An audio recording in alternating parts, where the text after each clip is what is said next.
Senate will come to order. The chaplain, Dr. Black, will open the Senate with prayer.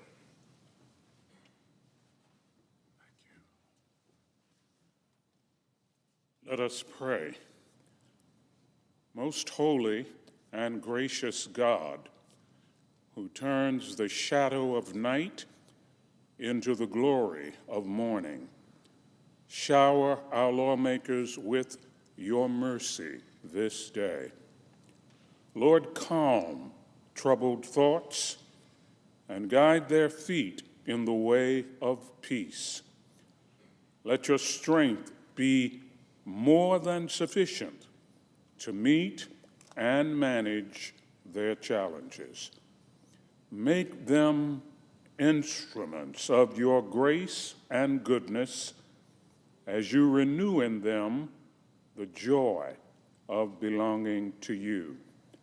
Lord, make them ever grateful to you for burdens lifted, suffering assuaged, sin forgiven, life renewed, and hopes restored. We pray in your gracious name. Amen.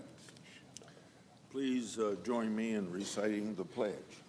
I pledge allegiance to the flag of the United States of America and to the republic for which it stands, one nation under God, indivisible, with liberty and justice for all.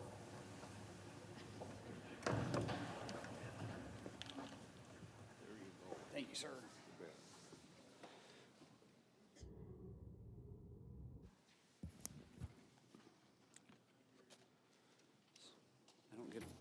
I don't get to bang the gavel.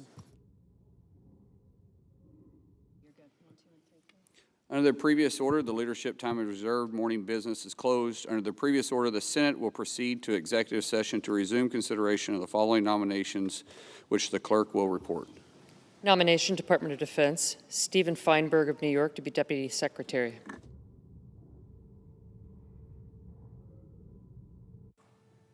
Senator from Iowa is recognized. Last Tuesday, I released a committee report. The committee report was about my investigation about the Obama-Biden administration's obstruction of FBI law enforcement efforts against Iran. My report was based in large part on whistleblower disclosure and FBI records. The FBI records show that the Obama-Biden administration blocked arrest of indicted Iranian terrorists in 2015 and 2016. Now, I know to my constituents and my fellow senators, that's history, but it's history that we don't want to repeat. The records show that interference was done against our own people to score political points for what ended up being the failed Iran nuclear deal. Specifically then, Secretary of State Kerry actually stopped the FBI from doing its job, and the purpose of that interference was to appease Iran. One FBI agent emailed, and I quote from that email, "We're all beside ourselves on asking the field to stand down on a layup arrest. However, as it stands right now, we all have to sit back and wait until all of the U.S. and Iran negotiations resolve themselves," end of quote. The Obama-Biden administration made our country less safe. We don't want history to repeat itself. So, as you might expect, none of this changed until President Trump took office in his first term. Records show international banks stopped financing projects in Iran because of the incoming Trump presidency. Whistleblower disclosures show the Trump administration brought criminals to justice when the Obama-Biden administration did not bring those same criminals to justice. So now we're in a new Trump administration. I encourage President Trump and his new director of FBI, Patel, to take heed of the positive impact in the first Trump term and let the FBI line agents do their job without political rot getting in the way. I yield the floor. Suggests the absence of a quorum. Clerk will call the roll. Ms. Alsobrooks.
Mr. President, Majority Leader, Mr. President, I would ask unanimous consent the quorum call be suspended. without objection.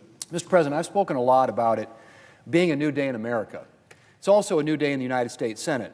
When I became leader, I promised we would do things differently around here. I think the last 10 weeks show I was serious about that. Unfortunately, today our business is cleaning up from the old way of doing things. We're voting on yet another continuing resolution today because last year's Democrat majority pushed off full-year appropriations again and again. Last summer, the Appropriations Committee reported out 11 of its 12 bills with bipartisan support. 6 of those bills passed out of the committee unanimously.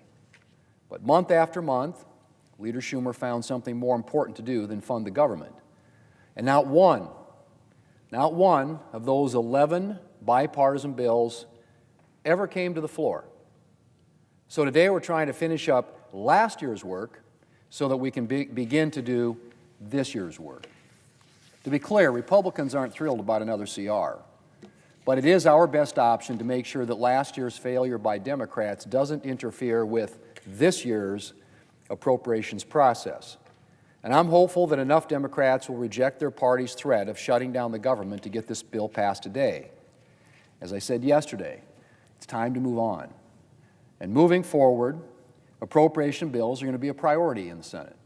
When the Appropriations Committee sends a bill to the floor, my goal is to bring it to the floor for consideration. And I hope that my Democrat colleagues will cooperate in that effort.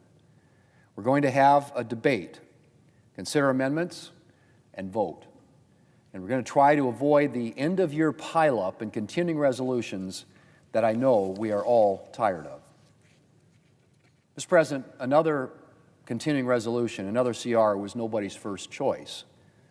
But I can tell you this, the next time the Senate votes on an appropriation bill, it won't be on the eve of another shutdown.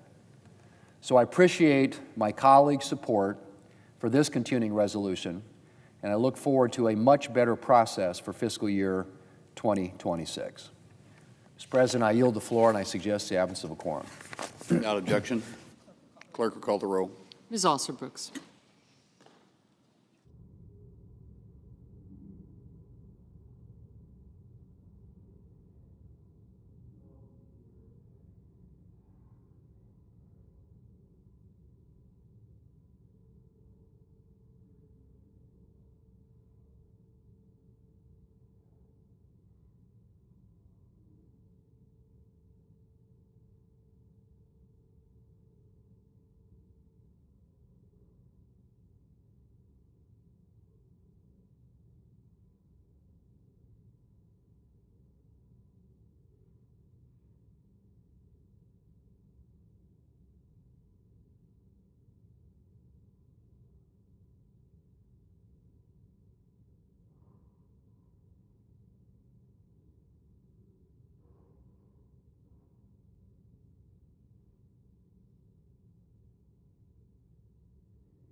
Mr. President, Democrat leader, we in a quorum?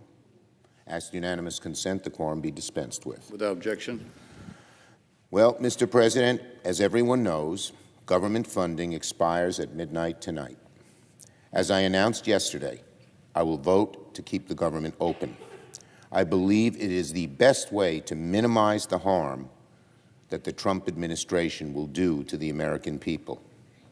Clearly, this is a Hobson's choice. The CR is a bad bill. But as bad as the CR is, I believe allowing Donald Trump to take even much more power via a government shutdown is a far worse option. A shutdown would allow DOJ to shift into overdrive. Let me repeat, a shutdown will allow DOJ to shift into overdrive. It would give Donald Trump and DOJ the keys to the city, state, and country. Donald Trump and Elon Musk would be free to destroy vital government services at a much faster rate than they can right now, and over a much broader field of destruction that they would render. In a shutdown, Donald Trump and DOJ will have the power to determine what is considered essential and what is not. And their views on what is not essential would be mean and vicious, and would decimate vital services and cause unimaginable harm to the American people. Making matters even worse, in a shutdown, there is no check on their determinations, Trump and DOJ's determinations on what is essential and what is not. In fact, on February the 26th, OMB, led by Russell Vought, told agencies to work with DOJ to create a list of non-essential workers so that they could reduce staffing even faster in a shutdown. They're already preparing for a shutdown. Musk has told everybody he wants a shutdown because he knows it will help him achieve his horrible goal of just decimating the federal government from one end to the other. In other words, if government were to shut down, DOJ has a plan in place to exploit the crisis for maximum destruction. In a shutdown, American families would be hurt in ways they almost have never been. It could disrupt regional Veterans Affairs offices, curtail mental health services, accelerate plans to slash stash at Social Security offices. The list goes on and on and on of the damage, the severe damage they could do, virtually unchecked. And they can stay in a shutdown as long as they want. There is no off-ramp unless they decide to take that off-ramp, and they won't, because this is their best tool for achieving their goal: slash government, slash spending, and use that money for tax breaks for billionaires.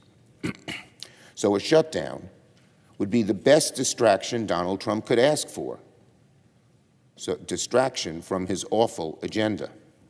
Donald Trump owns the chaos in government. He owns the chaos in the stock market. He owns the damage happening to the economy.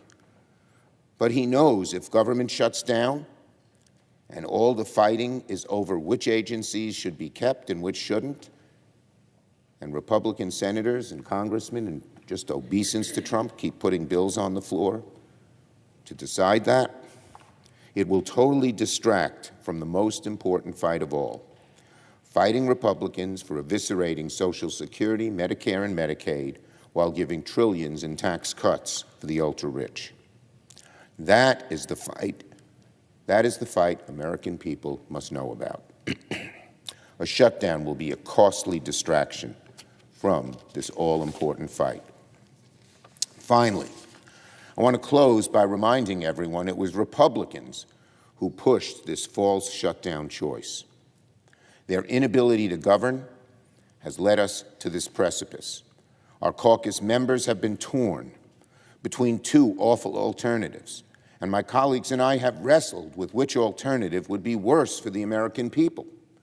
Different senators come down on different sides of this question, but that does not mean that any Senate Democrat supports a shutdown. Whatever the outcome, our caucus will be united in our determination to continue the long-term fight to stop Donald Trump's dangerous war on our democracy and on America's working families. I yield the floor and note the absence of a quorum. The clerk will call the roll. Ms. Alsobrooks.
Senator from Michigan. Unanimous consent to waive the mandatory quorum call with respect to. Send a quorum call First, I ask consent to initiate the quorum call. without objection. I ask unanimous consent to waive the mandatory quorum call with respect to the Feinberg nomination. Without objection. The clerk will report the motion to invoke cloture. Cloture motion. We, the undersigned senators, in accordance with the provisions of Rule 22 of the Standing Rules of the Senate, do hereby move to bring to a closed debate on the nomination of Stephen Feinberg of New York to be Deputy Secretary of Defense, signed by 17 senators. By unanimous consent, the mandatory quorum call has been waived. The question is, it is the sense of the Senate that the debate of the nomination of Stephen Feinberg of New York to be Deputy Secretary of Defense shall be brought to close. The yeas and nays are mandatory under the rule. The clerk will call the roll.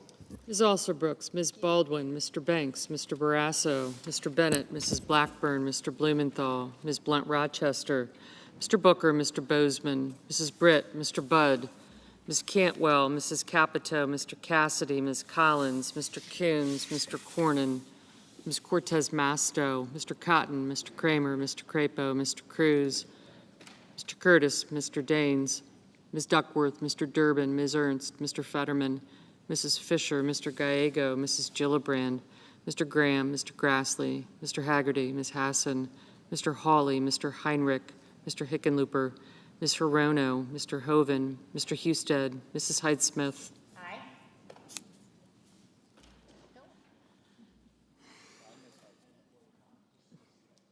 Of course.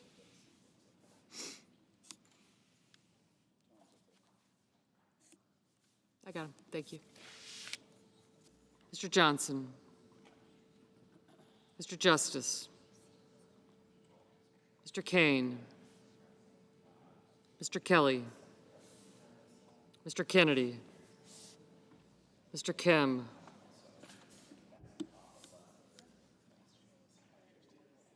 Mr. King.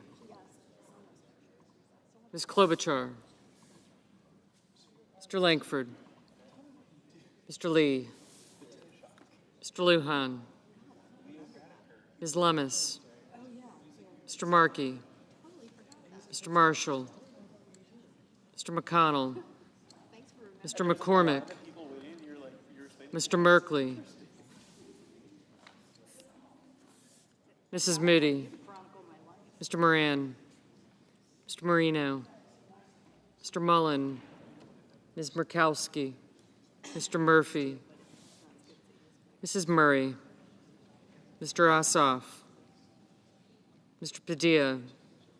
Mr. Paul. Mr. Peters. Mr. Reed. Thank you. Mr. Ricketts. Mr. Risch. Ms. Rosen. Mr. Rounds. Mr. Sanders. Mr. Schatz.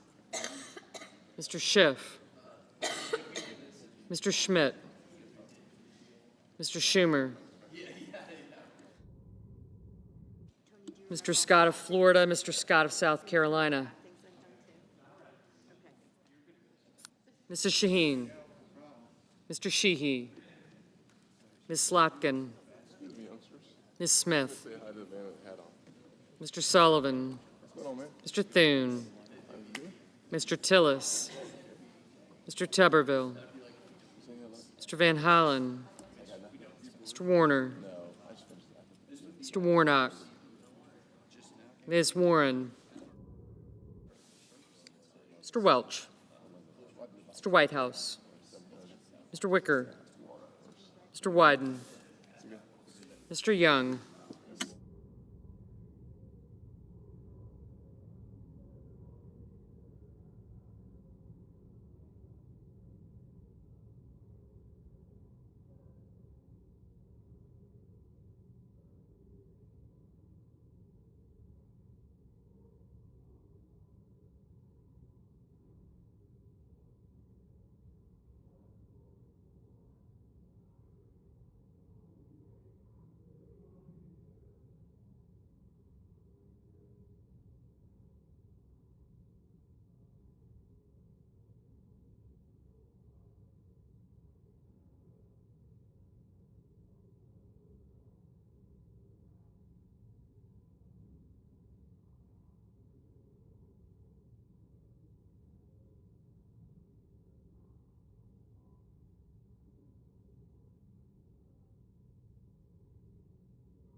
Senators voting in the affirmative: Capito, Cotton, Hyde-Smith, Mullen, Ricketts, and Scott of South Carolina. Senators voting in the negative: Padilla, Peters, and Warren.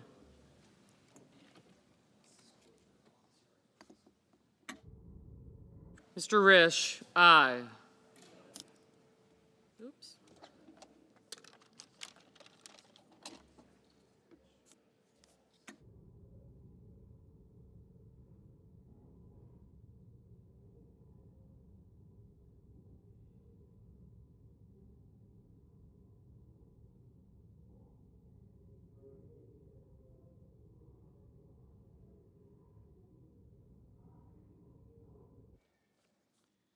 Ms. Ernst? Aye. Mr. Merkley? No.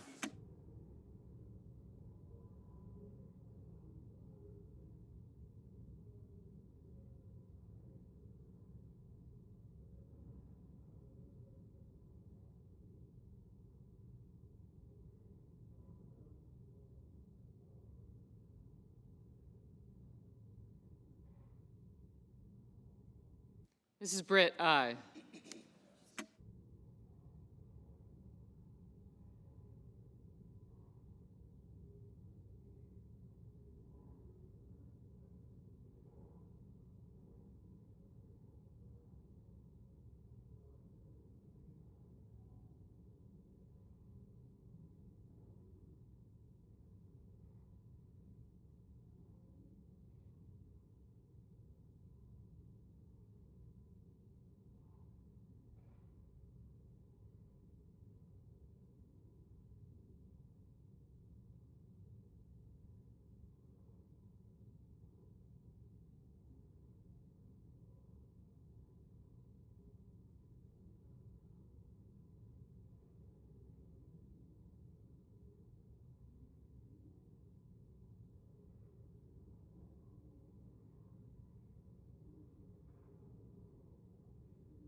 Mr. Husted, aye.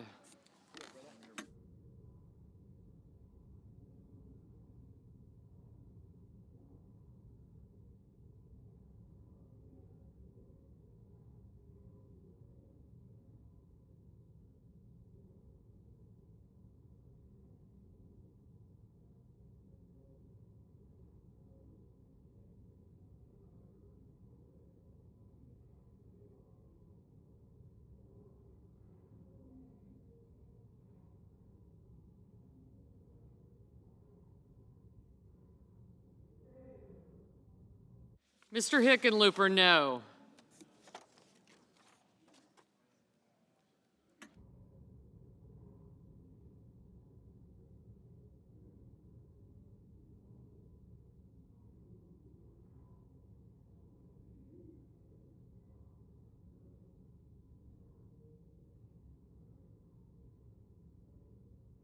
Mr. Kennedy, aye.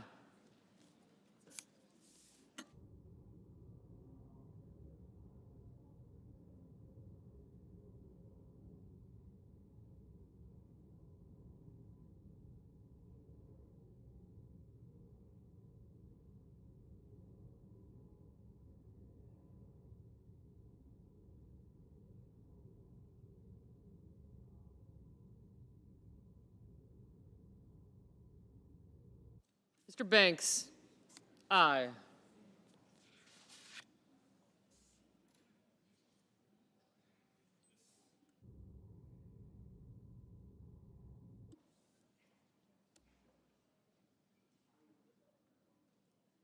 Ms. Hassan, no. Mr. Lee, aye.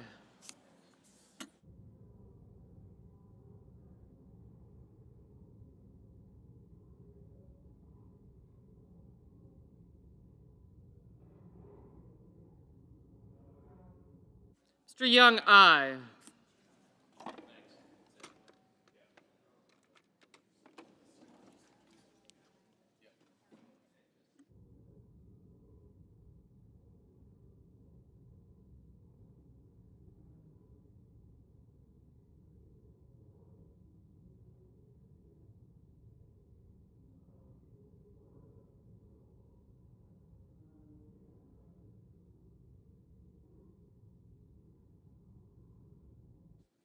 Mr. Hoven, aye.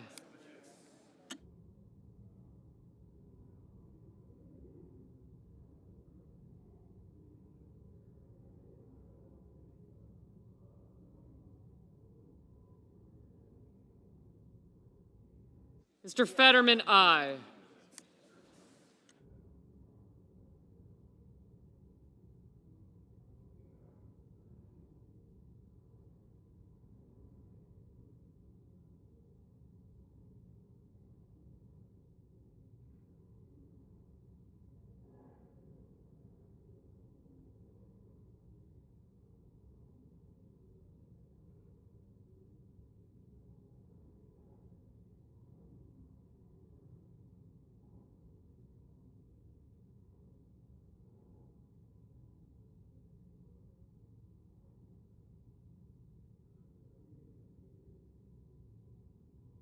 Mr. Sheehy, aye.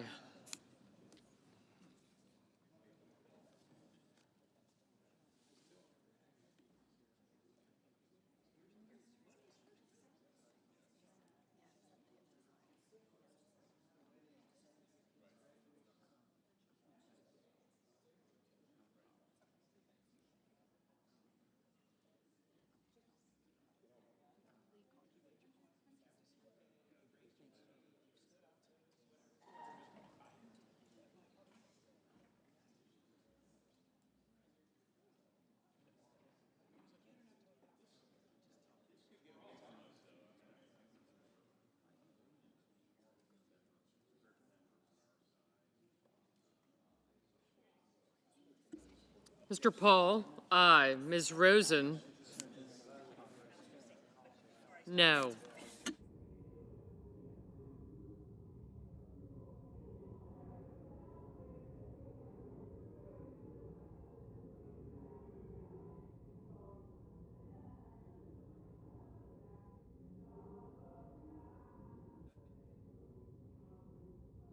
Mr. Kramer, aye.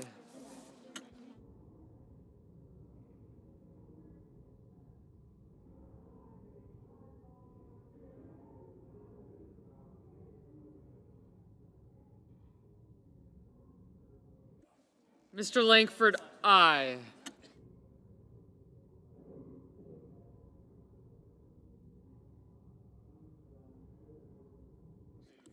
Ms. Murkowski, aye.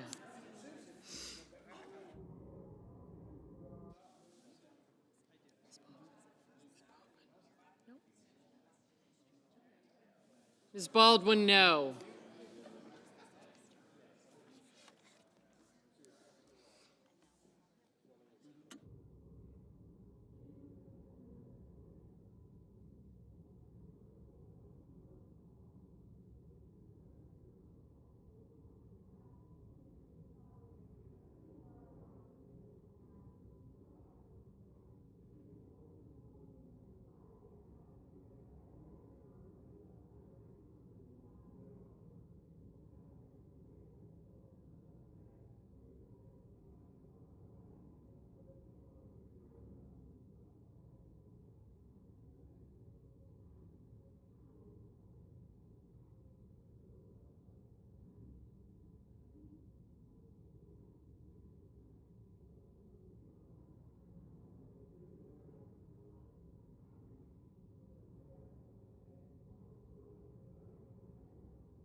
Mr. McConnell, aye.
Mrs. Murray, no. Mr. King, no.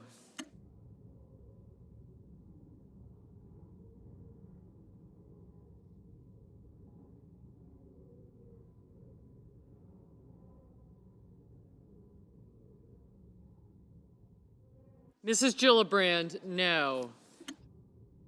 Mr. Coons, no.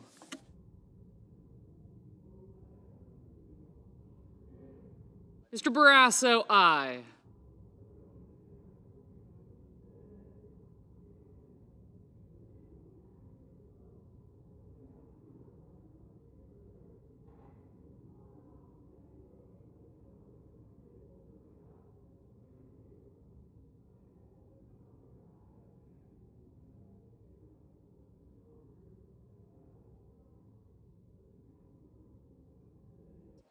Mrs. Fisher, aye.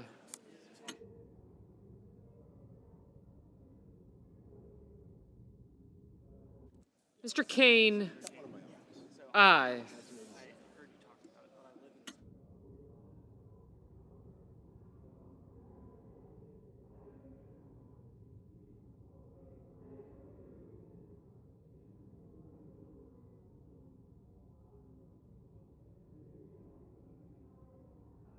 Ms. Cantwell, Ms. Cantwell, no.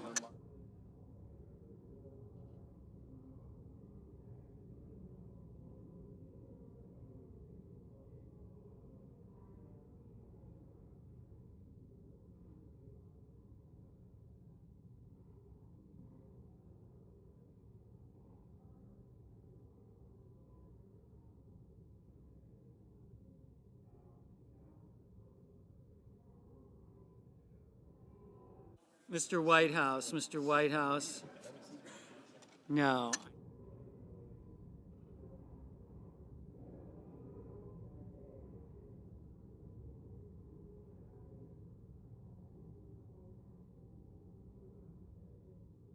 Mr. Moreno, aye. Mr. McCormick, aye.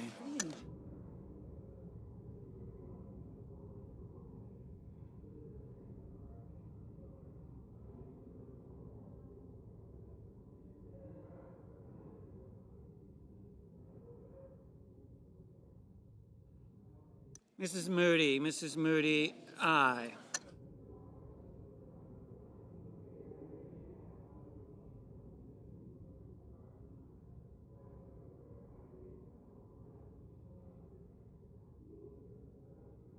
Mr. Kelly, no.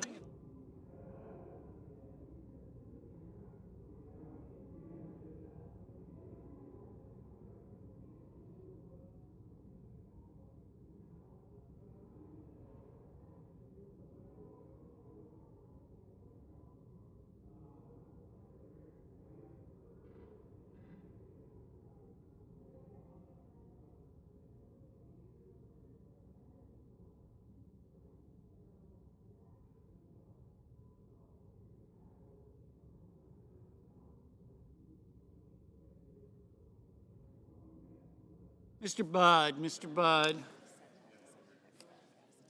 aye.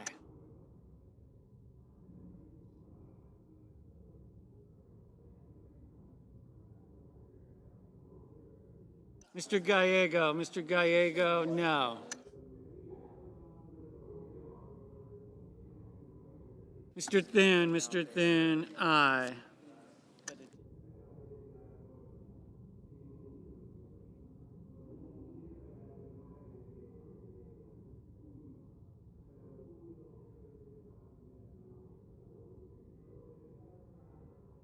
Mr. Cornyn, aye.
Mr. Moran.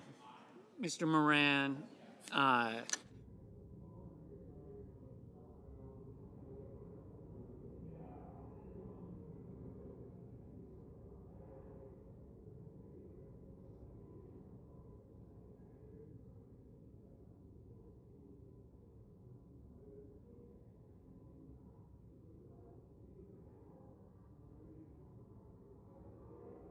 Ms. Smith, no. Mrs. Blackburn, aye. Mr. Daines, aye.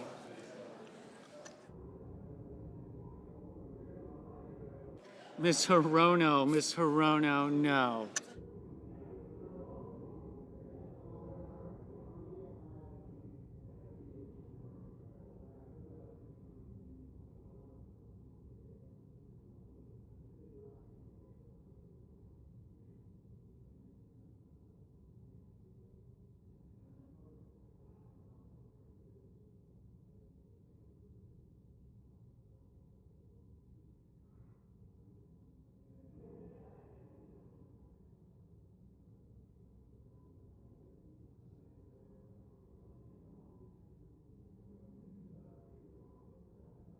Ms. Collins, aye. Mr. Welch, no.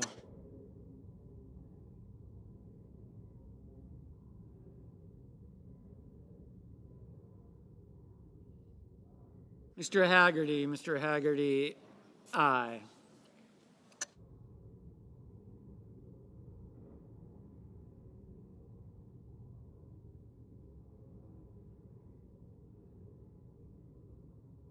Mr. Scott of Florida, aye. Mr. Graham, aye. Mr. Heinrich, no. Mr. Rounds, aye.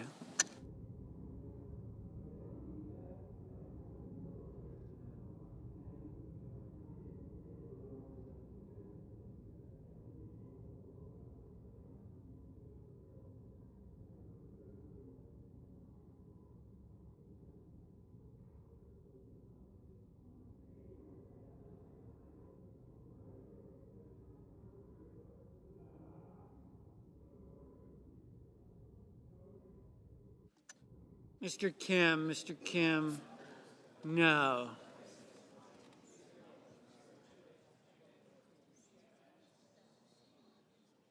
Mr. Reed, aye. Ms. Cortez Masto, no.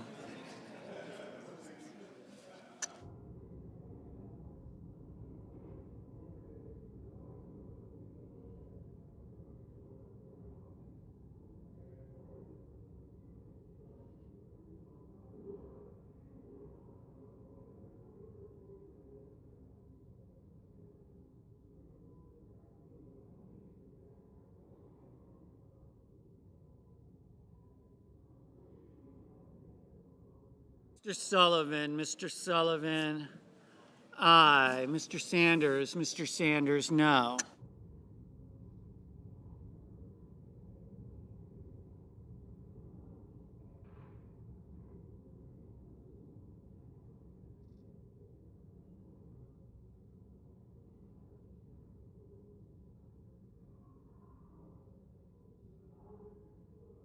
Ms. Blunt Rochester, no. Mr. Wicker, aye.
Mr. Crapo, aye.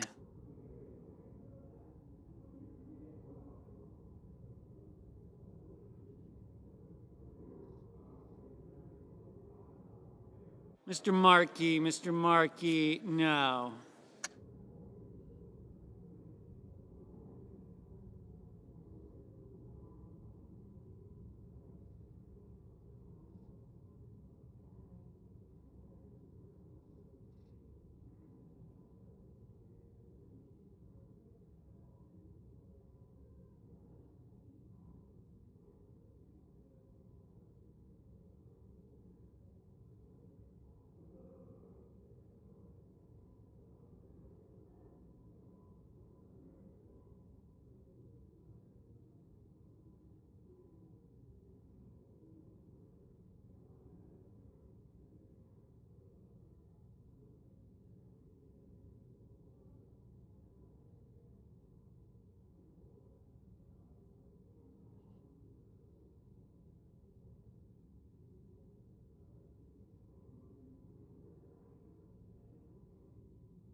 Mr. Johnson, aye.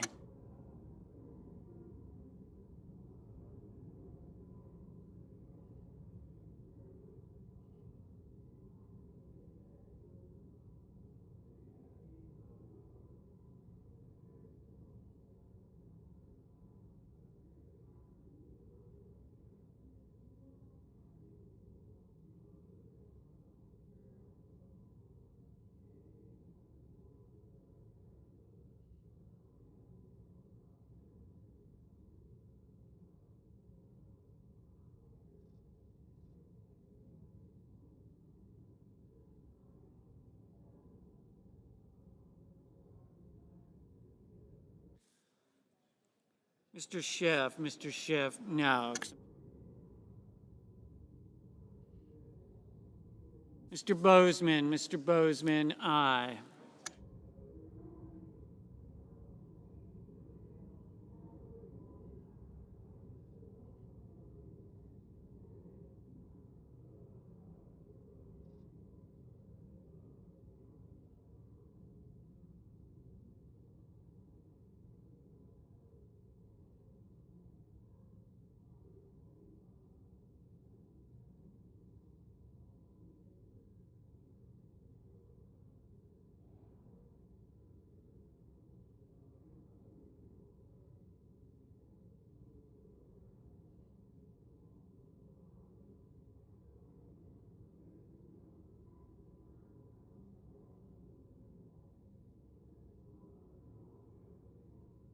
Mr. Curtis, aye.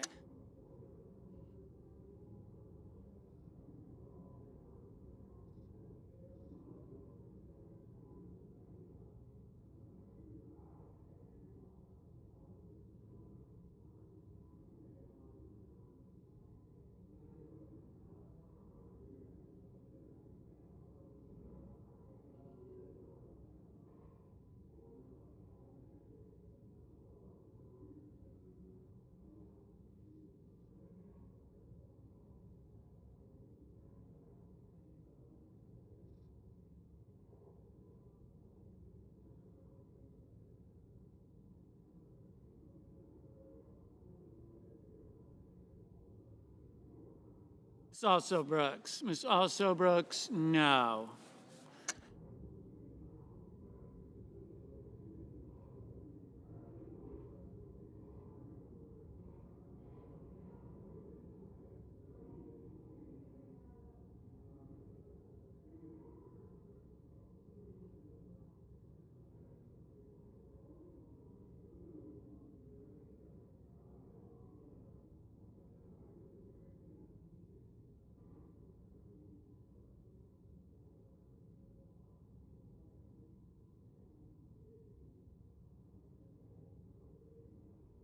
Miss Slotkin, aye. Mr. Van Hollen, no.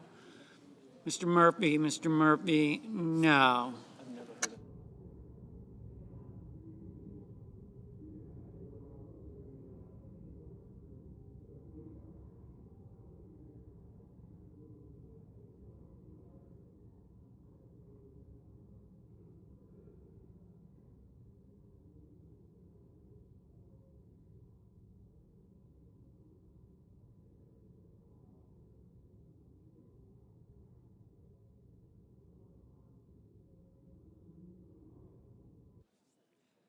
Mrs. Shaheen, aye.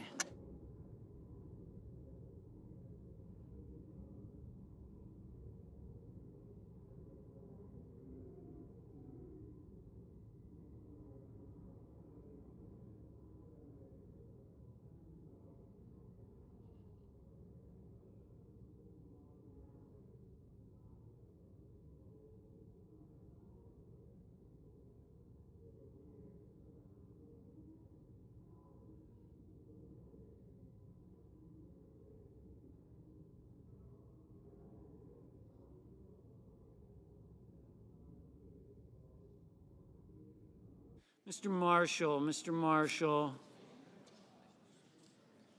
aye.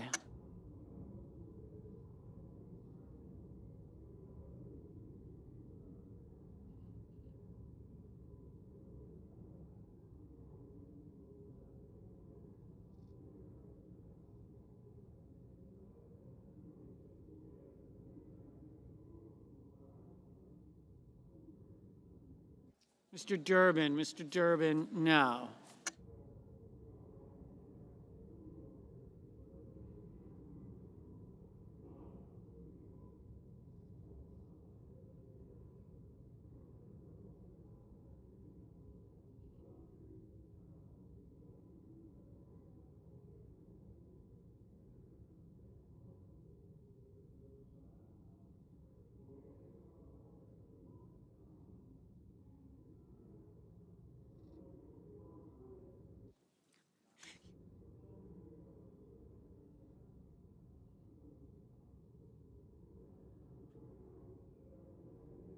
Mr. Wyden, no.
Ms. Klobuchar, aye. Mr. Schmidt, aye.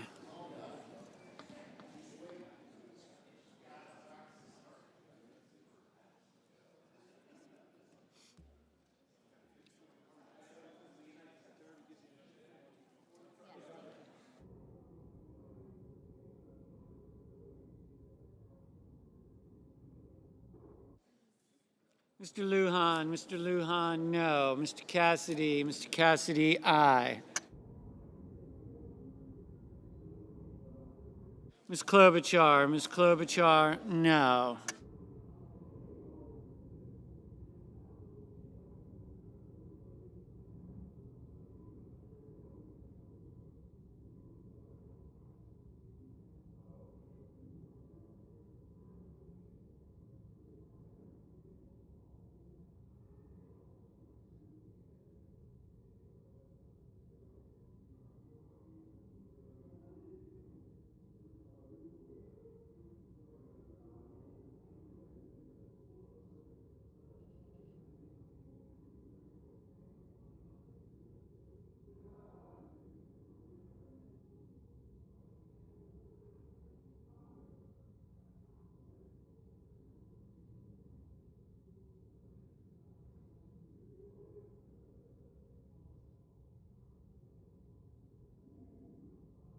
Mr.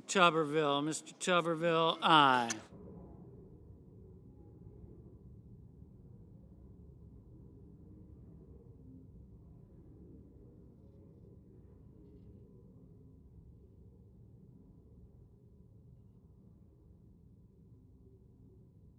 Mr. Ossoff, no.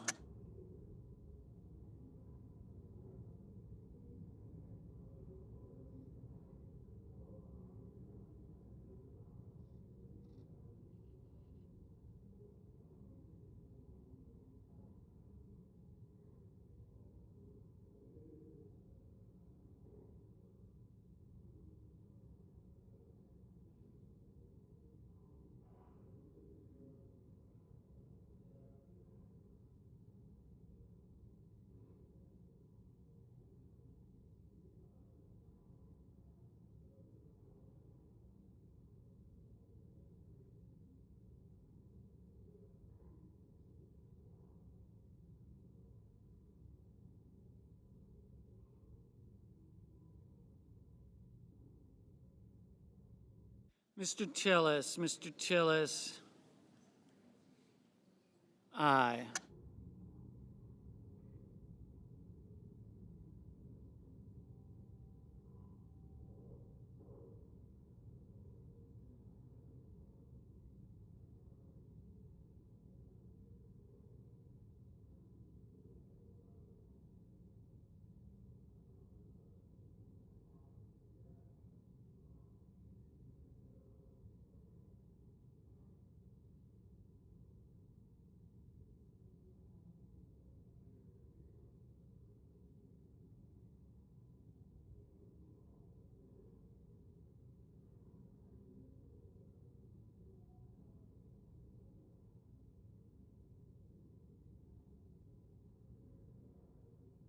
Mr. Grassley, aye.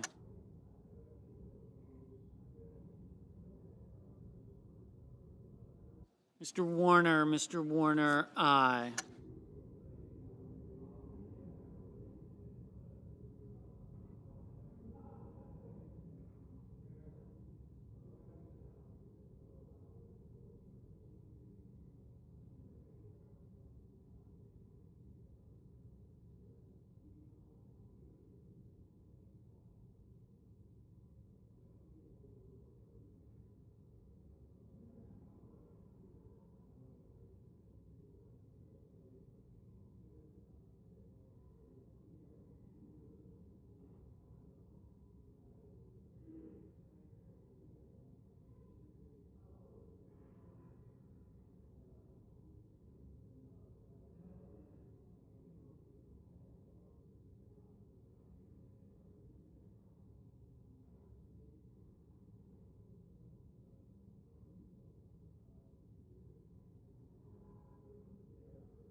Mr. Warnock, no.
Mr. Cruz, aye.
Mr. Schumer, no.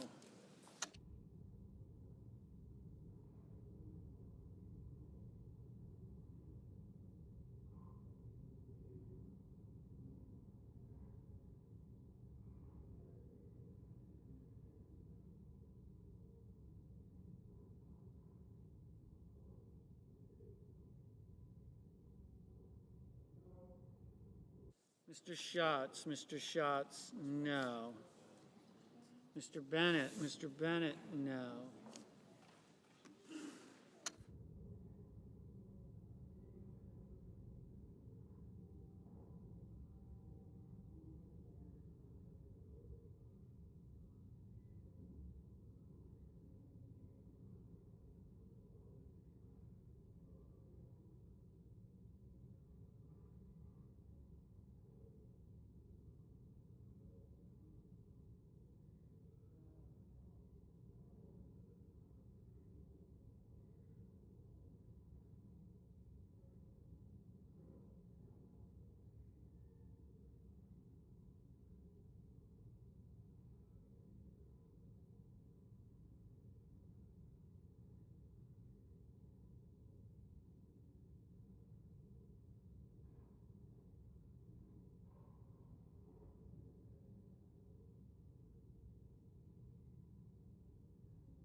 Mr. Blumenthal.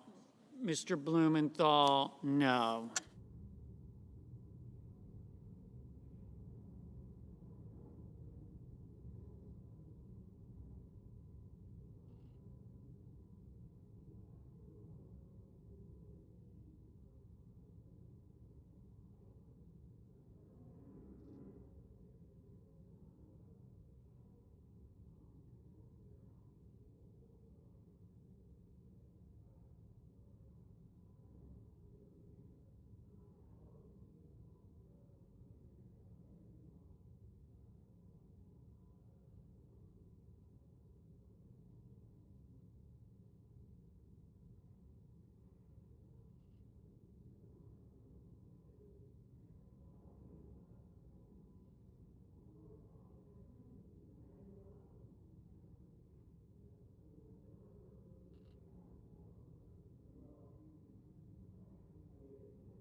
The yeas are 56, the nays are 39, and the motion is agreed to.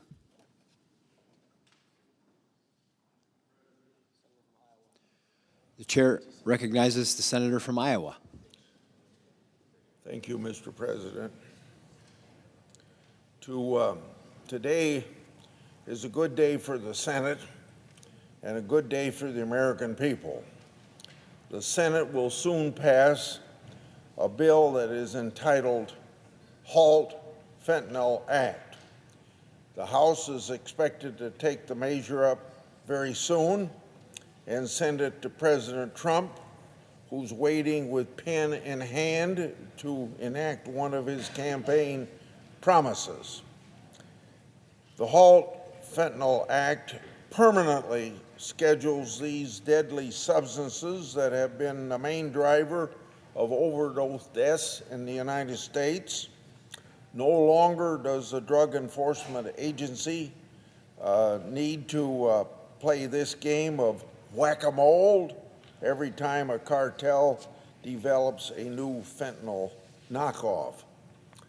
In other words, today a fentanyl knockoff might be illegal and then change the chemical makeup of it and it becomes legal. It's a nightmare for law enforcement. So no longer will Congress be kicking the can down the road with temporary extensions, and we've had many extensions over the last several years to keep fentanyl scheduled and its analog scheduled in one. It also revises policies to research Schedule I substances. These are changes the research community has welcomed. Drug overdoses in the United States has exploded to the highest levels we've ever seen. And of course, this is thanks to fentanyl and fentanyl knockoffs. Drug Enforcement Agency has called fentanyl and its knockoffs, quote, the deadliest drug threat the United States has ever faced, end of quote. Since 2016, I've been raising the alarm on deadly synthetic drugs like fentanyl. As chairman of the Senate Judiciary Committee, I held a hearing on these substances and the need to stay ahead of these peddlers of this poison. Sadly, it's taken us 9 long years to get permanently scheduling of these deadly knockoffs. Of course, we thank each of the previous Congresses that on a temporary basis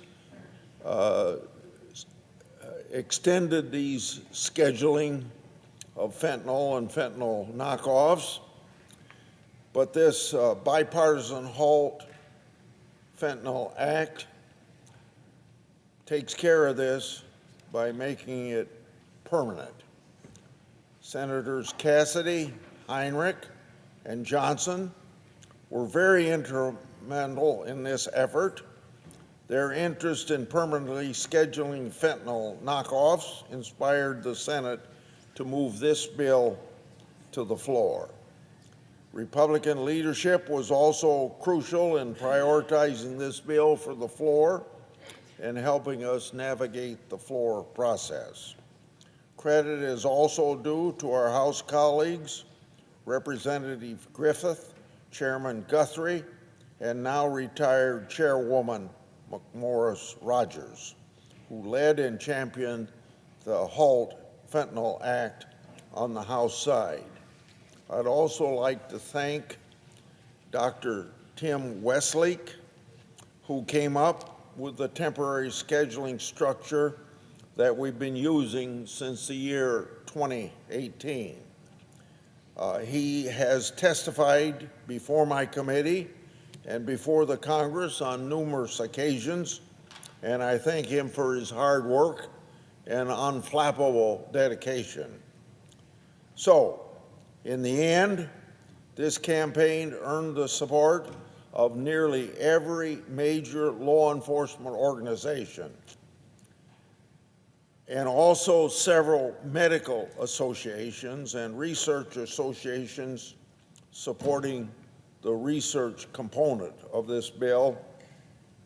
And most importantly, we must say thanks to the countless families organized over a long period of time across the country that have lost loved ones to fentanyl poisoning and not giving up on this type of legislation to make permanent the scheduling.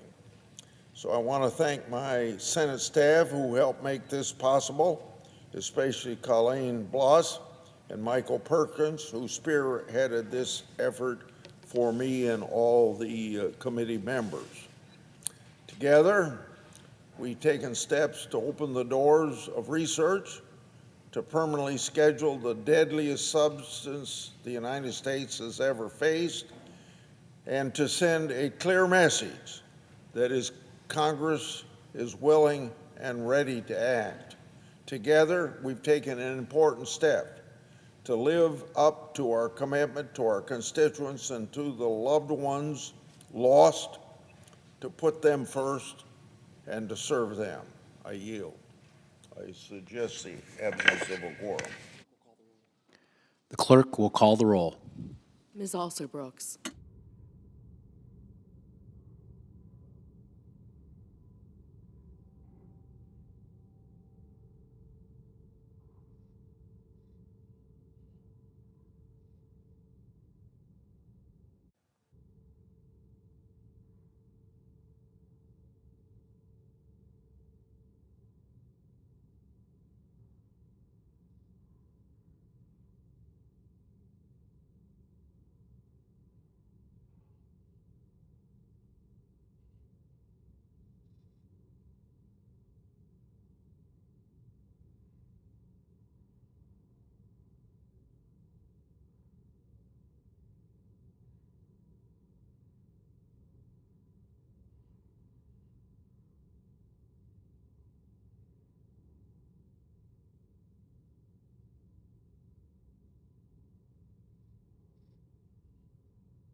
Mr. President. Chair recognizes the senator from Wyoming. Thank you, Mr. President. Mr. President, I ask unanimous consent that the quorum call be vitiated.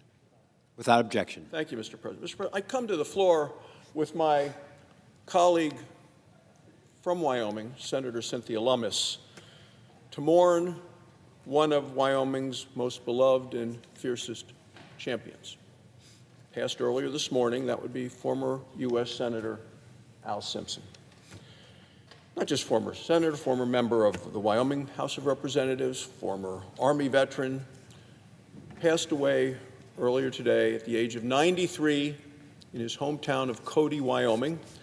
Talked to his wife, Ann, this morning. She said it was a beautiful full moon, and Al went to heaven on a moonbeam. He's known in Wyoming and in this body and across the country for his incredible life of service and really an unparalleled sense of humor.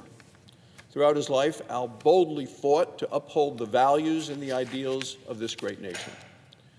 Whether he was serving in the Army or the Wyoming House of Representatives or the U.S. Senate, his commitment and his contributions were evident everywhere. He was well known for rolling up his sleeves, working with anyone, regardless of party, to do what he thought was best for Wyoming and the nation. When the nation called on Al Simpson, when they called on him to serve, he was always there fighting for our best interests. Al once said, "Never let them distort who you are." So let me tell you about the real Al Simpson. His life, his legacy are defined by the C's, C standing for his hometown of Cody, and collegiality is a big part of it. But also there was courage, his character, and credibility. He represented Wyoming in this chamber, the United States Senator, from 1979 to 1997. And for that reason alone, Al looms very large in Wyoming's political history. There's a lot more. He left an indelible mark here in the Senate. While others ran from tough issues, Al welcomed them. It was an opportunity to serve them. He actually never backed down from a fight. He embraced the fights as long as he was fighting for what he thought was right. He sponsored legislation that helped protect our clean water and our clean air. He secured better grazing rights for Wyoming farmers and ranchers.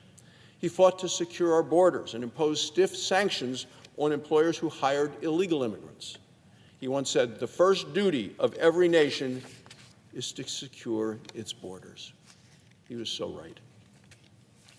He was elected by our Republican conference in the Senate in 1985 to serve as the assistant Republican leader. He was the first Republican whip from the state of Wyoming. He was the whip for 10 years, did it under the leadership of Senator Bob Dole. So I'm proud to hold the office today that he once held. His leadership brought Wyoming values to Washington, and he has had a lasting national input. Al came from a family of public servants. His father, Millward, was both Wyoming governor and senator. His dad, Millward, was Al's role model for public service and civic leadership. His big brother, Pete, once explained the extent to which we became men we owe to our father. Everyone who knew Al well knows that his most important influence of his life came from the love of his life, his wife, Ann. It's his wife of 70 years. Al and Ann first began dating when they were students at the University of Wyoming. They were married in 1954. For 7 decades, Wyoming was fortunate to listen to and learn from Al and from Ann.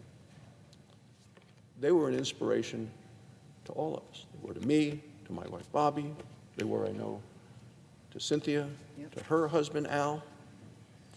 They made a legendary team, always working together to make both Wyoming and Washington a better place. Al liked to say everything in Wyoming is political except for politics, which is personal. Yet for Al, politics was never personal.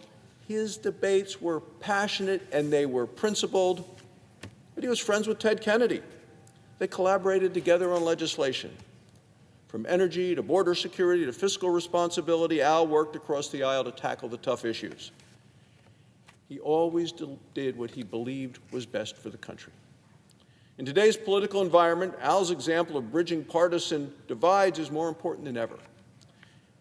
In the art of persuasion, Al Simpson could teach a master class. One reason Al was so persuasive was his humor. He had an incredible sense of humor. He had close personal relationships with Presidents Ronald Reagan and George Herbert Walker Bush. The title of his book tells a lot about Al. It was called Shooting from the Lip. Al was a gunslinger when it came to clever quips. There's so many to count. We don't want to recount some of them on the floor of the Senate. They'd probably be stricken from the record, but that's who Al Simpson was. He made you laugh. He also made you think. And that's what made Al so special. He took his service seriously, but he never took himself too seriously. Al and Ann returned to Wyoming after he retired from the Senate. Fortunately for Wyoming and our nation, that service did not end because they never really retired. Al enthusiastically served numerous groups and organizations which all have benefited from his presence. From his beloved alma mater, the University of Wyoming, to the world-renowned Buffalo Bill Historical Center, Al Simpson devoted his time, his talent, and his treasure. When Al saw an unmet need in his community, he worked to see that it was addressed. He was especially active in mentoring future leaders. It's no wonder that he was awarded the Presidential Medal of Freedom in 2022. It's the highest honor an American civilian can get for service to our country. He was a model of leadership for everyone, regardless of party. He did it all across Wyoming and through the years here in Congress. Once he said, if you have integrity, nothing else matters. If you don't have integrity, nothing else matters. Integrity, work ethic, incredible wit, Al truly leaves behind a legendary career. For Wyoming, Al is a native son, also a North Star and a rock star. For the United States Senate, Al's a leader, a legislative craftsman, and a principled lawmaker. For me, he was a mentor and friend to Ann, to their children, Bill and Colin and Sue, and I talked to Bill and Colin this morning, to their entire extended family, who joined the nation in Wyoming in sending you our heartfelt condolences. You can take solace in knowing that the decades of work Al did to make Wyoming and our country a better place will be felt for generations to come. Senator Lummis? Well, thank you, Senator Barrasso, for those lovely remarks. We both loved Al Simpson and will always love Al Simpson.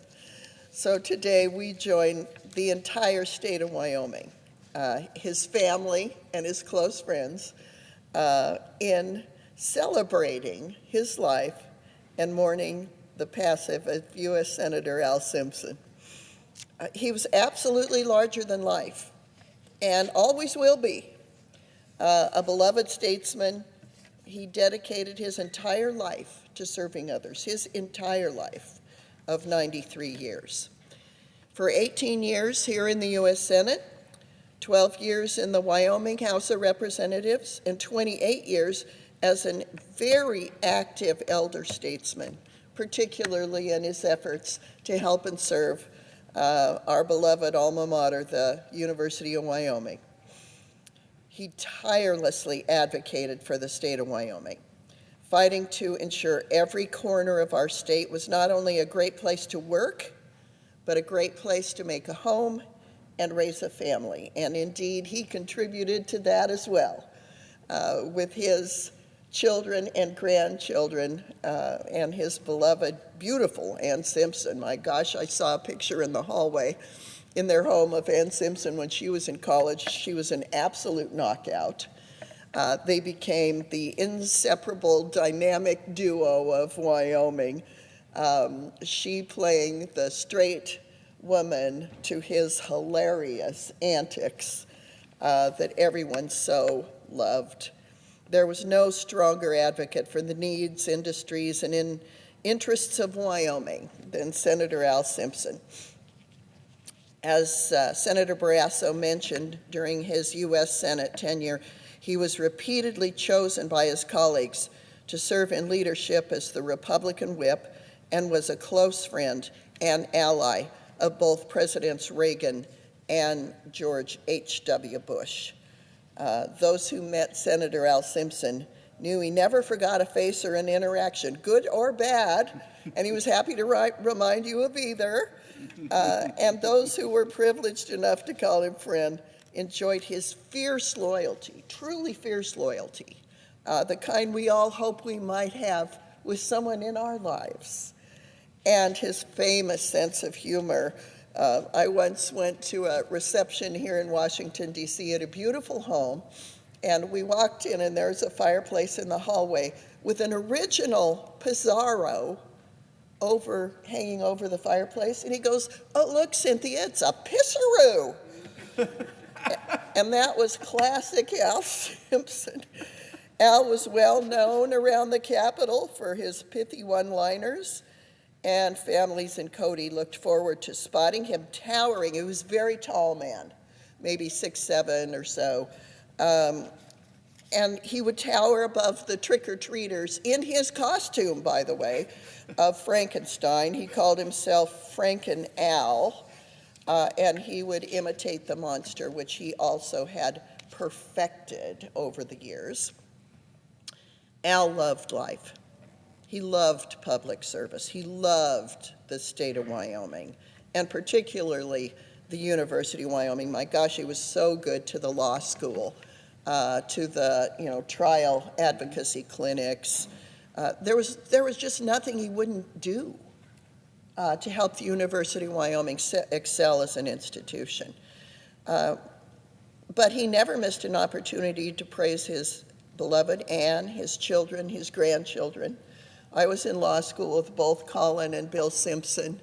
The legacy of that family for the practice of law in Wyoming and elsewhere in the country is truly significant, in addition to the many other legislative victories and policy wins and the fabulous museum, the Buffalo Bill Historical Center in Wyoming, which is truly world-class institution, in large part because of Anne and Al's complete dedication to it. Last year, Anne and Al celebrated their 70th wedding anniversary. How did they celebrate it? They held an ice cream social at Cody City Park with family, friends, and neighbors. That was the Simpson way of doing things. At every gathering Al Simpson attended, people flocked to him, and I mean flocked, for a moment with a man each considered one of their closest friends. That's the effect that he had on people. That's the incredible aura that was part of Al Simpson. He truly was a proud son of Cody, Wyoming. Coming from an early pioneer family, Al never forgot his ancestors and the people who came before him. Senator Barrasso just mentioned that his father, Millward, was also a noted Wyoming character, and that trait continues on in the entire family. He never forgot his goals, which were to spread integrity, humor, service, and make sure that the Wyoming he left, the country he left, would be better for the next generation, and I can tell you he accomplished that. He's one of those people you can look to and say he did that in his life. Al's family were his pride and joy, and he was our pride and joy. As a beloved son of Wyoming, a great mentor, a fabulous human being, someone in your life that if you met Al Simpson, it's something you'd say, what was one of my great joys in life? And one would certainly be, I knew Al Simpson. So I ask you all to join us in celebrating the tremendous, extraordinary, curious life of United States Senator Al Simpson. Mr. President, I yield back. Mr. President. Chair recognizes the senator from Illinois. Mr. President, I wanted to join my colleagues from Wyoming when I heard that they were paying a tribute to Al Simpson, who recently passed away.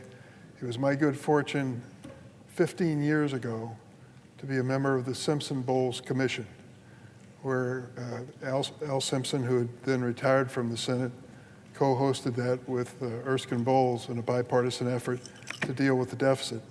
I never had a better time and a more educational experience than to be on that commission. And of course, you can't talk about Al Simpson's public service without referring to his sense of humor. I said to a friend the other day on the floor of the Senate, I miss that part of the Senate. There used to be, you could count on several senators to always have a joke, and he was one of them.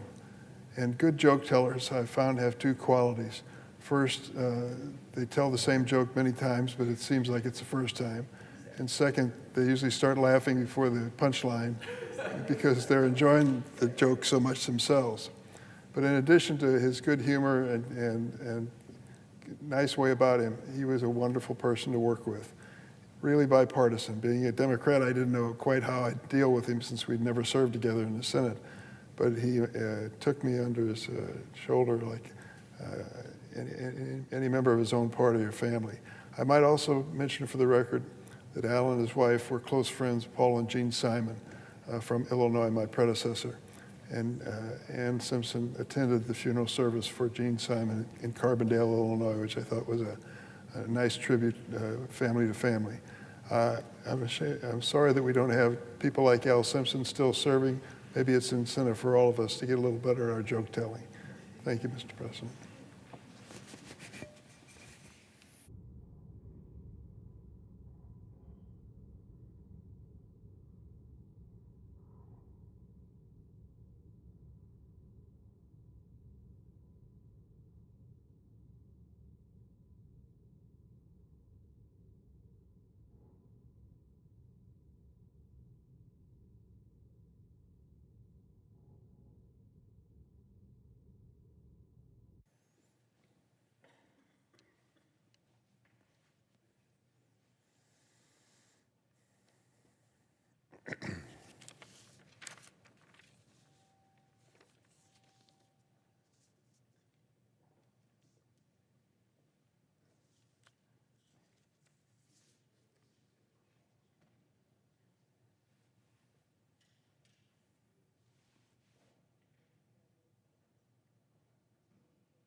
Mr. President. Chair recognizes the senator from Oklahoma. Mr. President, we are in the 10th week of the first 10 weeks, obviously, of the Senate's session. It's been exceptionally productive during this time period. We've not only moved more nominees into confirmation for President Trump than any Senate has done in more than 2 decades. We passed bills like the Laken Riley Act, which will absolutely help us in trying to be able to remove criminal aliens out of the country. We've rolled back a lot of Biden's last-minute regulations that he literally threw in the final hours that did not have the oversight, did not have the appearance, and they obviously didn't do it in the first 3.5 years of their term. They stalled it to the very end on that for a reason, because it was unpopular with the American people. Those have been rolled back, many of them, and we still have several to go. Today, we're finishing out a bill called Halt Fentanyl. The fentanyl epidemic is raging in our country. If you go back to just 2019 and compare that to 2023, in that short period of time, in my state of Oklahoma, in 2019, we had 50 people that died of fentanyl. Fast forward 4 years to 2023, the last year we still have that we have complete records on, that is actually 730 people died. In 2023, across the country, we had 74,000 Americans that died from fentanyl overdose. Again, go back to 2019, only about 10% of the opioid deaths in my state had fentanyl connected to it. Fast forward to 2023, 90% of the fentanyl deaths are related to fentanyl. What the Mexican cartels are doing and what Chinese precursor chemicals coming into our country are causing is the death of our fellow citizens. as they slip it into different fake pills, as they slip it into methamphetamine, as they slip fentanyl into cocaine, as they slip it into different places, to have someone who's using a drug or someone who never intended to use that drug to take their life. It has to stop. Even worse, the cartels not only know what they're doing, but they're trying to find specific ways to be able to avoid our laws. Fentanyl has a very specific definition in science of exactly what makes up fentanyl. And so what the cartels are doing is they're changing that chemical makeup ever so slightly in what they call an analog, and so it's really not fentanyl as a definition. Meaning law enforcement, when they see it on the street, it has the same effect. It still kills you, but it's actually technically not fentanyl, so you can't be prosecuted for it. This bill that we're bringing to the floor today opens up the fentanyl definition to deal with fentanyl and the analogs of fentanyl, so that the cartels can't continue to be able to bring in these deadly drugs into our country to take the lives and increase addiction in America and get away with it. This puts in the hands of law enforcement, where they've been disarmed in that area, enforcement priorities so they can actually enforce the law on these cartels and on the drug dealers, and so we can identify it for what it really is. It's a killer drug. The whole Fentanyl Act is incredibly important, and I'm fully aware in a week where our country is talking about, are we going to have another government shutdown, it's going to slip through and people aren't even going to notice it. But law enforcement will notice it, and families in the future will notice it. When folks aren't dealing with this same addiction, as we're putting one more piece out there to be able to take this on. And Mr. President, as we talk about the government shutdown looming tonight at midnight, I want to remind you in this body again, this is something I've spoken out on for years. Years ago, I sat down with my Democratic colleagues and said, how do we take government shutdowns off the table?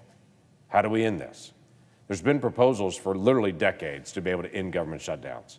Republicans have had a proposal for decades that said, well, if we get to the end of the fiscal year and we haven't passed all the bills, we'll just cut spending 1% every month, and that'll force us to come to the table. And my Democratic colleagues have said to me over and over again, you guys are so crazy about reducing federal spending, you'll never reopen the government, it'll just cut funding every single month, and it's easy. I'm never going to vote for that. My Democratic colleagues literally have a bill to say we'll end government shutdowns by every single month that we don't have a bill passed on it. We'll increase funding by 1% every single month. And Republicans have looked at our Democrat colleagues and said, you've lost your mind. You want to increase spending every single month anyway. You'll never pass another bill. We're never going to do that. There's a bill that sat out there for a while that sounds great called No Budget, No Pay, that says if we don't pass our budget, we don't get our appropriations work done, then members of Congress won't be paid. And a lot of people say, that's a great idea. I smile at folks back home and I say, I hate to be blunt, but do you know how much most members of the Senate are worth? Their congressional salary from many of my colleagues is a rounding error to their investment portfolio. They're really not worried about their congressional pay to be able to make ends meet at the end of that month. In addition to that, constitutionally, you actually can't change a member's pay during the time that they're actually set. So all it would mean is they wouldn't get their paycheck for however long it took to negotiate it, then they'd still get their money. That's really not going to make a difference. When I sat down with my Democratic colleagues several years ago and said, what's the one pressure point that we all feel that we can hold the American people harmless but actually get our work done, it's the same thing. Rich or poor, live far away, live close, all of us have the same precious possession that we're all attentive to, and it's time. We all have the same amount of time in a day, and we all fight our calendars because they're full. So our simple solution to end government shutdowns is, if we get to the end of a fiscal year, like we are at tonight, and we haven't got our work done, like it's happening so far, government stays open, same year's level as last year, nothing changes on it. The American people are held harmless, all the agencies are held harmless, but members of Congress, both House and Senate, we stay in session 7 days a week. We have a quorum call at noon every single day, and we can't move to any bill other than appropriations. In other words, if you don't have your work done, you've got to stay until your work's actually done. And we can't go do something else. We have to stay here to be able to get it done. I guarantee you, if this body was in session 7 days a week for 2 weeks, by the end of the second week, we would all be staring at each other saying, I want to go see my family. I want to be able to do the other things that are responsibilities that a senator has. I need to be able to do those things. Let's get this resolved. If you remove all of our time, it puts the pressure on us to be able to actually get our work done. If I can say it just as simple as this, my mom, when my brother and I know it may be shocking to some people that my brother and I didn't always get along every day growing up, but when my brother and I would get into a fight, my mom would send both of us into one of our rooms and say, you guys stay in that room, fight it out. When you're done, then you can come out to the rest of the house. But go settle it in there, but make sure it's settled before you come out here. As silly as it sounds, this government shutdown prevention bill that I've brought year after year is just as simple as my mom's advice. Don't make everybody else have to listen to the fight. Members of Congress should get in the room, fight it out, settle it, and when we're done, we come out and actually vote for it. But in the meantime, the rest of the country shouldn't have to suffer because we didn't get our work done on time. That seems pretty straightforward to me. It's had wide bipartisan support. And there have been lots of moments we've been very close to passing it. There's no trick in it. There's no anything else. It's just, why do we have these crazy government shutdown fight moments that the rest of the world looks at us as Americans and says, why can't the Americans get their act together? And the rest of the country looks at us and says, we have to work out all the details. Why don't you guys have to work out all your details? Those folks are not wrong. We will one day solve this. Apparently, it's not today. Today, there's still a fight over whether we're going to keep the government open for tomorrow. Federal workers that are already dealing with a lot of tension in their life, quite frankly, they've gotten emails and messages. They're hearing about downsizing in federal agencies. They're anxious right now. And there are a lot of folks in my state and quite frankly around the country that say we need to reduce the size of the bureaucracy, which we do. The last time we had a major reduction in the size of the bureaucracy was under Bill Clinton. When Bill Clinton was president, he declared we're going to reinvent government. And under Bill Clinton's presidency, they reduced the federal workforce by 400,000 people. It was a big reduction in federal workforce. That's the last time that's occurred, decades ago. We've grown now to a massive size that we've got to reduce again. Everybody knows it, but if you're a federal worker or a family member or a next-door neighbor, you go to church together, you know how agonizing this really is. The last thing those federal workers need is one more thing hanging over their head of a government shutdown at the same time. But it's being debated right now, and my Democratic colleagues are trying to determine if we're going to go into shutdown tonight still. I would simply say, let's get our work done. We disagree on many issues, okay? That's what grown-ups have. We have disagreements. Let's settle our disagreements. Let's keep us operating.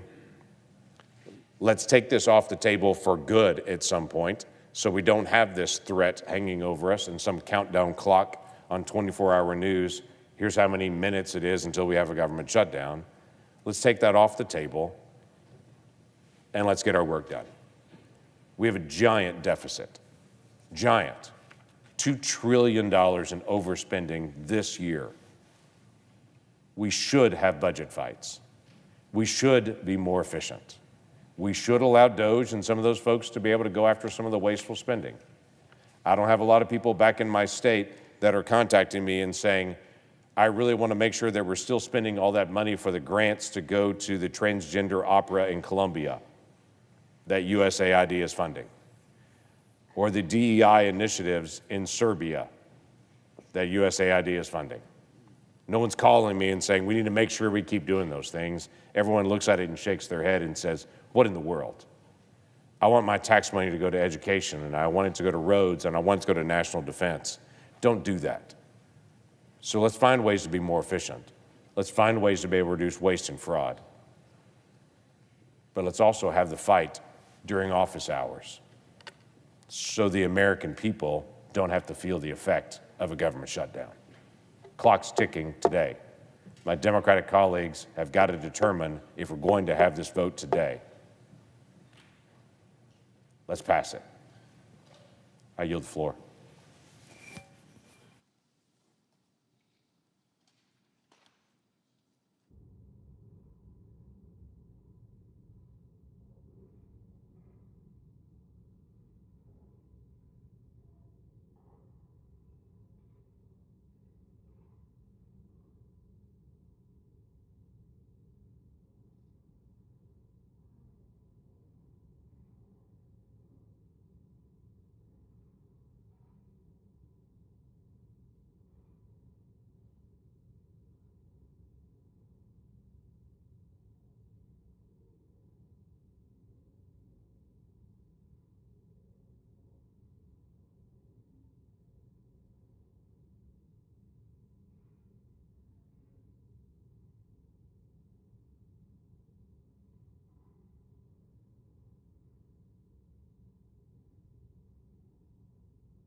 Chair recognizes the senator from Alaska. Mr. President, before I begin my comments, I wanted to acknowledge the extraordinary life and the contributions of Senator Alan Simpson from Wyoming. I had an opportunity to hear several of my colleagues speak to the accomplishments of Senator Alan Simpson, and while I did not have an opportunity to serve with him, my father served many years with Al Simpson, and he and my mother, Nancy, were very close friends with Al and his wife, Ann. They traveled together, they joked together, and I had an opportunity to occasionally meet with Al Simpson. As has been mentioned, his humor was legendary, and as a young woman who's kind of observing, here you have this very important person, this senator from Wyoming who was very accomplished in so many years with a sense of humor and a joke for just about everything, sometimes appropriate and maybe sometimes not quite as appropriate.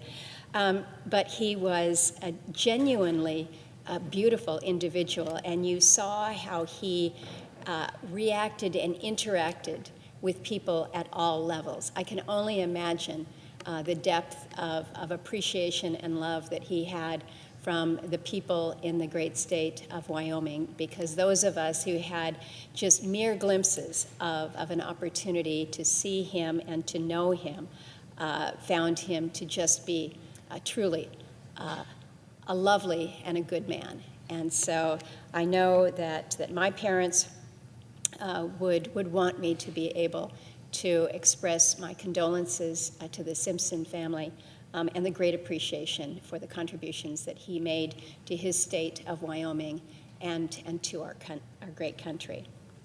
I come to the floor this morning with my annual update. As the occupant of the chair heard just a couple weeks ago, we began the last great race, also known as the Iditarod. This is the sled dog race that typically begins from Willow, Alaska, and goes northward to Nome, little less than 1,000 miles. This was the 53rd running of the Iditarod this year. And with great excitement, I am able to announce the winner of this year's Iditarod. At 2:55 a.m. this morning, Jesse Holmes crossed the finish line. He crossed the finish line in a remarkable time of 10 days, 14 hours, 55 minutes, and 41 seconds. Now, this is not the fastest Iditarod, but it is by far the longest Iditarod. I mentioned that typically you have an Iditarod race of just about 1,000 miles. This was 1,128 miles through extraordinary wilderness, across conditions that were grueling in perhaps different ways. Soft snow, howling winds, blasting sand, believe it or not, as they were crossing through river areas. It is a tough race every year, but this year was particularly rough. They moved the start of the race this year from Willow to begin in the community of Fairbanks, one of my hometowns there, but took a northern route through the interior along the Yukon River, circling all the way down and doing a loop-de-loop down in Grayling, Engvik, and Shagaluk. The conditions coming up into Eagle Island were described as some of the worst. Actually, the terms that were used were not ones that I'm going to share on the floor here, but it was a pretty tough trail, hard conditions on everyone. But then moving back to Kaltag and coming along here across Norton Sound, 8-hour stop here just out of Nome in safety, and Jesse Holmes, again, came under the Burled Arch at 2:55 a.m. this morning with 10 dogs in harness. His lead dogs were Polar and, who was the other? It was Polar and, I got to find it here because you got to remember, you've got to acknowledge the names of your dogs, because it is the dogs themselves that make sure that that you come across safely and with honor. I can remember Polar, and I can't remember the name of the other dog. Hercules. Hercules and Polar. I mean, isn't that appropriate for your lead dogs that are taking you? So it is indeed something that we as Alaskans look on with great pride each and every year. It is a test of endurance of the animals, certainly. It's a test of endurance for the mushers themselves. Keep in mind, when they set out on the 3rd of March is when they left out of Fairbanks, you're moving day and night, although for most of the mushers, they actually prefer to mush at night when it's cold, because the conditions are actually easier on the dogs so that the dogs don't get overheated. But it's not like you're checking into a roadhouse or checking into a hotel. When you stop, you're literally getting bales of straw that you have had airdropped to a location. You're putting the straw out as bedding for your dog. You are tending to your animals. And what I mean by tending to them, I mean that's feeding them, that's watering them, that's taking their booties off, that's massaging their feet, that's massaging their muscles. That's working your dogs to get them in shape to run before you can pause and heat up a pot of stew over your kerosene burner. Think about what it means to melt snow, enough snow to water 10 to 14 dogs that have been running miles and miles and miles. So the effort there is physical endurance, most certainly, but also mental endurance. Because when you're just head down, running into the wind, taking on conditions that look the same as you have seen for the past 17 miles because you're running down the width of the wide open river, or going through tussocks and hillocks and a trail that is just so rough and jerky that you've got to stay mentally awake. You've got to be physically on target, but it is hard in every sense of the word. And so there is an appreciation for the athletes, both human, but particularly the dogs themselves. And this is not something where you can have a strategy and say, I'm going to run for the next 43 miles and I'm going to rest my dogs for 4 hours and then we're going to move on. If you're a musher that's a winning musher and a safe musher, you can only go so far as your dogs will tell you. And when the dogs say, it's time to take a pause, you know it's time to take a pause. The third place, the individual who's going to come in third, Paige Drobny here, had a comment just yesterday that she says that she has to make sure that she is watching what her dogs say. And when the dogs give her the look that say, we're not with the CEO right now, she knows, and she says, I'm listening to them. I've got to make sure that they trust me just as I am trusting them. So there is a relationship that is extraordinary when you think about the humans and the canines teaming together.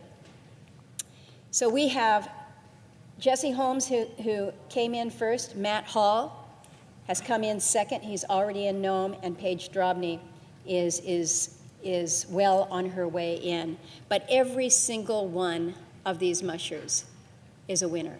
Every single one of these 33 teams are winners. And those dogs remind us of that. So people have asked me, what do you get if you win the Iditarod? If this is something that mushers train for day in and day out of each year, it must be some big grand prize. Well, this year, the prize is $52,000, I believe the total sum was. And in addition to that, Jesse Holmes has won several other acknowledgments as he has entered different checkpoints ahead of the rest of the pack here. So his winnings, in addition to the first place finish, total $4,500 in cash, okay, on top of what he is receiving, $4,500 in gold nuggets, 25 pounds of fresh Bristol Bay salmon, and multiple trophies to commemorate each event. So it's not just about the money, it's not just about the accomplishment, but getting some good old Bristol Bay salmon is also not a bad way to be recognized. A little bit about our first place winner this year, Jesse Holmes. I was able to share with my colleague from Alabama. Jesse Holmes hails from Alabama. Alabama is a far piece from Alaska. The temperatures are a little bit different, but Jesse came to Alaska in 2004. He's been there ever since. He fell in love with Alaska. He found that running dogs on a remote trap line along the Yukon River was the lifestyle that he wanted to adopt, and he has embraced it. Some of you may recognize the name. He was a regular between 2015 to 2023 on the Alaska reality TV show, Life Below Zero. I don't know, maybe some of the people follow Life Below Zero. A lot of you follow Alaska reality TV shows. But let me tell you, Jesse Holmes is the real deal. You may see him on reality TV, but he is the real deal. He's raced in the Iditarod every year since 2018. He placed 7th then as a first-time runner and became the 2018 Iditarod Rookie of the Year. So this guy has just been cruising. He has placed in the top 10 now 5 times. So again, an extraordinary musher, but a gentleman who has been proving his worth all along for years now, and we're just honored to be able to congratulate him. This race is one that my colleagues know I get excited about it. This is March Madness, I know, but for us, it's also about the excitement that comes with this amazing race. And it is a reminder to us that Alaska is a place that does not yield to those who are unprepared. It rewards those who respect it, who understand its power, and who find strength when faced with some pretty impossible obstacles. And most people would say it's impossible to run 1,128 miles on a dog sled across these conditions. But the Iditarod is a living tribute to the pioneering spirit and a reminder that hardships are not something to be feared, but just faced with courage. Just run into the storm. So I want to recognize the values that it upholds, the perseverance in face of adversity, the partnership that transcends words, and really the unbreakable will to keep it going no matter what the storm is. So I wanted to share that with colleagues. And before I conclude my time here on the floor, I just want to acknowledge kind of the place that we are at here today on the 14th of March, a day that we have seen coming, not just on the calendar, but we here in the Congress have known that this is the day that our continuing resolution was going to run out. The clock runs, and we had a choice. We have a choice that we've got to make, and that choice is, does the government shut down at 11:59 tonight, or do we keep it open? And I think most of us would say a shutdown is never, ever a good idea. But you want to be able to have an option that is tenable. And I stood here earlier this week and I described what a Morton's fork is. It is a phrase that basically refers to a choice between 2 equally untenable positions. And that's exactly where we are. We have 2 equally untenable positions, in my view. We have a shutdown, which we cannot do. And we have a law that continues the operations of the government until the 30th of September. People would say that is good, but it doesn't allow for the good work that those of us that have tried to shepherd the appropriations bills through this process. It doesn't allow for that direction from the Congress. It basically continues FY24 levels, but without the parameters that the Congress, that we have directed, not just those of us on the Appropriations Committee, but along with all of our colleagues. And so I do not like a long-term continuing resolution. If we had the ability to move our appropriations bills through the floors as we should have, as we set ourselves up to do, but as we were not allowed to do, we were not able to bring those completed appropriations bills, even though the vast majority of them were not only bipartisan, but overwhelmingly supported through the committee. And the Democratic leader didn't bring them to the floor. Didn't happen. And so we didn't have the chance to finish our work. We need to be able to make sure that the work that we do here is concluded. Why? Because that's the responsibility that we have as members of Congress. This is our job. This is our job under the Constitution. It's not the executives. It's not the president's. It's our job. And so if we had the ability to have a short-term CR to just give us a little more room to finish these up, that could have given us a better option. It could have given us a third option that would have been tenable. But my colleague and the chairman now of the Appropriations Committee, working with her ranking member, tried to get us to that place, multiple offers extended. We didn't get there, and that's a shame. And it's a shame because it puts us, again, in a place where we have two untenable, equally untenable choices in front of us. So Mr. President, I am reluctant, I am very reluctant to support a long-term CR. I do not like the fact that it gives the executive branch the authority that we own as members of Congress when it comes to defining spending priorities. But I also cannot be part of anything that ultimately shuts this government down. I've been in the Senate for a long while now. I have never voted to go into a government shutdown. In fact, I have been, along with my colleague, engaged in many of those ventures where once the shutdown happened, we were scurrying to try to find ways to avoid danger to our governmental functions and our operations. The harm that it brings to good individuals is simply not worth it. So we're in a bad place.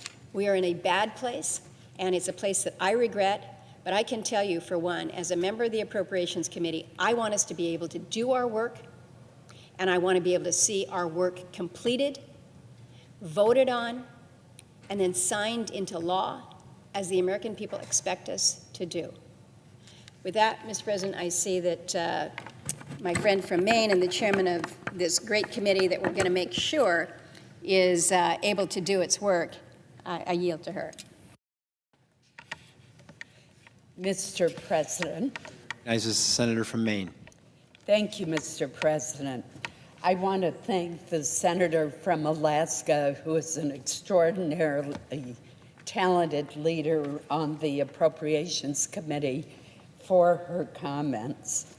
Mr. President, I rise to urge passage of this funding measure to prevent an unnecessary, harmful, and costly government shutdown at midnight tonight. Mr. President, government shutdowns are inherently a failure to govern effectively and have negative consequences all across government. They inevitably require certain government employees, such as Border Patrol agents, members of our military and Coast Guard, TSA screeners, and air traffic controllers, to report to work with no certainty at all on when they will receive their next paycheck. That's just unfair. Shutdowns also put critical investments in our national defense on hold. Training exercises would be limited, which could hurt our nation's readiness. New programs would be paused, delaying new capabilities from getting to our warfighters. That's why we have always in the past avoided CRs for the Department of Defense.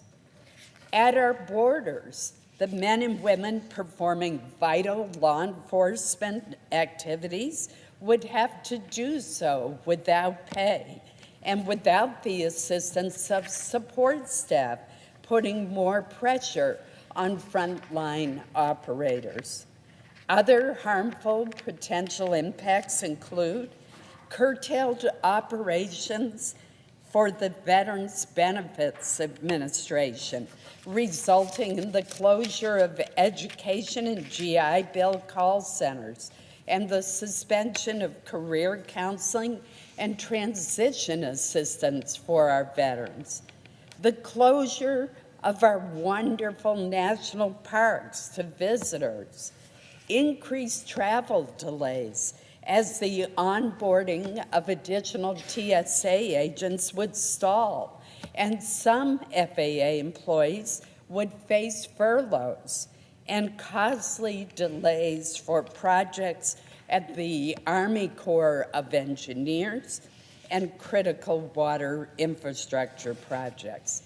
That is just a very partial list of the harm that would be done from a government shutdown.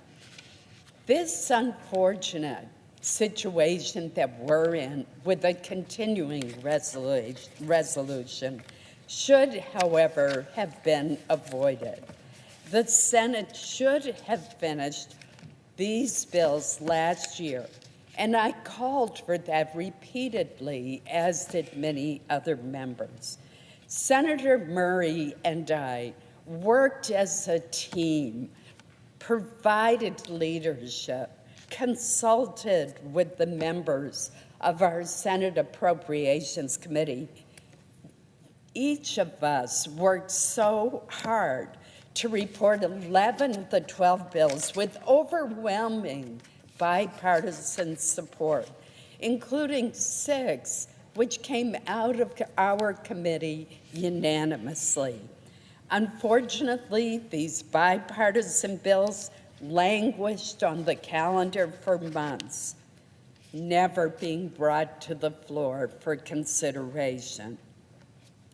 This decision by the then Senate Majority Leader denied senators the opportunity to debate and amend our reported bills, and denied the House and the Senate the chance to go to conference and work out the differences among the bills.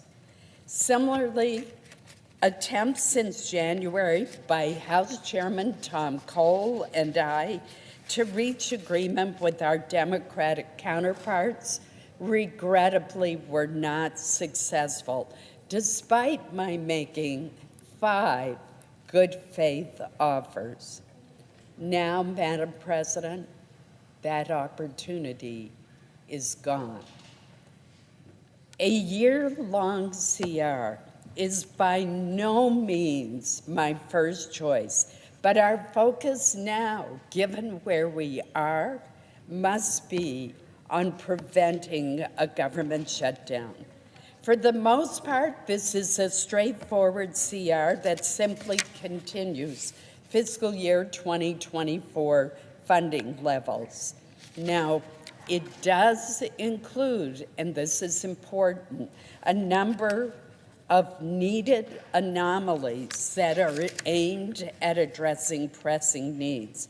For example, the CR realigns funding in the appropriations accounts for the Department of Defense to meet current global threats and cover the cost of pay raises for junior enlisted personnel.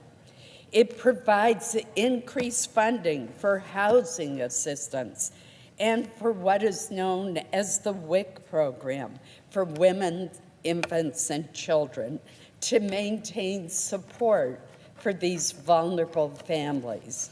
Within the Department of Homeland Security, the continuing resolution includes targeted increases to support ICE operations, avoid furloughs of TSA airport screeners, and to fund much-needed pay raises for members of our Coast Guard.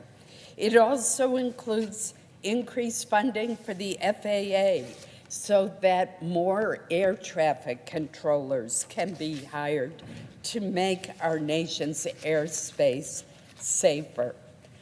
Madam President, we can delay no longer. It is essential that the continuing resolution be adopted today in order to prevent a harmful government shutdown. I urge its adoption, And Madam President, let each and every one of us here commit to working together on the FY 2026 budget so that we enact appropriations bills prior to the start of the new fiscal year. Thank you, Madam President. Madam President.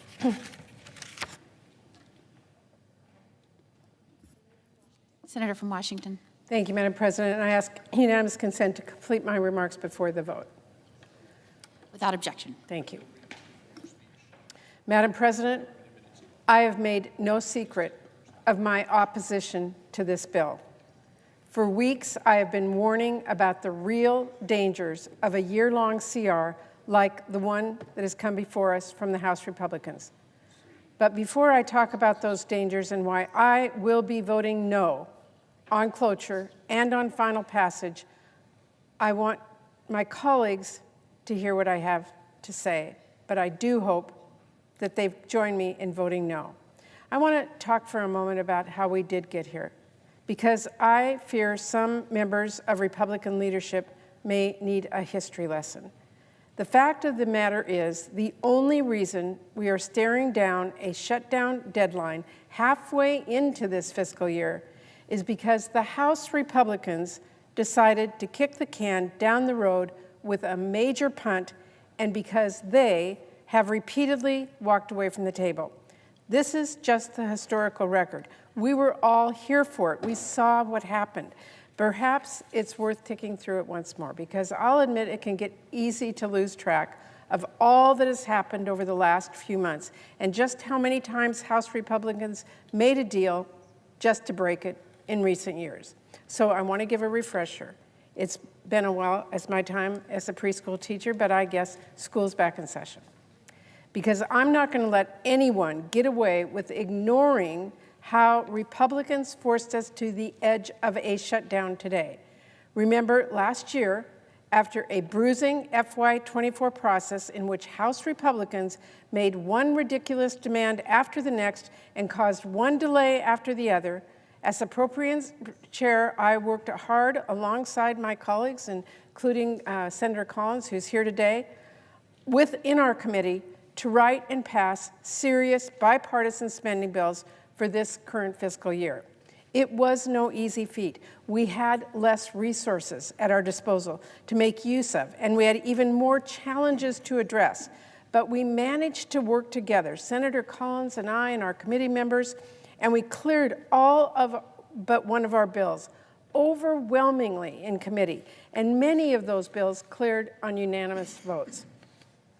Then come November, after the election, I was pushing very hard to get our funding bills done and wrapped up by the end of the year. My Democratic colleagues and even many of my Republican colleagues wanted to get that done.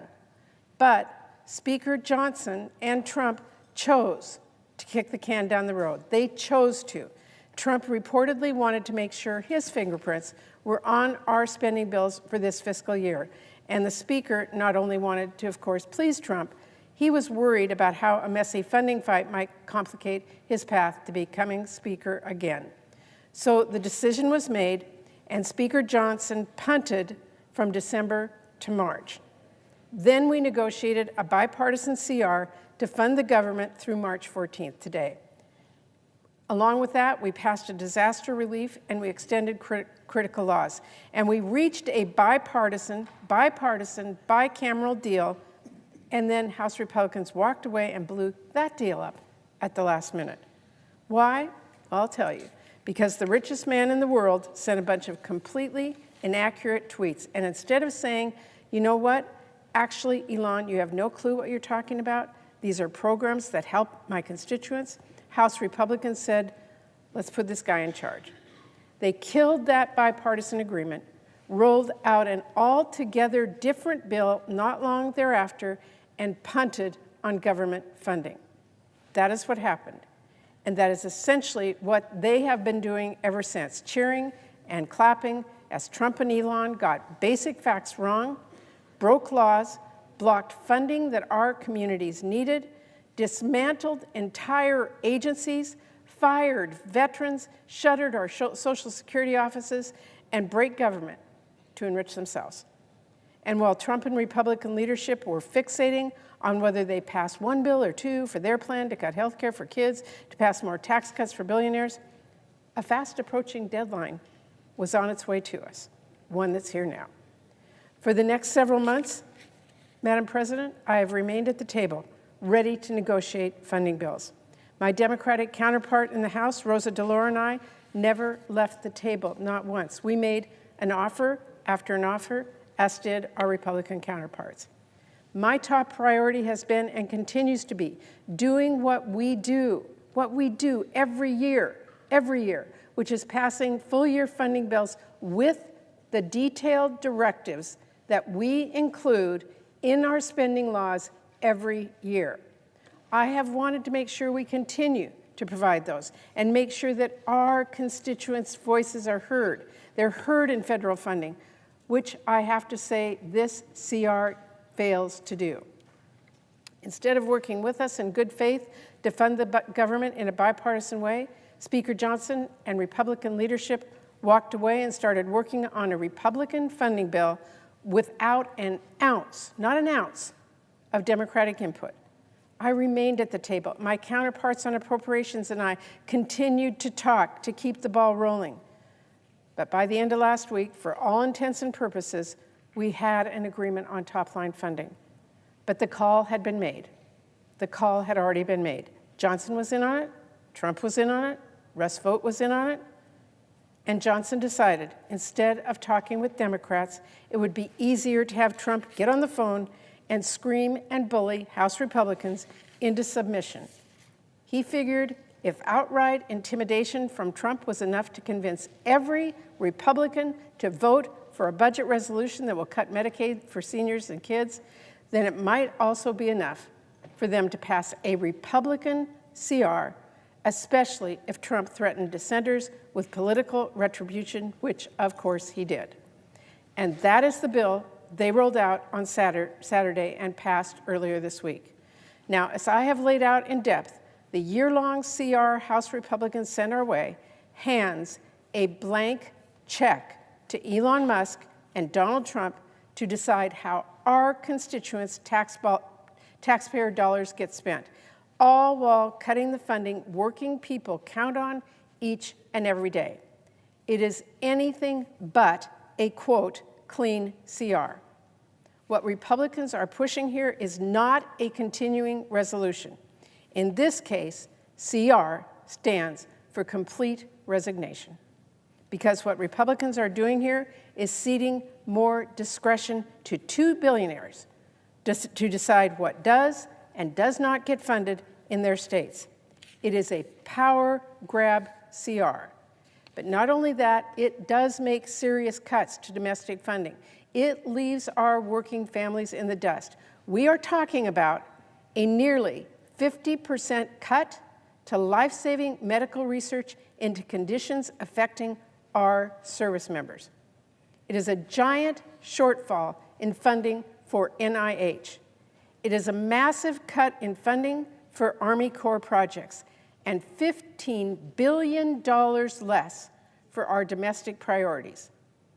Madam President, this bill will force Social Security to cut staff and close offices and make it harder for our seniors to get the benefits they spent their careers paying into the system to earn. It creates a devastating shortfall that risks tens of thousands of Americans losing their housing. So this bill causes real pain for communities across the country. And let me be clear, this bill empowers Trump and Musk to pick winners and losers. And I guarantee you they will not only go after Democrats. Inexplicably, House Republicans are saying, give Trump all this power or we'll shut down government. Well, let's be very clear. That is and always has been a false choice. The reality is there were other options House Republicans could have chosen, but they chose to pull out of bipartisan negotiations and send a deeply partisan bill here to the Senate today. Democrats did not have an ounce of input into writing this bill.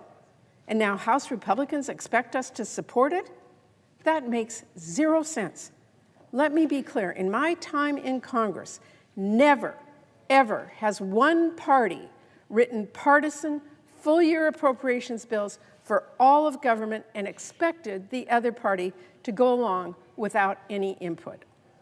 To my colleagues here who want to pass individual appropriations bills in a timely manner for next fiscal year, how are Democrats supposed to trust those who they will be in good faith, that they will be talking to us in good faith negotiations? After we did the hard work of negotiating overwhelmingly bipartisan appropriations bills last year, only for us to see this today from Republicans in the House.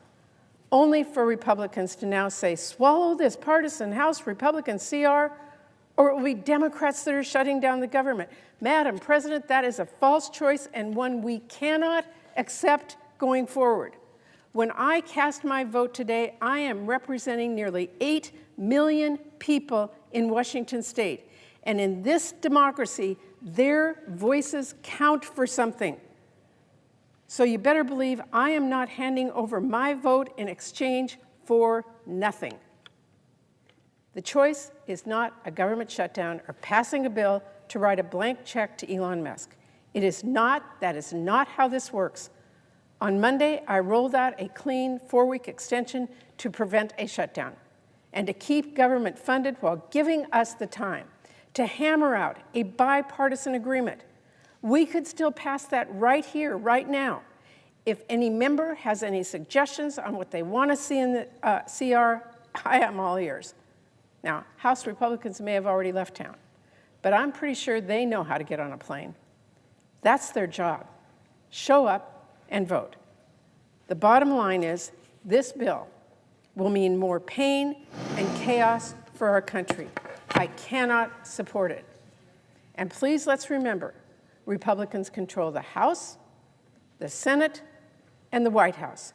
If you refuse to put forward an offer that includes any Democratic input, you don't get Democratic votes.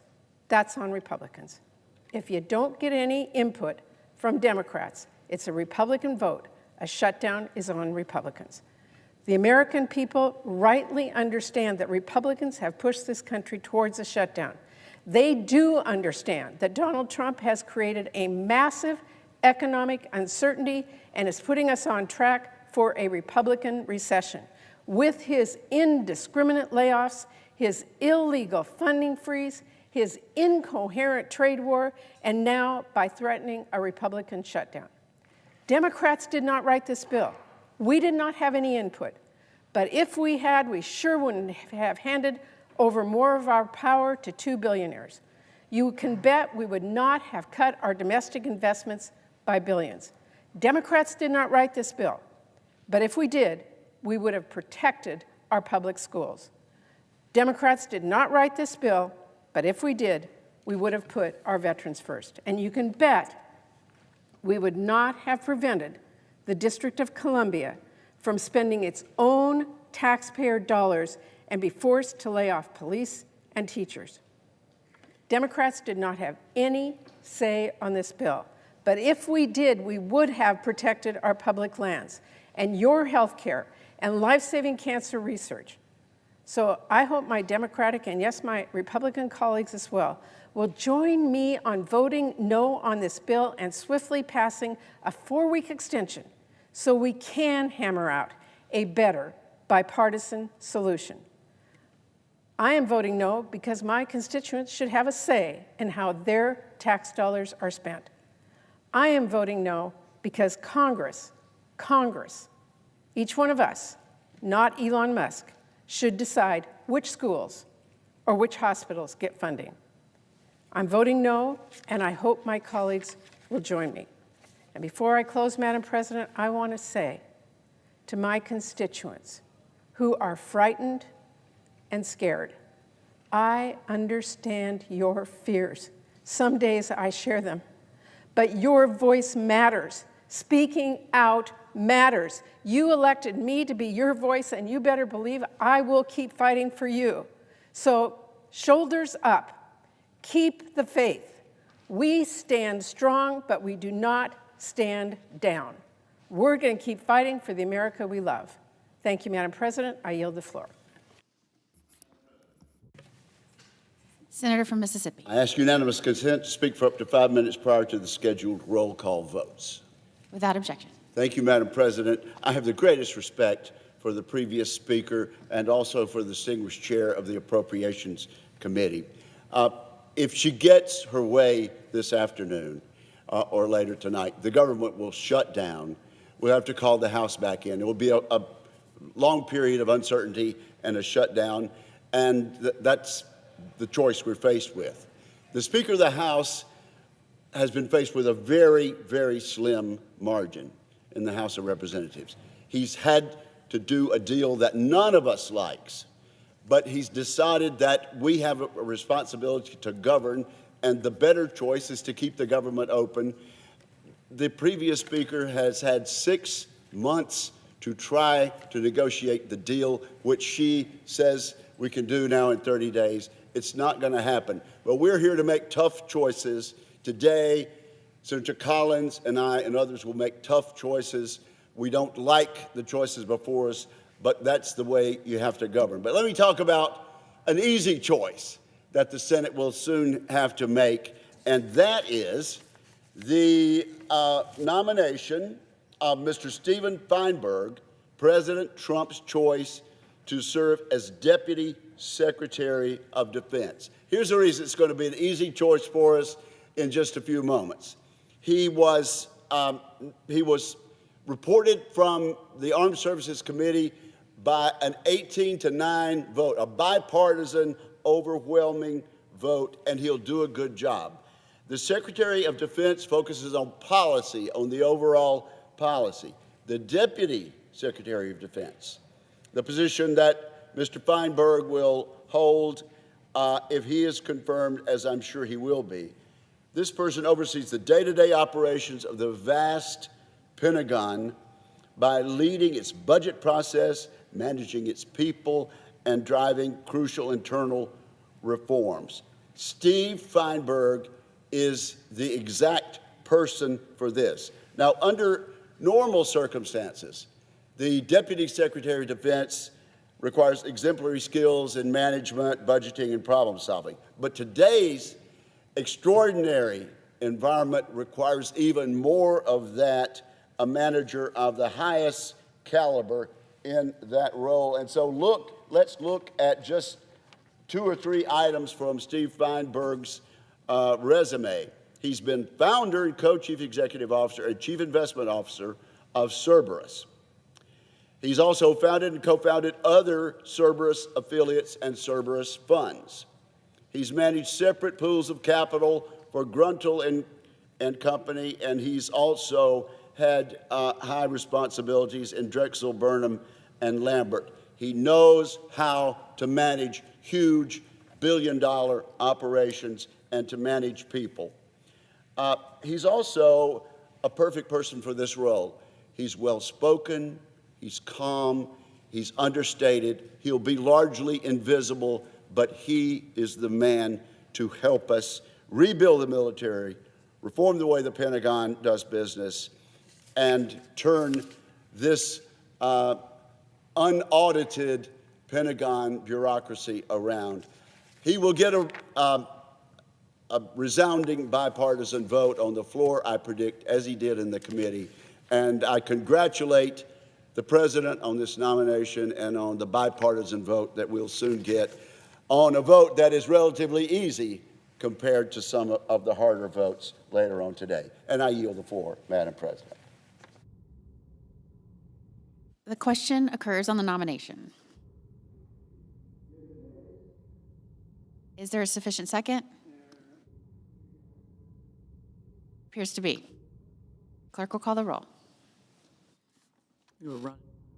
Ms. Alsobrooks, Ms. Baldwin, Mr. Banks, Mr. Barrasso, Mr. Bennett, Mrs. Blackburn, Mr. Blumenthal, Ms. Blunt Rochester, Mr. Booker, Mr. Bozeman, Mrs. Britt, Mr. Budd, Ms. Cantwell, Ms. Capito, Mr. Cassidy, Ms. Collins, Mr. Coons, Mr. Cornyn, Ms. Cortez Masto, Mr. Cotton, Mr. Kramer, Mr. Crapo, Mr. Cruz,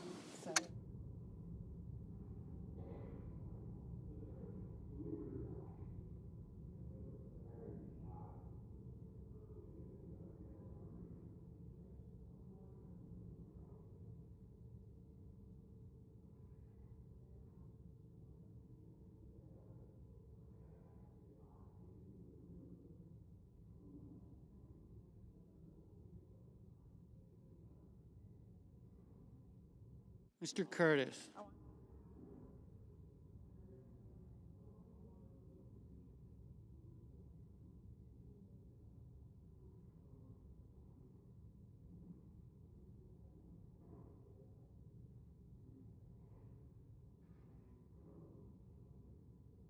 Mr. Daines.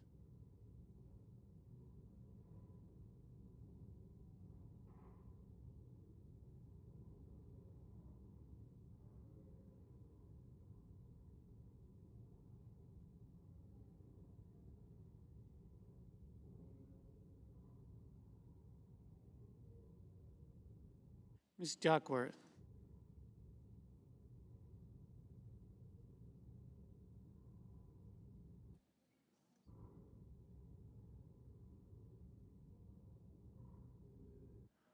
Mr. Durbin.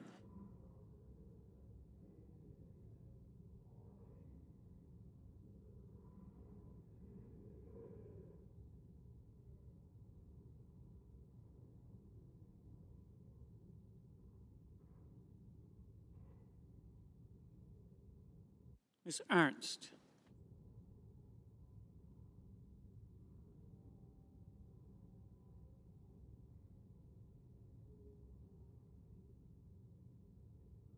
Mr. Betterman.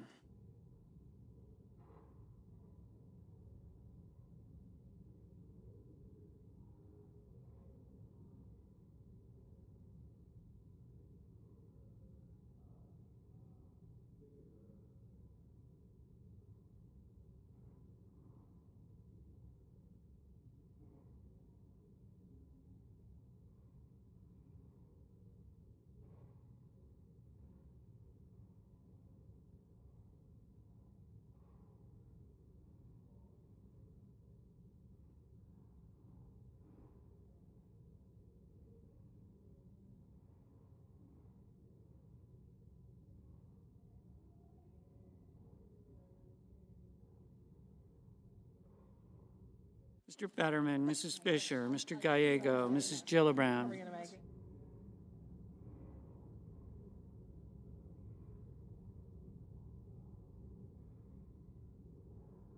Mr. Graham, Mr. Grassley, Mr. Haggerty, Ms. Hassan, Mr. Hawley, Mr. Heinrich, Mr. Hickenlooper, Ms. Hirono.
Mr. Husted, Mrs. Hyde-Smith, Mr. Johnson,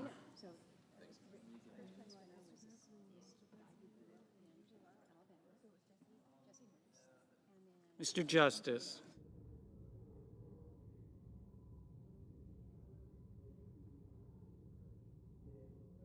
Mr. Kane, Mr. Kelly, Mr. Kennedy, Mr. Kim, Mr. King,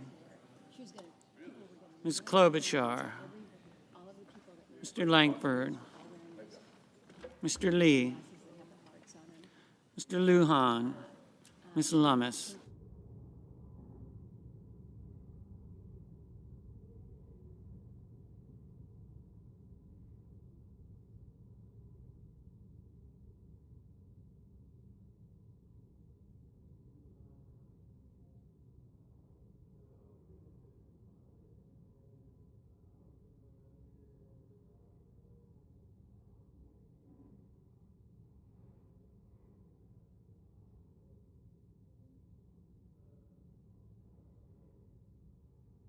Mr. Markey, Mr. Marshall, Mr. McConnell,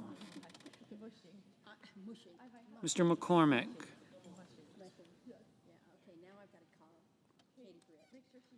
Mr. Merkley, Mrs. Moody,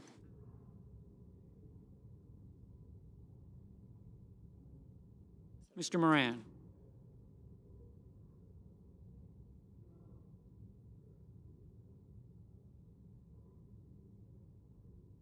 Mr. Moreno,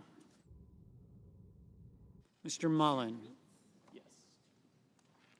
Ms. Murkowski, Mr. Murphy, Mrs. Murray, Mr. Ossoff, Mr. Padilla,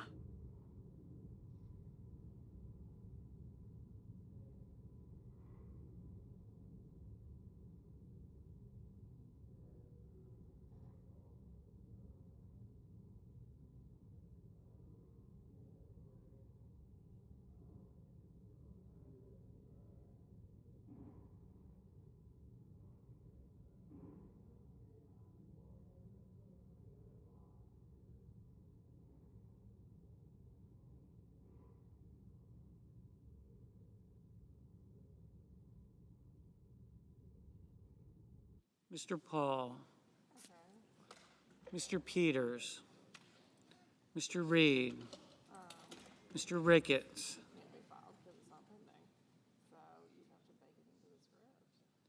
Mr. Resch,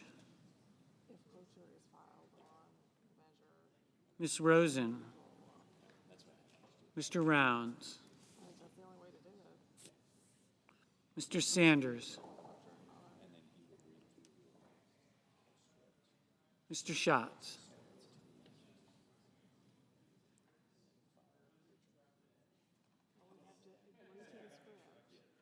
Mr. Schiff, Mr. Schmidt,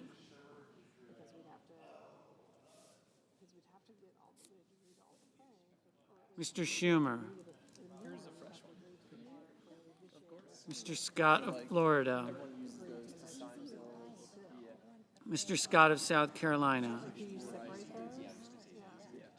Those are like the standards around here for signing stuff. Mrs. Shaheen, Ms. Sheehy, Ms. Slotkin, But we'd still have to do all the steps before he could file the closure. But if you wanted to, you could have Ms. Smith, Mr. Sullivan,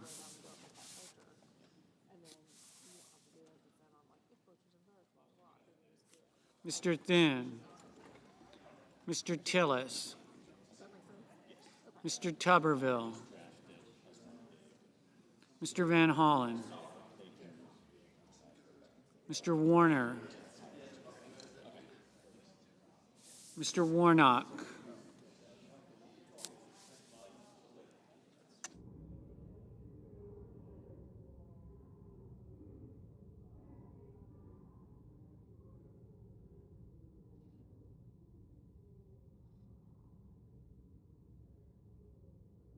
Ms. Warren, Mr. Welch, Mr. Whitehouse, Mr. Wicker, Mr. Wyden, Mr. Young,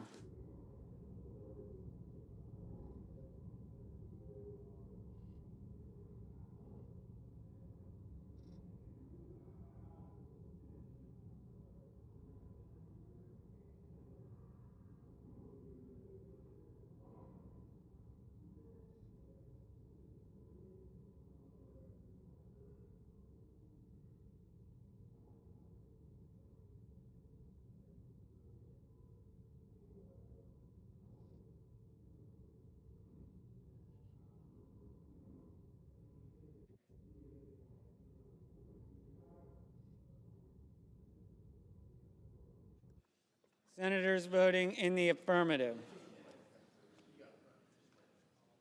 Budd, Cassidy, Haggerty, Marshall, Moody, Murkowski, Paul, Scott of South Carolina, Sullivan, Tillis, Wicker. Senators voting in the negative: Baldwin, Hassan, Heinrich, Kelly, King, Lujan, Markey, Padilla, Schatz, Smith, Warnock, Whitehouse, Wyden.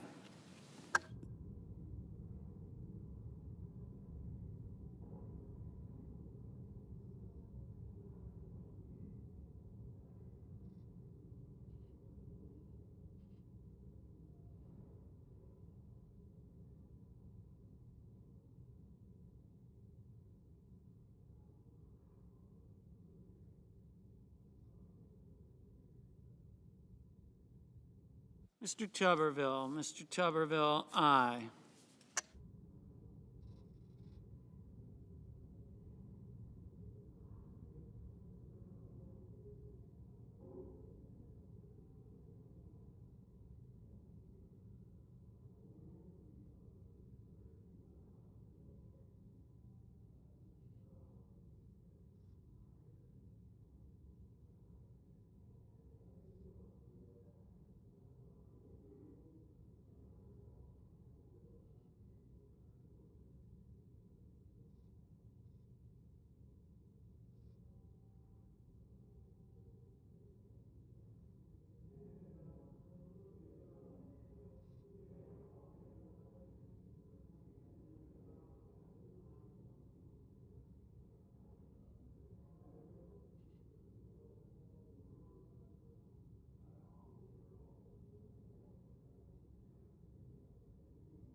Mr. Cotton, aye. Mr. Sheehy, aye.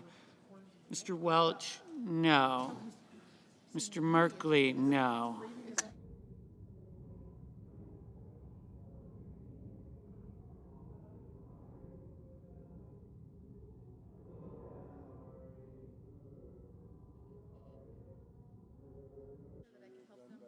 Mr. Justice, aye. Mr. Moreno, aye.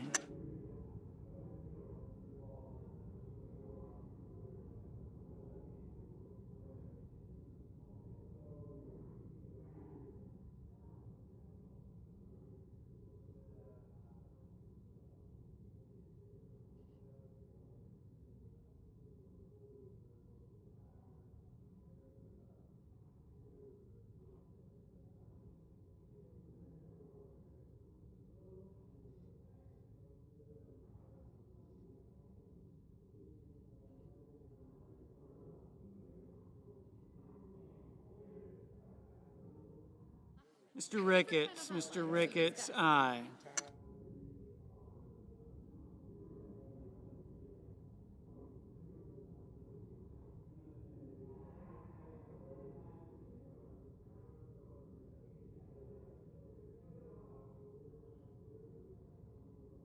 Mr. Fetterman, aye.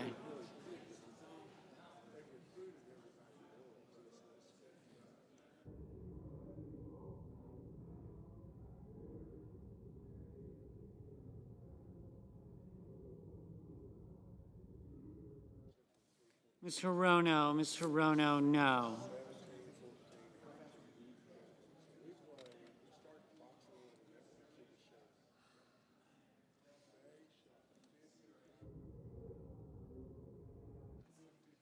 Mr. Grassley, aye. Mrs. Gillibrand, no.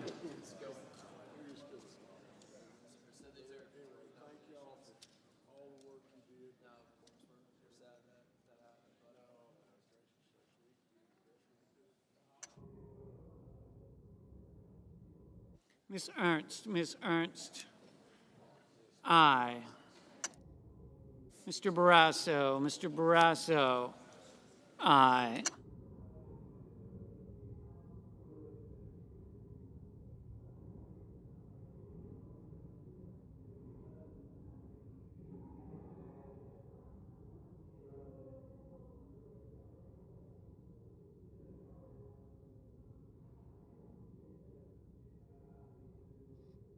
Ms. Collins, aye. Mr. Daines, aye.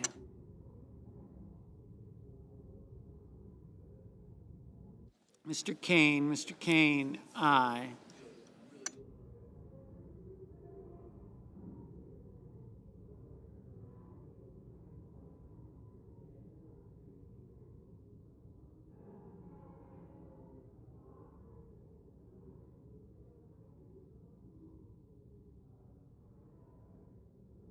Mr. Blumenthal, no.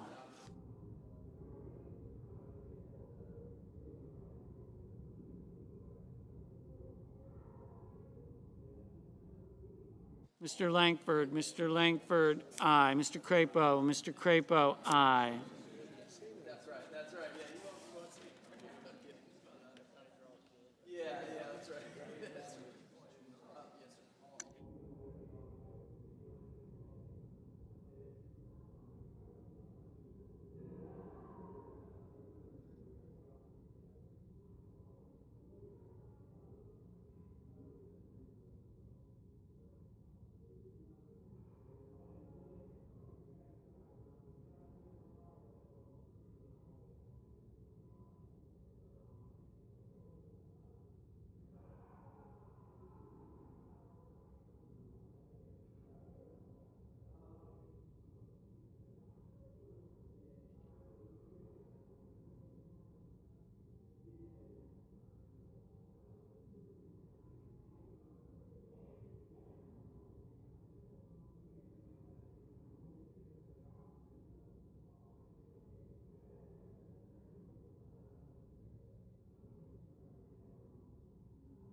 Mr. Rounds, aye.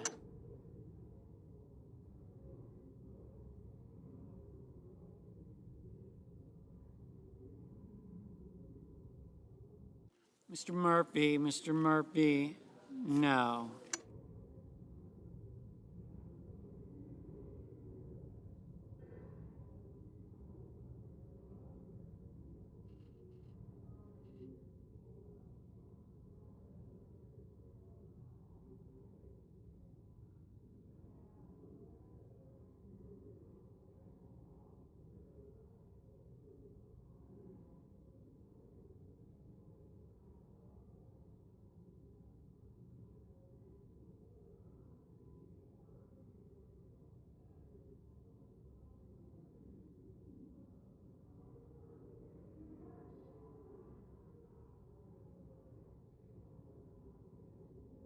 Mr. Bozeman, aye.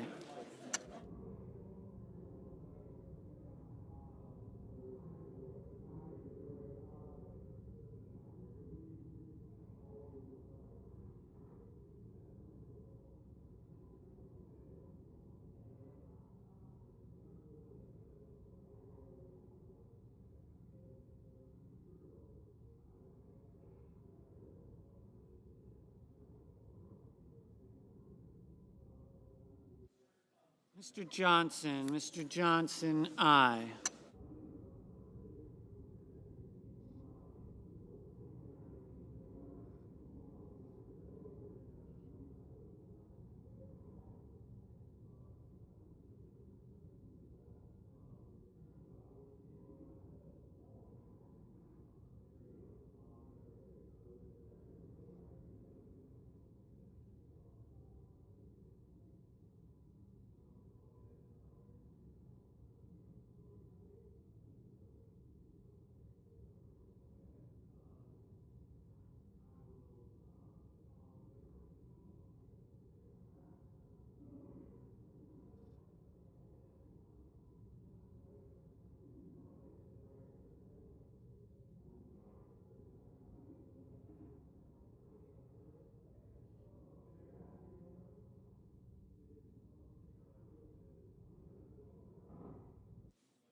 Ms. Blunt Rochester,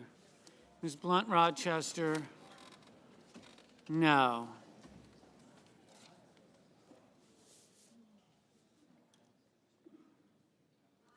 Mr. Thune, aye. Mrs. Blackburn, aye.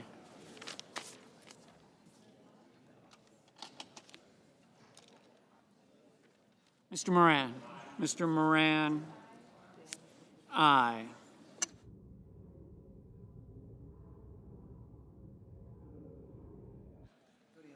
Mr. Cornyn, aye.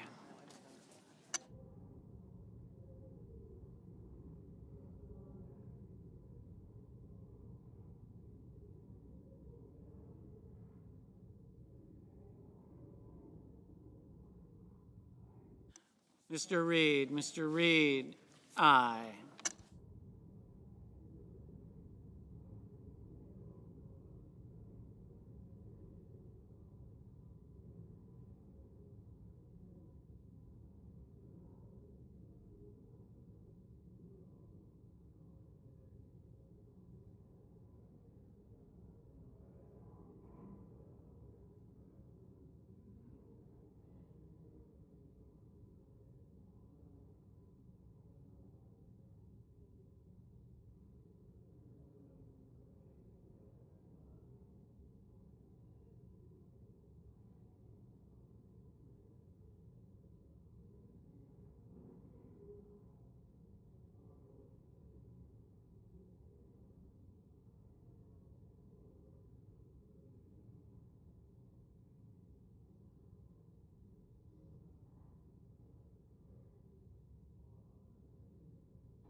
Mr. Hawley, aye. Ms. Lummis, aye. Mr. Kramer, aye.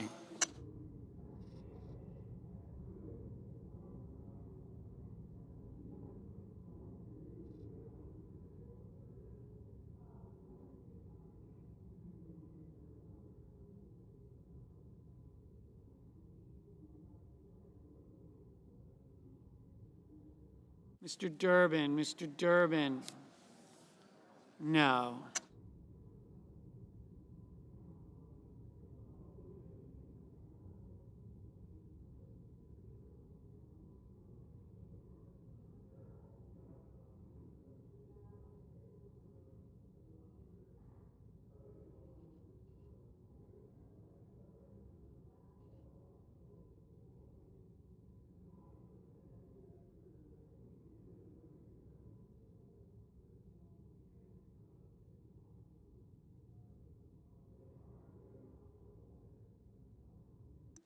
Ms. Alsobrooks, no.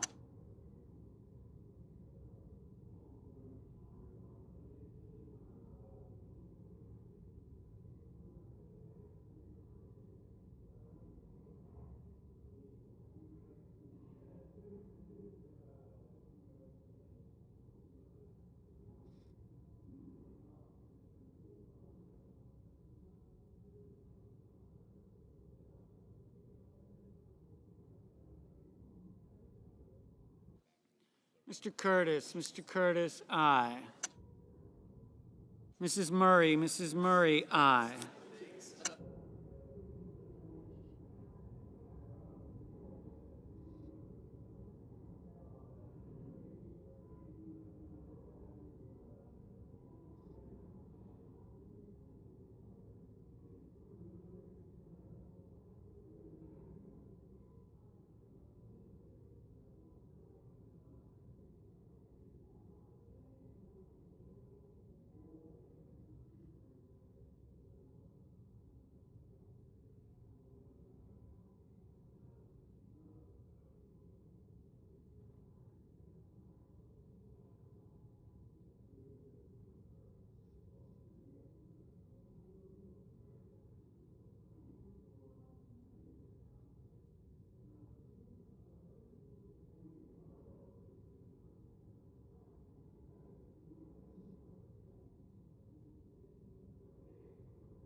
Mr. Kim, Mr. Kim, no.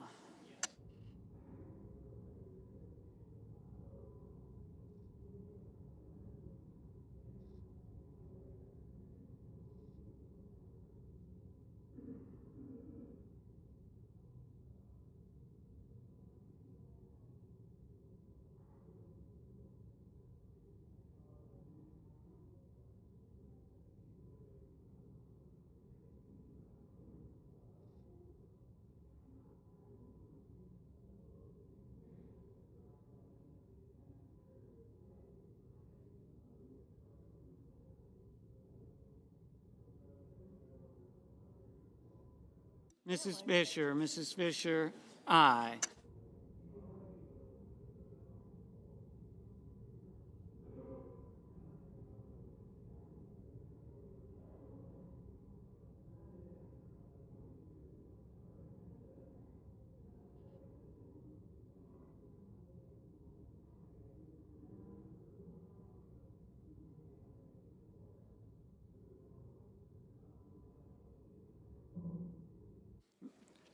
Mrs. Shaheen, aye.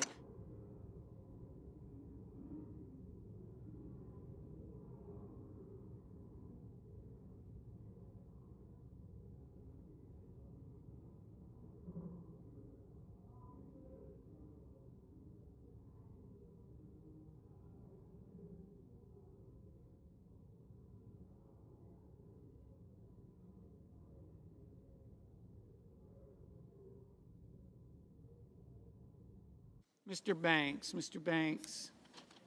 aye.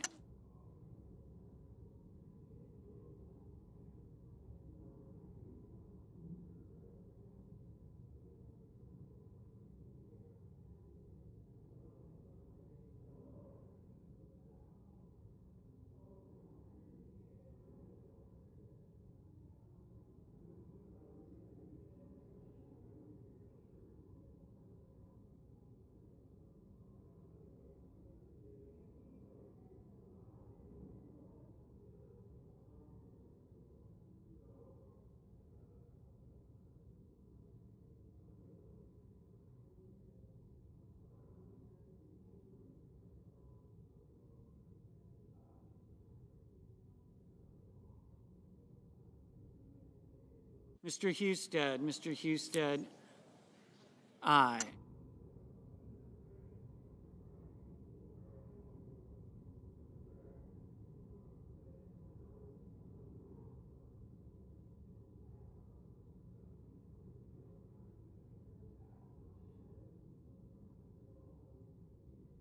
Mr. Mullen, aye.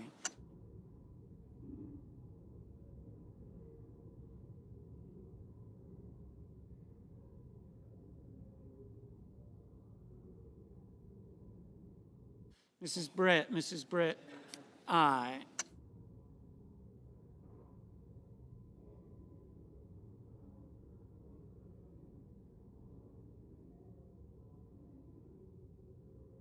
Mr. Peters, no.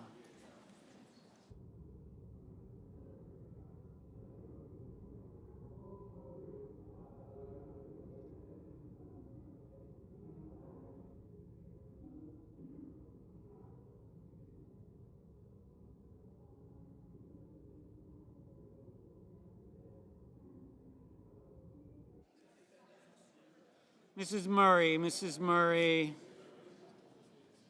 no. Mr. Wyden, no.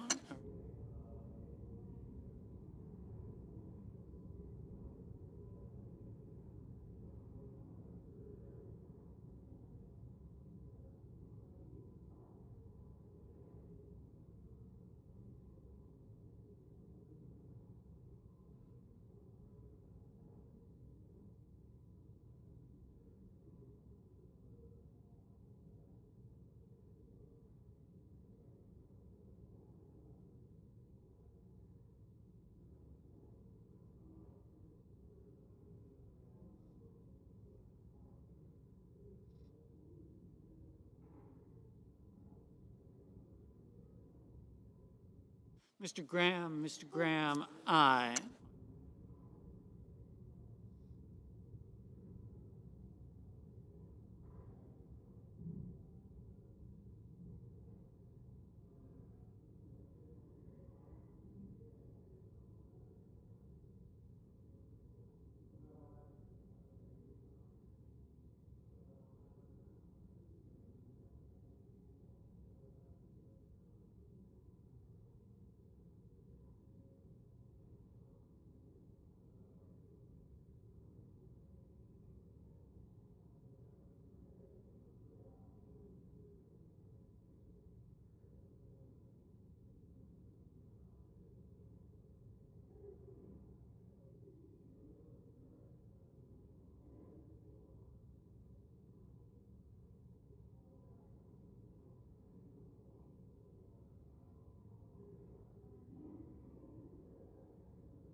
Ms. Cantwell, no. Mr. McCormick, aye.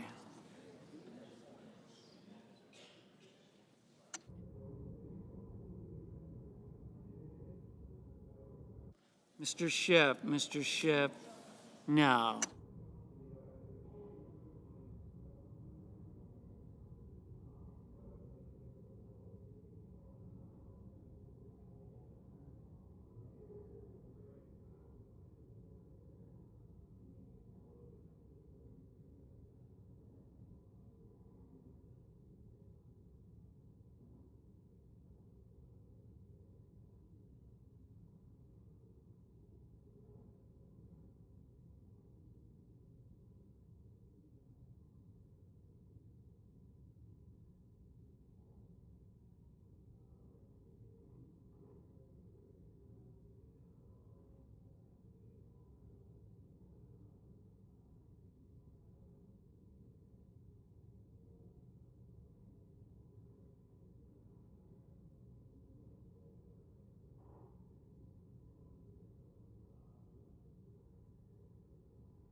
Mr. Risch, aye.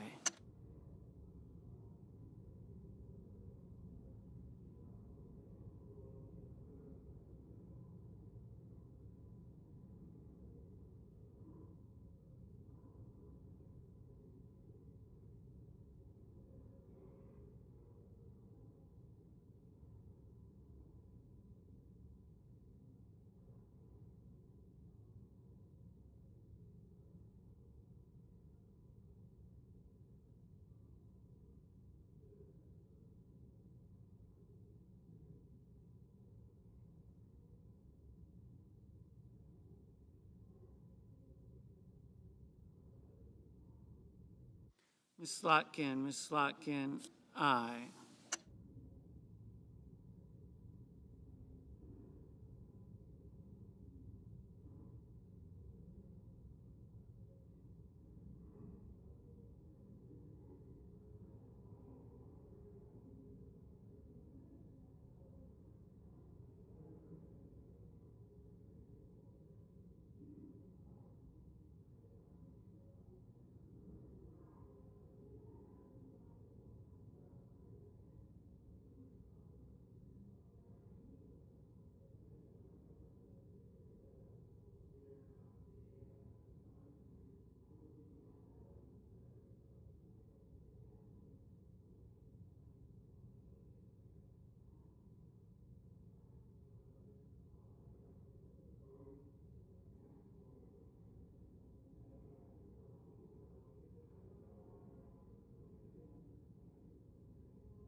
Mr.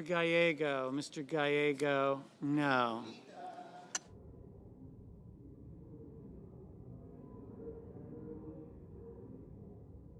Mr. Schumer, no.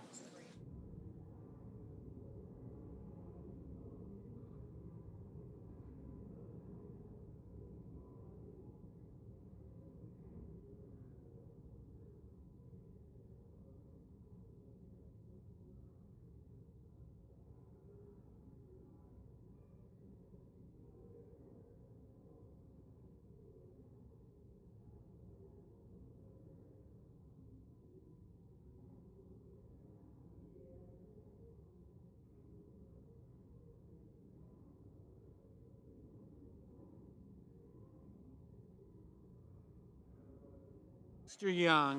Young, aye.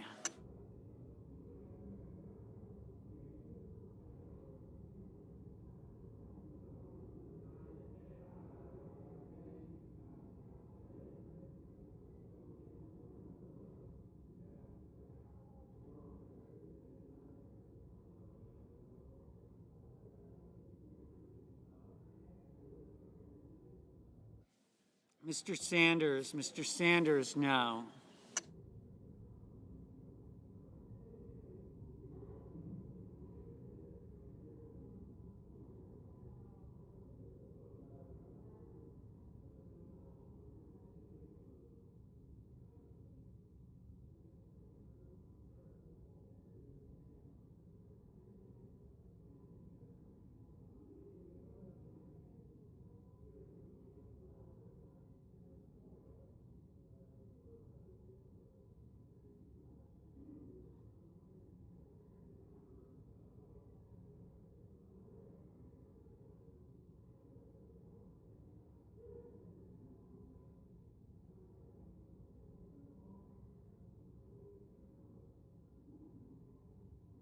Mr. Van Hollen, no. Mr. Schmidt, aye.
Mr.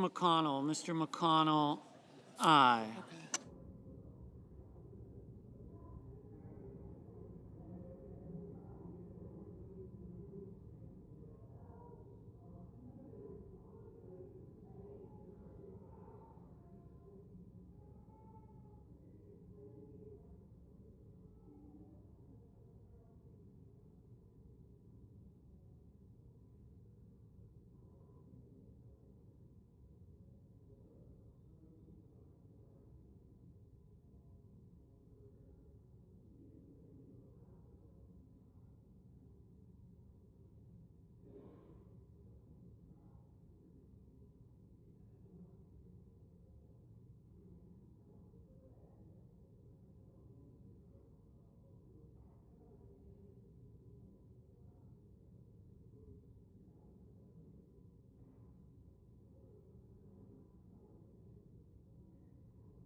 Ms. Warren, no.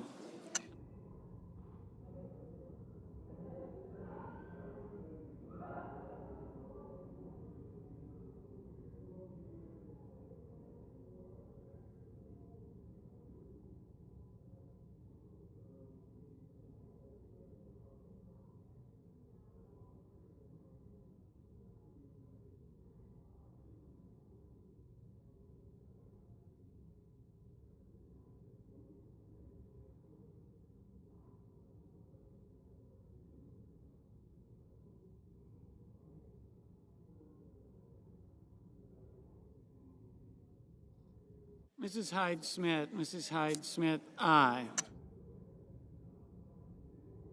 Mr. Ossoff, no.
Mr. Lee,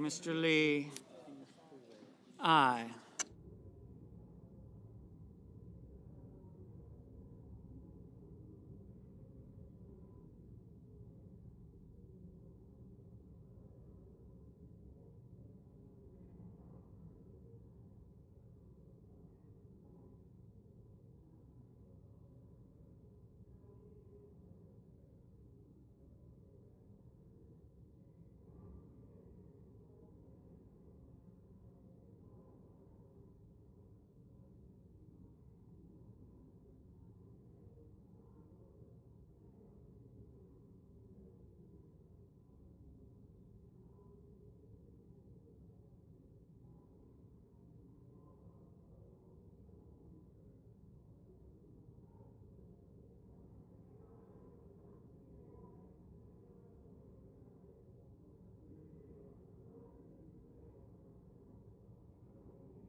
Mrs. Capito, aye. Mr. Kennedy, aye. Mr. Coons, no. Ms. Cortez Masto, no. Mr. Bennett, no.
Mr. Warner, Aye.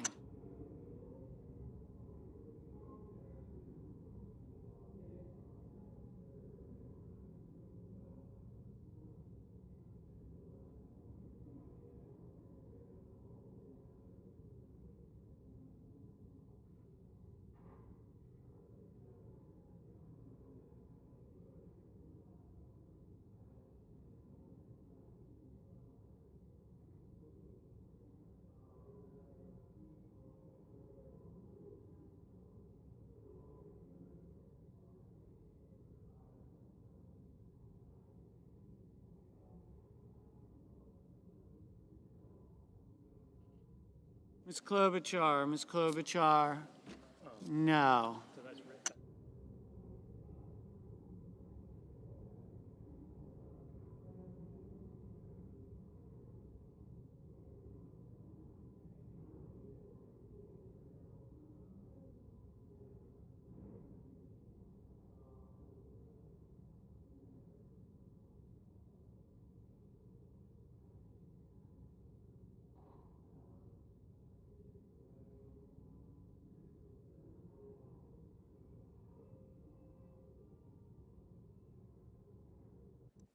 Mr. Hoven, aye.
Ms. Rosen, no.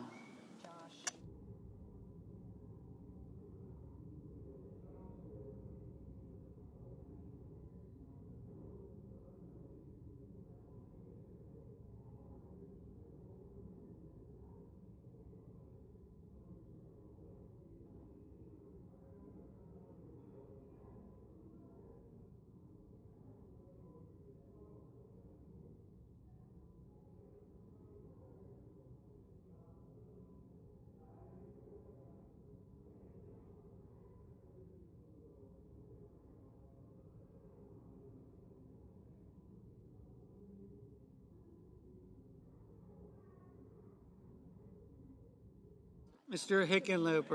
Hickenlooper, no.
Mr. Cruz. Aye. Ms. Duckworth. No.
The yeas are 59, the nays are 40. The nomination is confirmed. Under the previous order, the motion to reconsider is considered made and laid upon the table, and the President will immediately be notified of the Senate's action. Under the previous order, the Senate will resume consideration of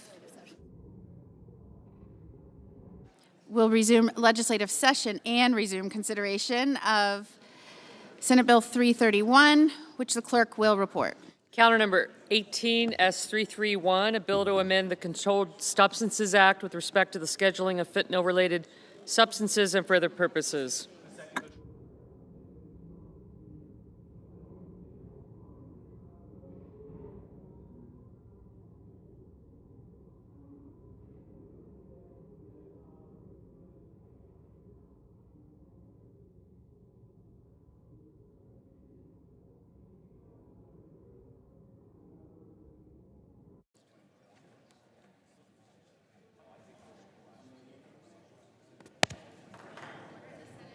Majority Whip. Madam President, I ask unanimous consent that the order of yesterday be amended so that the committee reported the substitute amendment of S331 be agreed to with all other remaining provisions in effect. Without objection. Under the previous order, all post-cloture time on the bill is expired. Amendment number 1237 is withdrawn. The committee reported substitute is agreed to, and the clerk will read the title of the bill for the third time. Calendar number 18, S331, a bill to amend the Controlled Substances Act and so forth and for other purposes.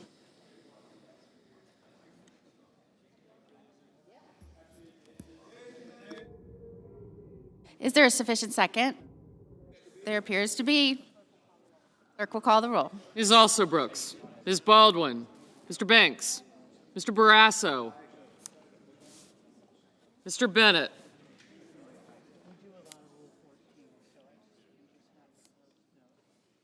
Mrs. Blackburn, Ms. Blunt, Mr. Blumenthal, Ms. Blunt Rochester,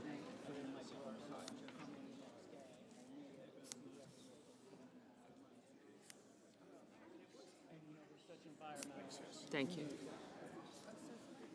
Mr. Booker. I got you, Sheehy, Mr. Sheehy.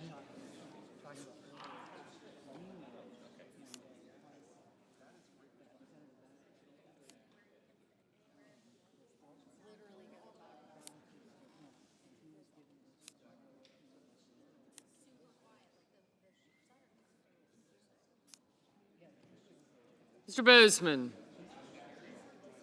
Mrs. Britt, Mr. Budd,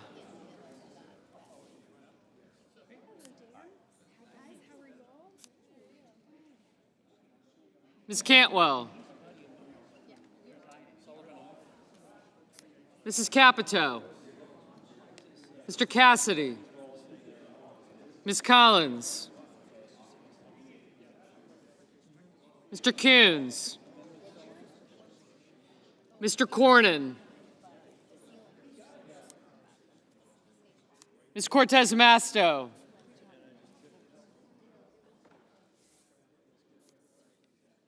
Mr. Cotton. Mr. Kramer. Mr. Crapo. Got him. Mr. Cruz. Mr. Curtis. Mr. Daines. Ms. Duckworth. Mr. Durbin. Ms. Ernst.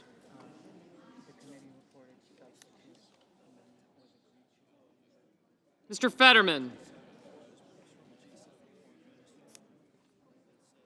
Mrs. Fisher.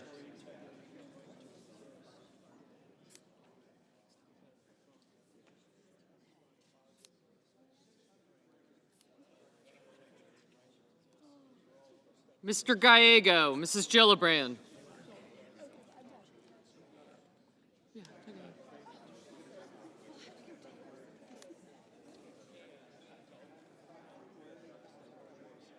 Mr. Graham, Mr. Grassley, Mr. Haggerty. No, you better not. Ms. Hassan. Mr. Hawley. Mr. Heinrich, Mr. Hickenlooper.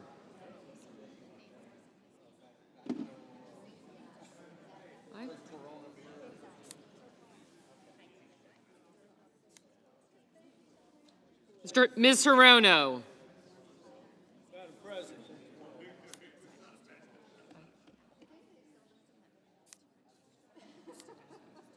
Mr. Hoven. Mr. Husted, Mrs. Hyde-Smith, Mr. Johnson.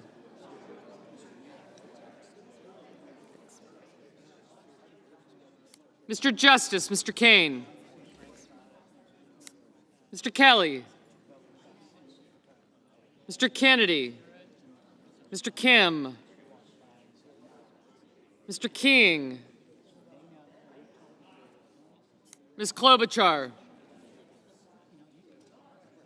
Mr. Langford, Mr. Lee, Mr. Lujan, Ms. Lummis, Mr. Markey,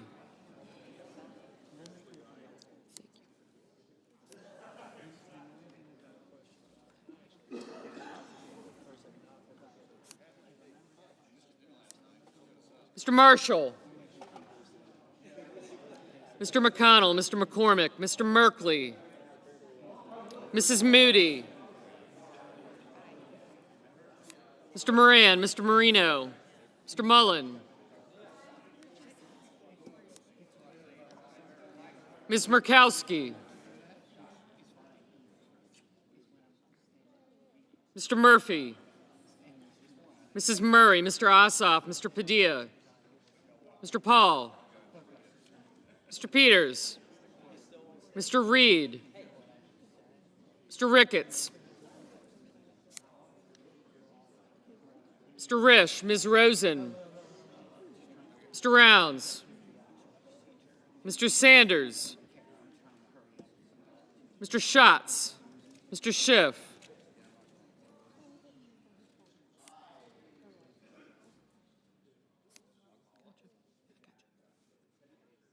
Mr. Schmidt, Mr. Schumer, Mr. Scott of Florida, Mr. Scott of South Carolina, Mrs. Shaheen, Mr. Sheehy, Ms. Slatkin, Ms. Smith, Mr. Sullivan, Mr. Thune,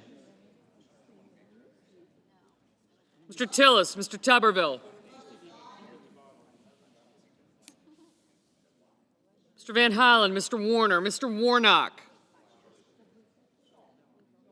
Ms. Warren, Mr. Welch, Mr. Whitehouse, Mr. Wicker, Mr. Wyden, Mr. Young,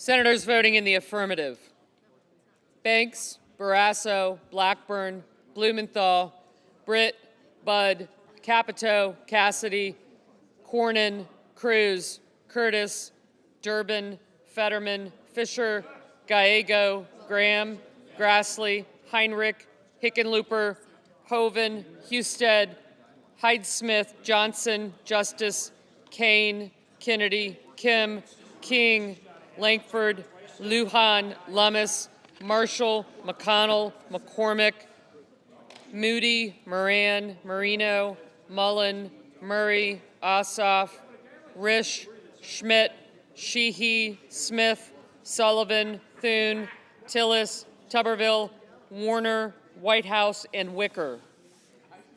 Senators voting in the negative: Blunt Rochester, Booker, Duckworth, Padilla, Sanders, Schiff, Van Hollen, Warren, and Welch. Mr. Peters, aye.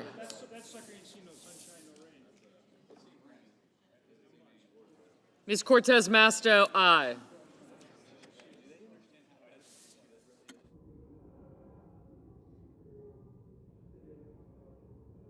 Mr. Lee, aye.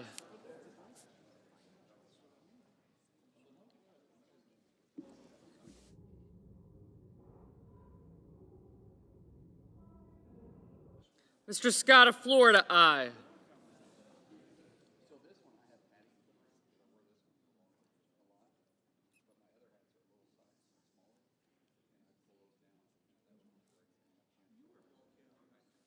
Mr. Crapo, aye.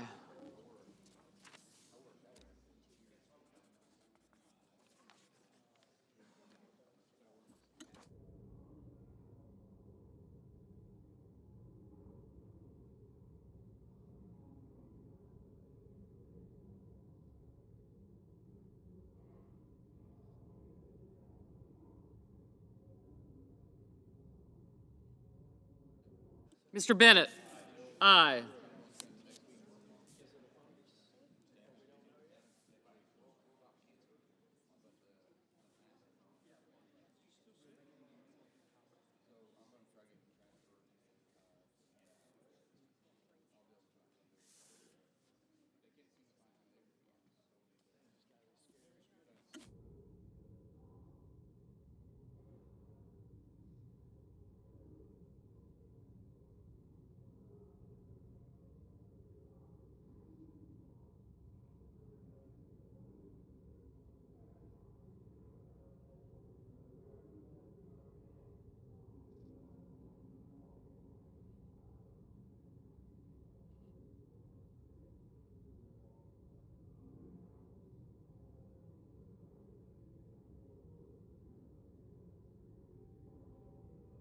Mr. Ricketts, aye.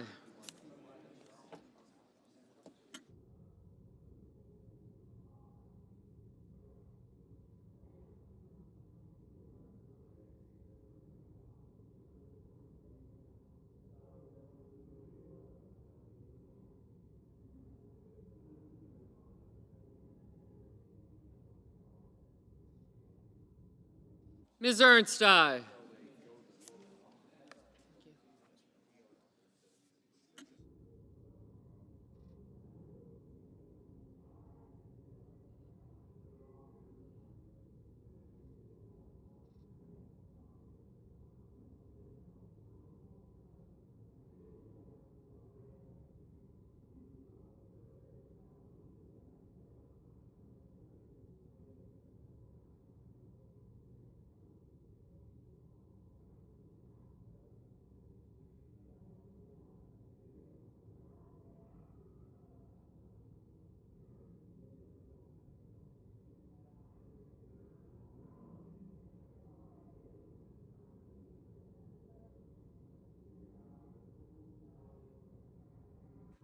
Mr. Coons, aye.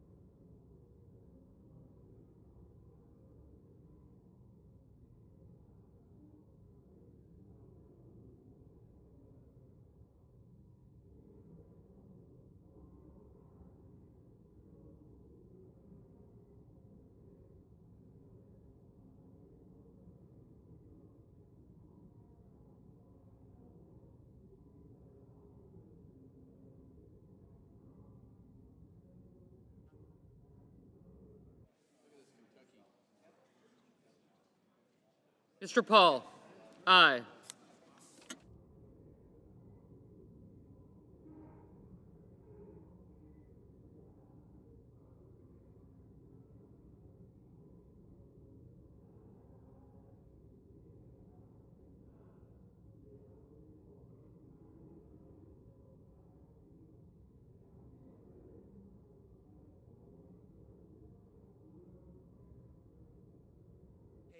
It's on tape.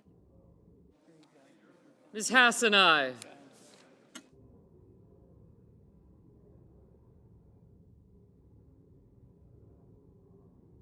Ms. Collins? Aye.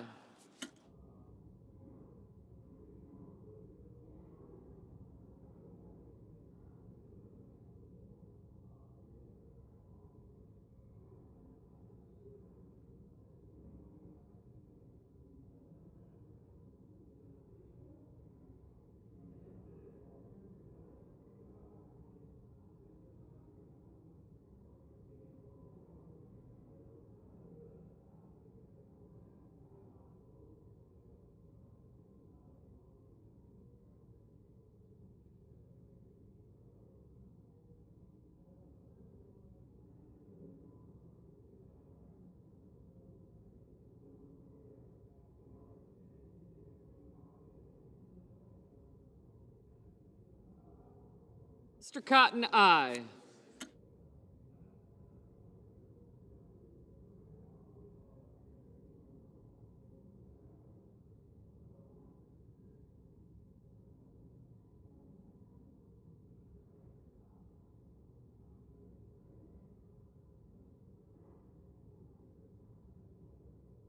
Ms. Cantwell? Aye.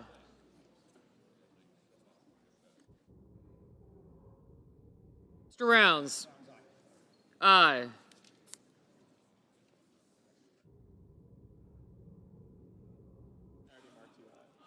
Mr. Scott of South Carolina, aye.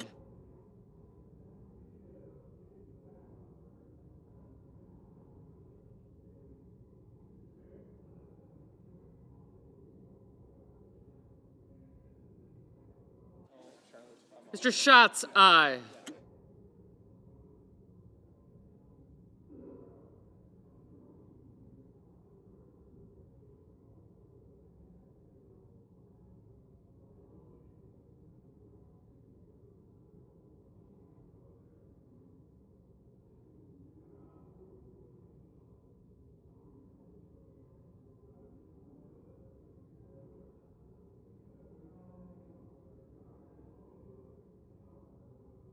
Mr. Bozeman, aye.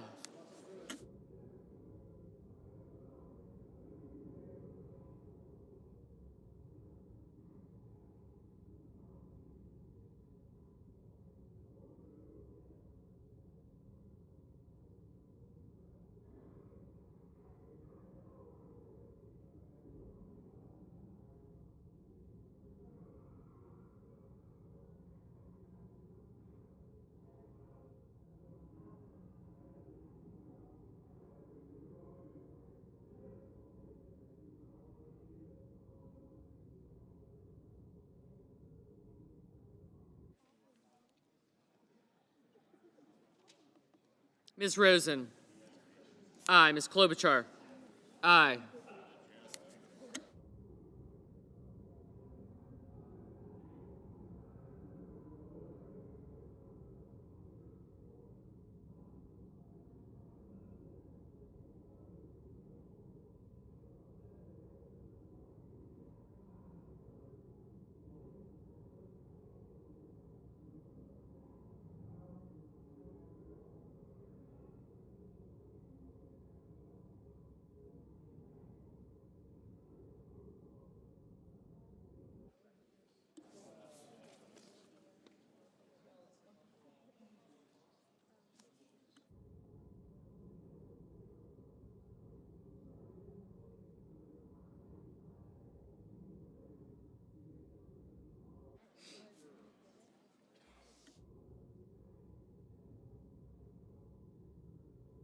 Ms. Hirono?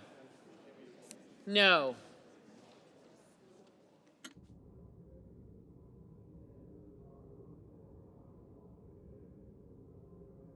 Ms. Slotkin, aye.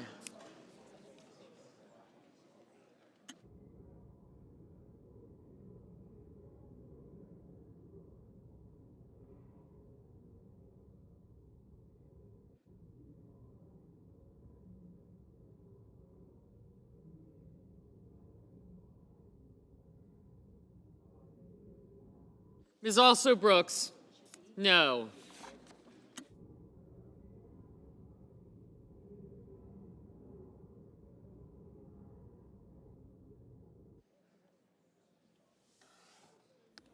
Mr. Markey, no.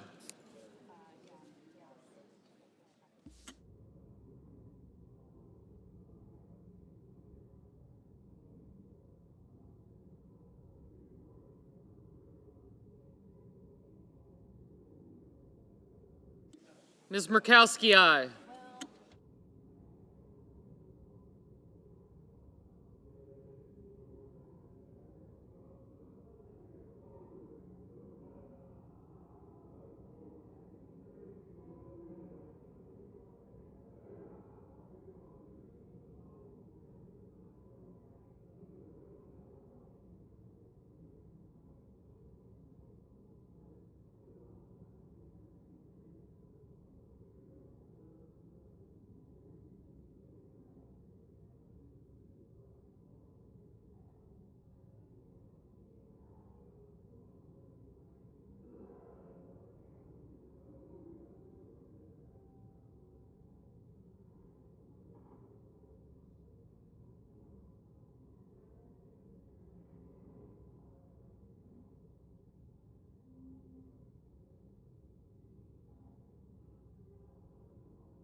Mr. Murphy, no.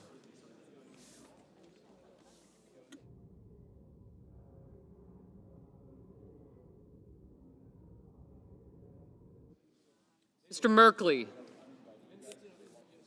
no. Mr. Daines, aye.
Ms. Baldwin. Aye. Mr. Young, aye.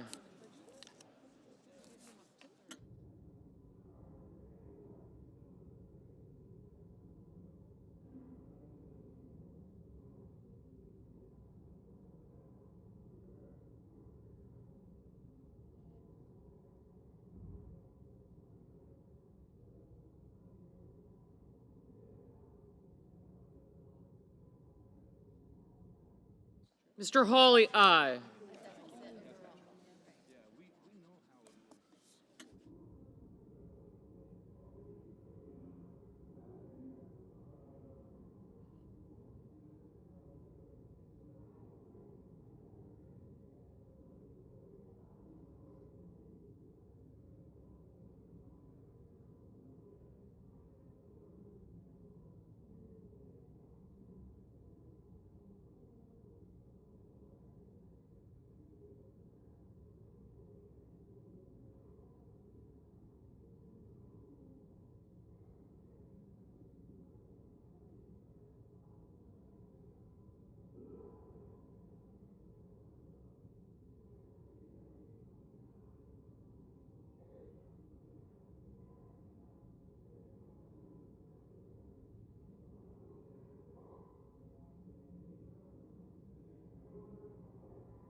Mr. Kramer, aye.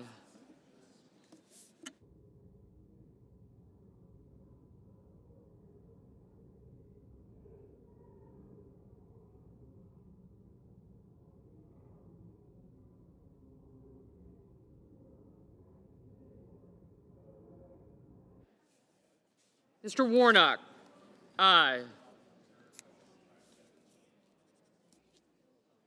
Oh, I'm so sorry. Mr. Warnock, no.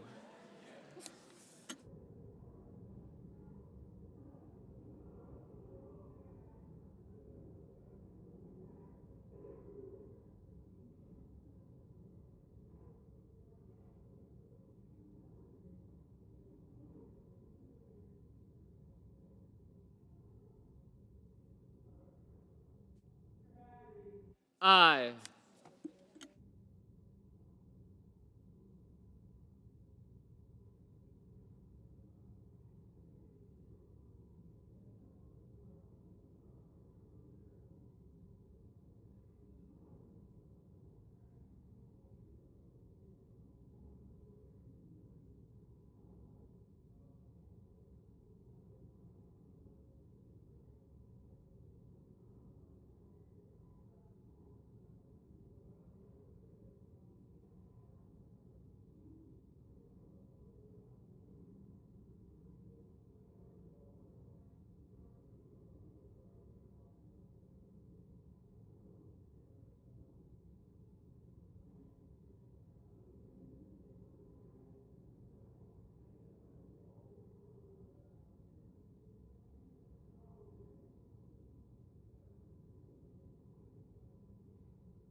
Mr. Wyden, no.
Mr. Kelly, aye.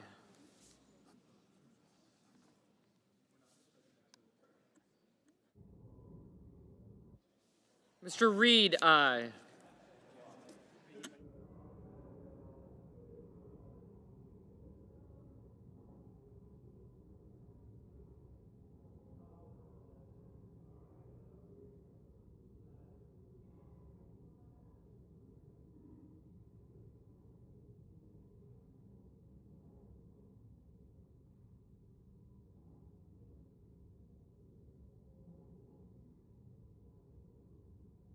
Mrs. Shaheen, aye. Mrs. Gillibrand, aye.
Mr. Schumer, aye.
this vote, the yeas are 84, the nays are 16, and the bill as amended is agreed to. It's passed. I'm sorry. Go ahead. On this vote, the yeas are 84, the nays are 16.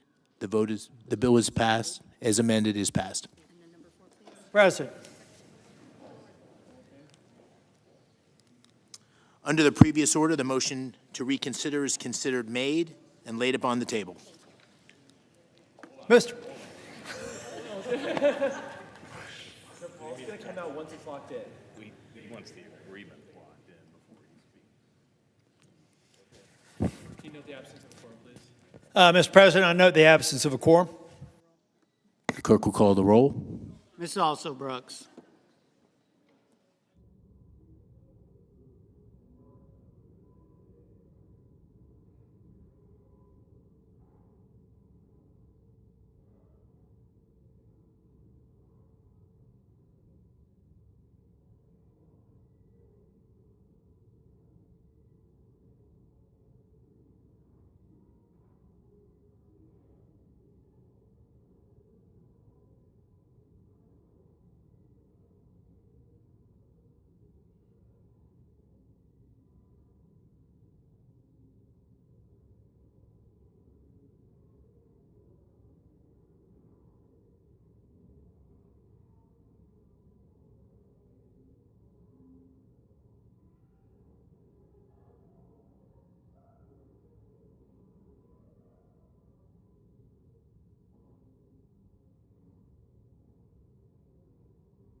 Mr. President, Senator from Arkansas. I ask consent to end the quorum call. Is there objection? I ask unanimous consent that there be up Without to objection. I ask unanimous consent that there be up to 20 minutes of debate under the control of Senator Paul for debate only. At this time? Yes. Without objection. Senator from Kentucky. President Trump has pledged to balance the budget. I want to help him. I want to help him with this task. But to balance the budget requires much less spending than this current bill entails. Our national debt now exceeds $36 trillion. That's 124% of the size of our economy. That should not be a surprise. We're adding $2 trillion every year to the debt, this year included. Critics of excessive federal spending have rightly argued that we should return spending to pre-pandemic levels. This is something I could support. The spending bill before us, though, spends $400 billion more than we were spending before the pandemic. Spending went through the roof during the pandemic, and it never came back down, and the deficits are out of control. In order for this bill to get back to pre-pandemic levels, it would have to be $400 billion less. That's something I could support. 3 months ago, when the current continuing resolution was passed at the end of last year, we were told that we just needed to clear the decks. President Trump was going to come in and the Republicans would be in charge, and then everything would be okay. Just wait. Pass it along in December. Come March, Republicans will be in charge and something will happen. And yet the bill before us doesn't change anything. The bill before us keeps the same Biden spending levels. We were told with relentless fury that we would fight for the taxpayers come spring, and we are given a bill that doesn't change. It doesn't change the course of accumulating $2 trillion in debt every year. The powers that be, I believe, waved the white flag of surrender when they presented the American people with this bill that fails to make the cuts that are necessary to slow down the accumulation of our debt. The malpractice is made even worse this time around. Presidents of both parties pay lip service to the idea that the national debt must be addressed. Despite tough talk, deficits and debt inevitably keep rising. We now have over $36 trillion in debt.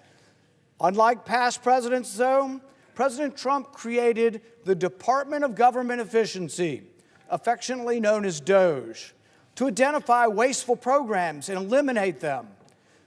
Despite DOGE working around the clock, identifying appalling waste of taxpayers' dollars, this bill continues to fund the same programs that are funding the waste and fraud that's been located. How can that be? If we've located the waste and fraud, why are we not telling them reduced foreign aid? If the foreign aid budget is full of all kinds of crazy left-wing advocacy and nonsense, reduce the amount of money you give him. This bill will give them the same amount of money they got last year. This bill allows foreign aid to continue. It doesn't incorporate any of the DOGE cuts. It doesn't cut waste. This bill embraces the waste. It allows the waste to continue. This bill doesn't respect the taxpayer. It continues to throw their money away. This bill continues the Biden levels of spending that caused historic inflation, that caused prices to rise, that caused people to be outraged to vote for a new president. Why in the world would we continue the same spending levels that led to the debt, that led to the inflation that is plaguing us? This malpractice is compounded by the fact that President Trump and DOGE made it easy for Congress to fix. They actually told us where the waste was and where the waste and abuse was, and told us how to root it out, how to remove it. The waste found by DOGE truly shocks the conscience. Taxpayers paid $25,000 for an LGBT trans opera in Colombia. They spent $2 million on sex changes in Guatemala. They spent $1.5 million advancing DEI initiatives in Serbia. They spent $6 million on tourism in Egypt. They spent $32,000 for a transgender comic book in Peru. Some of the USAID's programs have actually gone beyond woke absurdity into pouring money and support to people who are the enemies of the United States. The agency provided millions of dollars to EcoHealth, which funded the dangerous research in Wuhan, which in all likelihood created and caused the pandemic. From this account, also millions of dollars went to support agriculture in Afghanistan, including fertilizer for the poppy fields grown by the Taliban. And yet, even after all that DOGE has uncovered, and I commend them, Congress is still on the verge of passing a bill that fully funds foreign aid. Many in this chamber think it's wasteful to do all these things, and they say, well, why should we keep spending money on foreign aid that is paying for sex changes in Guatemala, and yet the funding levels in this bill stay the same. These are the same funding levels for the foreign aid that were occurring under the Biden administration. Let me say that again and clearly. This bill fully funds the outrageous foreign aid programs that Elon Musk and Doge have exposed. Something doesn't make sense here. While Congress seems slow to open its eyes to waste and abuse, Secretary Rubio has acted. He recently said that the United States is canceling 83% of the foreign aid contracts. I'm for that. And in fact, that's what my amendment will do. My amendment will take the contracts, the dollar amount of the contracts that President Trump and Secretary Rubio have canceled, and put them into language so they don't get funded. Why in the world would we not be for getting rid of the funding for the crazy programs we're trying to get rid of? Something doesn't make sense here.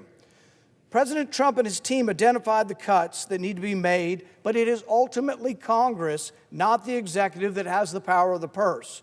Congress has to act to make the cuts identified by the administration a reality. And on that score, the bill under consideration today is a disappointment. The bill is a disappointment to those who believe that congressional leadership should have used the 3 months since they came into office, since Doge and Elon Musk have identified this waste. They should have used that waste and incorporated it into the spending bill. None of the Doge cuts, none of Elon Musk's suggestions have been incorporated into the spending bill. The spending bill continues spending at the Biden levels. The spending bill will be, when everybody wakes up and scratches their head and says, what happened here? The spending will lead to $2 trillion in debt. People will wake up and say, well, what about all those cuts? What happened? I thought we were cutting out waste and fraud, and come September, the deficit for the year will be $2 trillion, because we're not actually cutting the spending. Congress has to do the heavy lifting. We owe the American people an answer to this question. Exactly how many Republican seats are required in Congress to achieve a majority that will actually fight to lower government spending? I don't think the taxpayers need to wait for that fight any longer. I'm not willing to say, oh, just wait, young man, wait for another day. We'll be fixing this in 6 months from now. It never comes. This is the story of this place. Wait till another day. Wait till the sun shines. We'll finally cut some spending. Never comes. Someone must make a stand and fight. To that end, I offer a Doge Cuts 1.0 amendment that would codify the cuts in foreign aid, reducing USAID's budget by 83% and aligning with Secretary Rubio's recent decision to eliminate thousands of these programs. So what I am doing is not inconsistent with the Trump administration. What I am doing is in support of the Trump administration. What I am doing is taking the preliminary cuts that Secretary Rubio has given to foreign aid and making them law. Why? Because the whole judiciary is opposing the president. They're telling him he can't fire people, he can't cut spending. He needs Congress to step up and do their job. He needs the people who support the president need to be supporting the president's cuts. They need to be supporting an amendment, Doge 1.0, that puts those cuts into law. I'm not even talking about codifying all of the cuts. I'm only taking a small sliver of them in foreign aid. This is the low-hanging fruit. This is the worst of the worst. This is $3 million for girl-centric climate change in Brazil. This is $4.8 million for social media influencers in Ukraine. This is hundreds of thousands of dollars spent sending Ukrainian fashion designers to the Paris Fashion Show. This is waste, utter and simple waste, and it ought to be cut. Why would people tell you publicly they're for it and then vote against it? It doesn't seem to make any sense. What my amendment does is put Doge's findings into action, eliminating much of the funding for an agency that spent its tax dollars on woke entertainment and advocacy. It sets in law the reductions that the Trump administration has made known to be necessary. I applaud Doge's work to uncover these many instances of abuse of taxpayer dollars, and it's now Congress's turn to make the cuts stick. If we do not adopt my amendment, then taxpayers will simply continue spending substantial amounts of money to defund components of the government rather than using savings to pay down our mounting debt.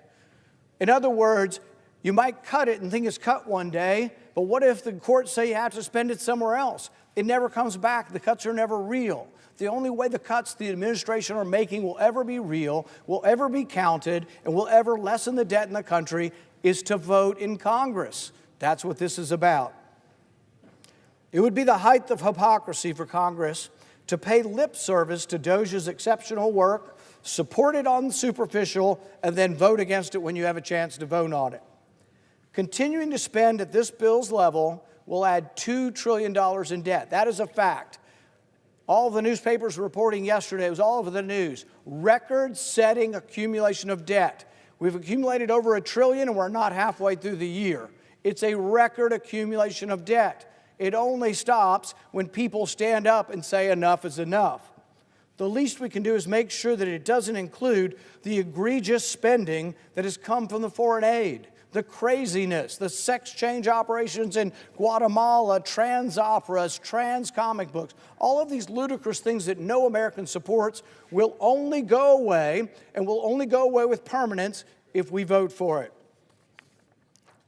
Before us is a chance to enact about $16 billion worth of DOJ's cuts in foreign aid. These cuts are only real in the long term if they're reflected in congressional action.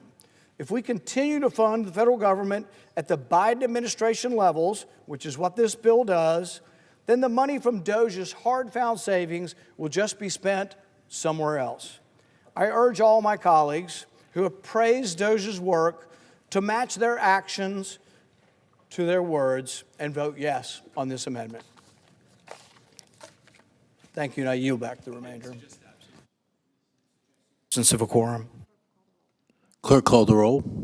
Ms. Also Brooks.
How about should I say 15?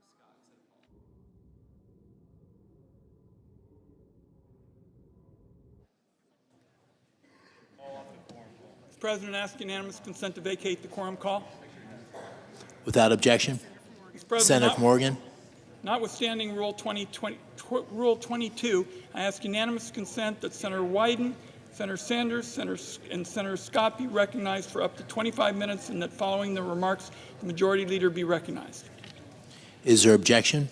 Mr. President, I come Without objection. Thank you, Mr. President. I come to the floor, my colleague from Vermont, Senator Sanders, to pass a set of critical improvements to Americans' health care system.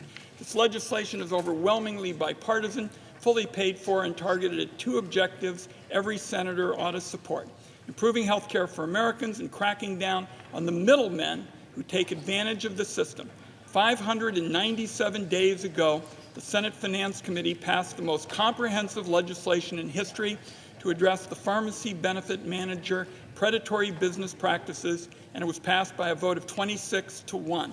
493 days ago, the Senate Finance Committee passed another piece of health care legislation that improves mental health care for Americans with Medicaid, expands and strengthens telehealth, and more PBM policies by a vote, again, of 26-0. Since that time, negotiations about how to sign these policies into law have been fatally intertwined with the dysfunctional debate over congressional appropriations, as the public can see on full display this week. These policies are too important to leave behind due to an unrelated disagreement.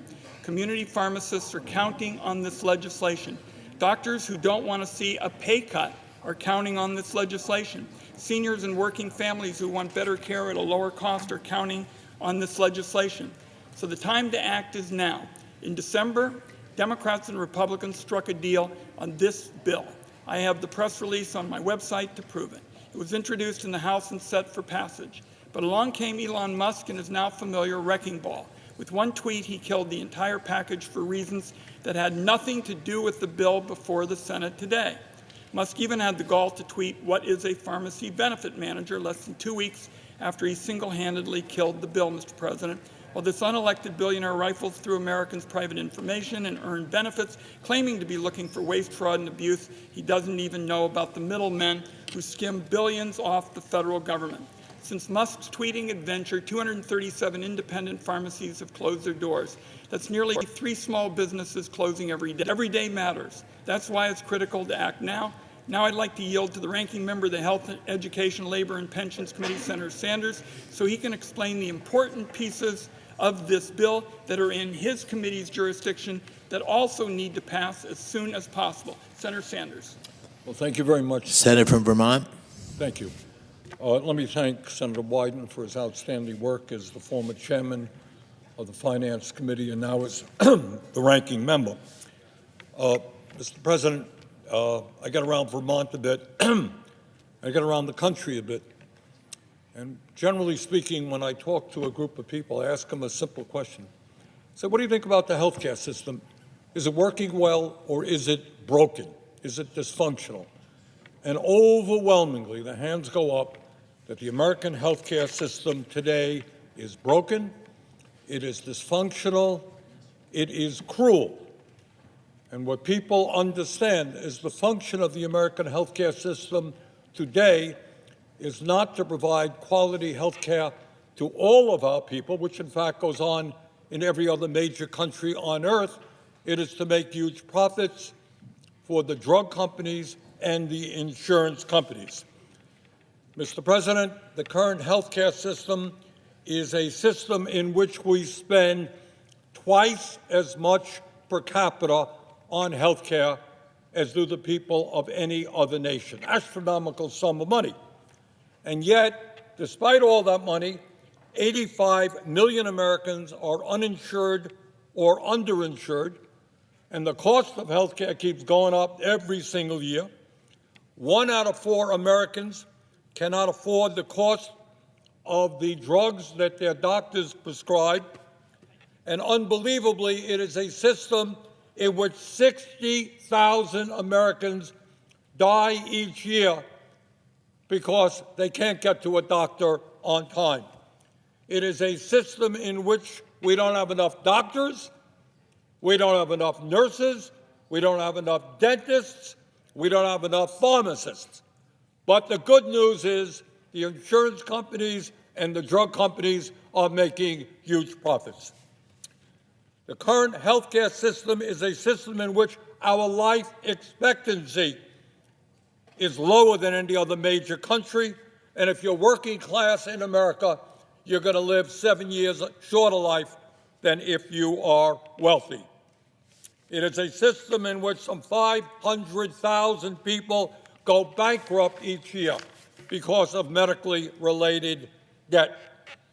It is a system where in large parts of our country, rural hospitals are being shut down and where people, even with decent insurance, have to travel hours in order to find a doctor.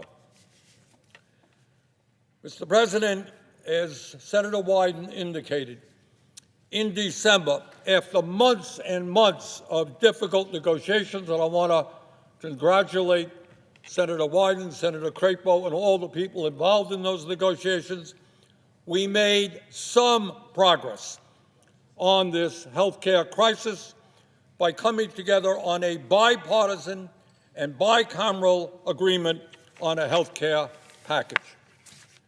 That legislation, while more modest than I would have wanted, would have provided $4.5 billion for community health centers this year and $4.6 billion next year, up 15% from a few years ago. Community health centers provide primary health care to 32 million Americans, working class, lower income people, do a phenomenal job, but they're under financial stress. That legislation would have provided $350 million a year over 2 years for the National Health Service Corps, so we can attract young people to go out and work, young doctors to work in underserved areas. And it would have provided $300 million a year for teaching health centers. It would have also lowered the outrageous price of prescription drugs by taking on the greed of pharmacy benefit managers. It was a bipartisan bill. And just before that bill was going to be passed, Elon Musk, the wealthiest man in the world, who does not have to worry about whether he and his friends can afford health care, he sent out a series of tweets, some of them outrageously dishonest, to kill this legislation, and he succeeded in doing so. So today, Mr. President, it is important that we take a step forward and undo the damage that Mr. Musk caused. And the legislation that we are proposing today would in fact begin to take us back where we were. It would increase funding for community health centers and do all of the other important work that Senator Wyden wanted. We have a health care crisis in America today. The CR that we're going to be voting on in a little while will make a bad situation worse. This is an opportunity to tell the American people that we are aware of the health care crisis. We are at least trying to do something. And I would yield back to Senator Wyden. President, I just want to thank my colleague. Senator Morgan. Mr. President, just very briefly, I want to thank my colleague. We have been working, as we've indicated, for months and months because Americans, with respect to health care, feel like they're getting hit by a wrecking ball here in terms of the costs and inability to get quality care. So with that, I ask unanimous consent that the Senate Committee on Finance be discharged from further consideration of S. 891 and the Senate proceed to its immediate consideration, that the Wyden substitute amendment, which is that the desk be considered and agreed to, the bill as amended be considered, read a third time and passed, and that the motion to reconsider be considered made and laid upon the table. Is there objection? Mr. President, Senator from Florida. I object. Objection is heard. That's it? So here we have a health care Senator from crisis. Vermont. I would ask. We have a health care crisis, 85 million uninsured or underinsured people dying because they can't afford health care. We pay the highest prices in the world for prescription drugs.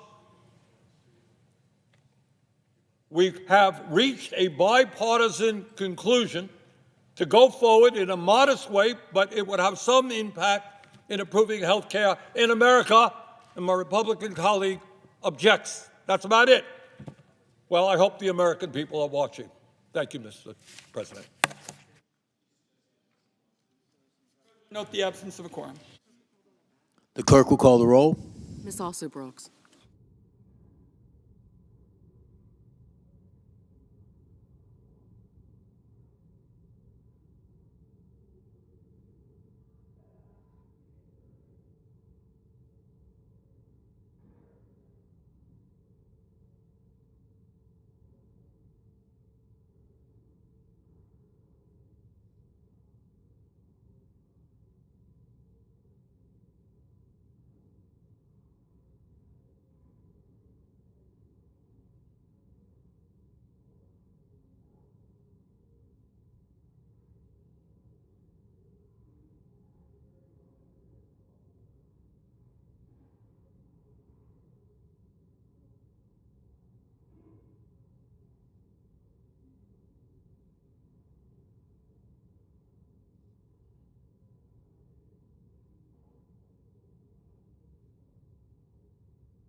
Mr. President.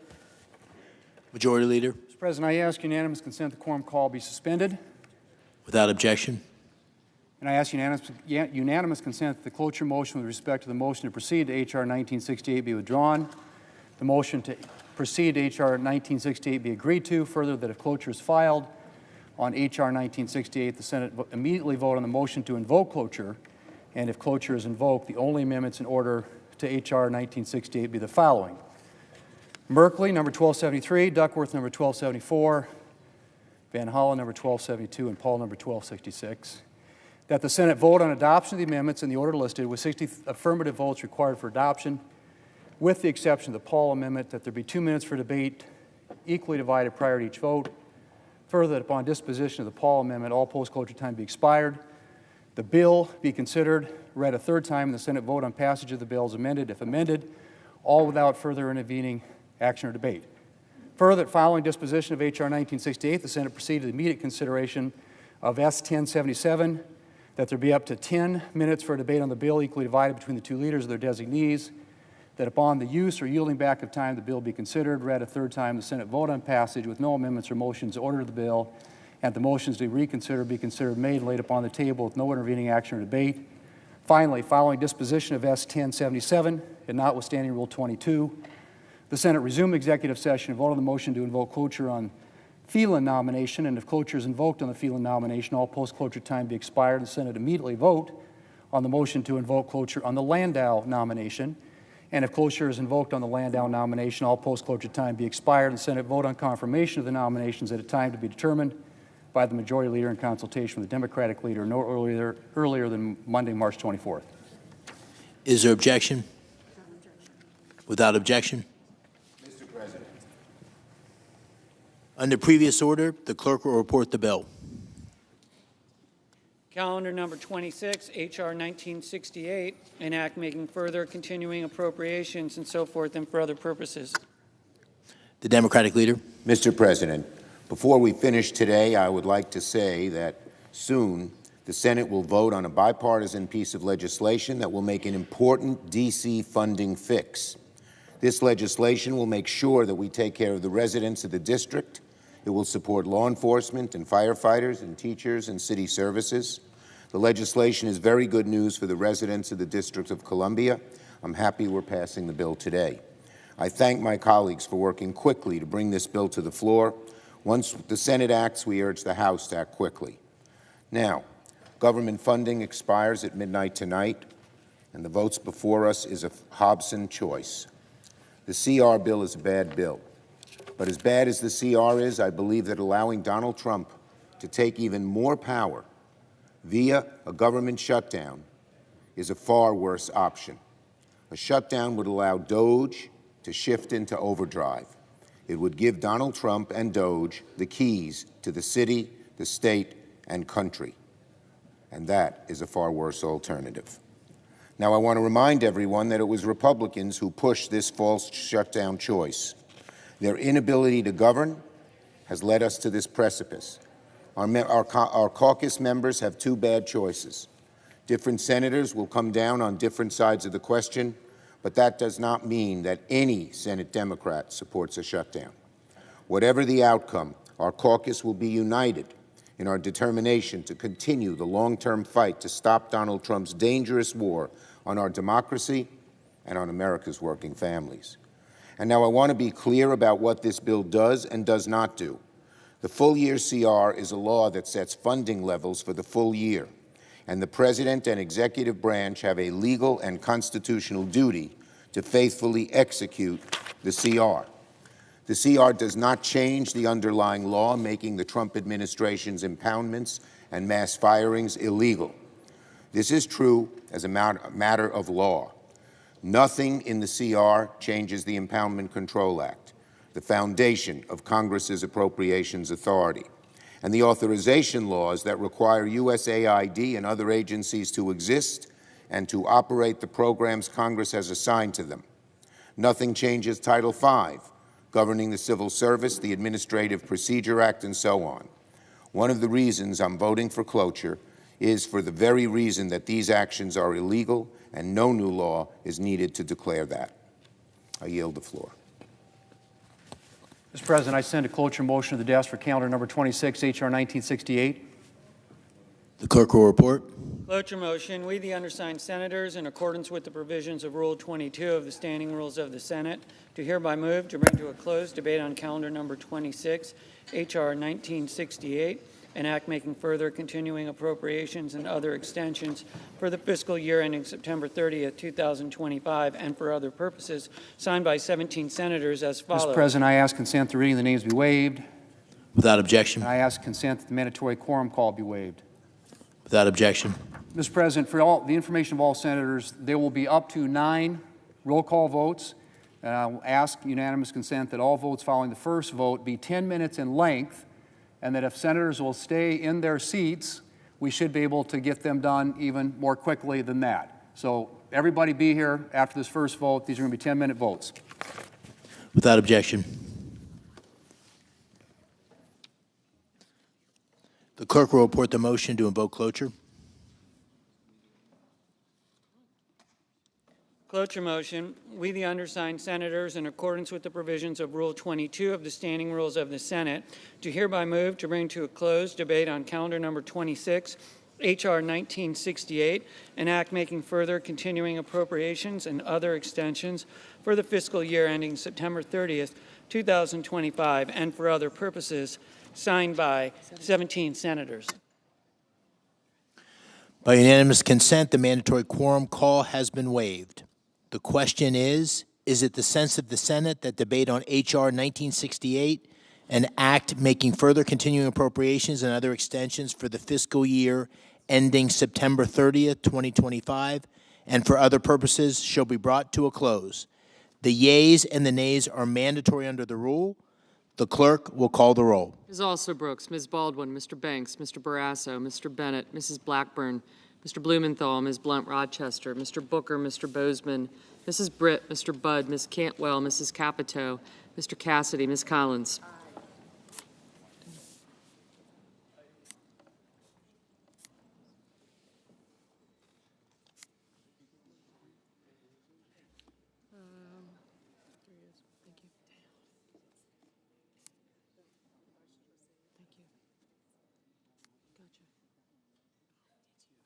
I got you. Thank you. Mr. Schumer, I did get you. Thank you. The Democratic leader. Thank you. Thank you. Thank you. Mr. Coons. Mr. Cornyn. Thank you. Ms. Cortez Masto. Mr. Cotton. Mr. Kramer. Mr. Crapo. Mr. Cruz. Mr. Curtis. Mr. Daines. Ms. Duckworth. Mr. Durbin. Ms. Ernst. Mr. Fetterman. Mrs. Fisher. Mr. Gallego. Mrs. Gillibrand. Mr. Graham. Mr. Grassley. Mr. Haggerty. Ms. Hassan. Mr. Hawley. Mr. Heinrich. Mr. Hickenlooper. Ms. Hirono. Mr. Hoven. Mr. Husted. Mrs. Hyde-Smith. Mr. Johnson.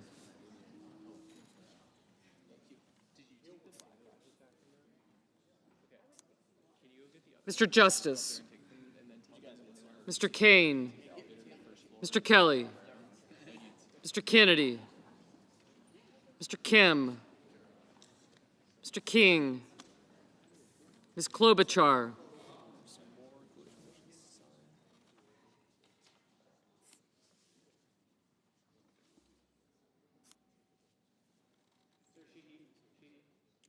Mr. Lankford. Mr. Lee. Mr. Lujan. Ms. Lummis. Mr. Markey. Mr. Marshall. Mr. McConnell, Mr. McCormick, Mr. Merkley, Mrs. Moody, Mr. Moran, Mr. Marino, Mr. Mullen, Ms. Murkowski, Mr. Murphy, Mrs. Murray, Mr. Ossoff, Mr. Padilla, Mr. Paul,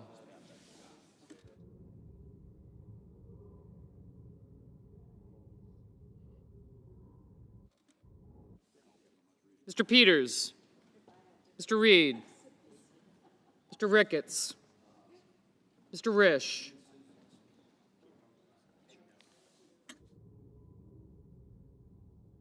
Ms. Rosen, Mr. Rounds, Mr. Sanders, Mr. Schatz, Mr. Schiff, Mr. Schmidt, Mr. Schumer, Mr. Scott of Florida, Mr. Scott of South Carolina, Mrs. Shaheen, Mr. Sheehy, Ms. Slotkin, Ms. Smith,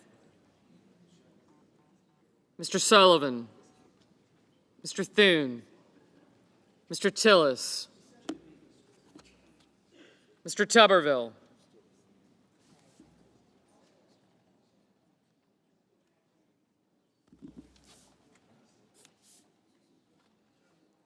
Mr. Van Hollen, Mr. Warner,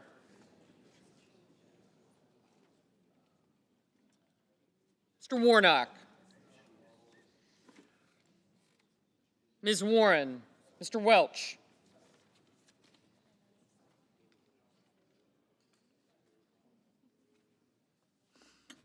Mr. Whitehouse, Mr. Wicker, Mr. Wyden, Mr. Young,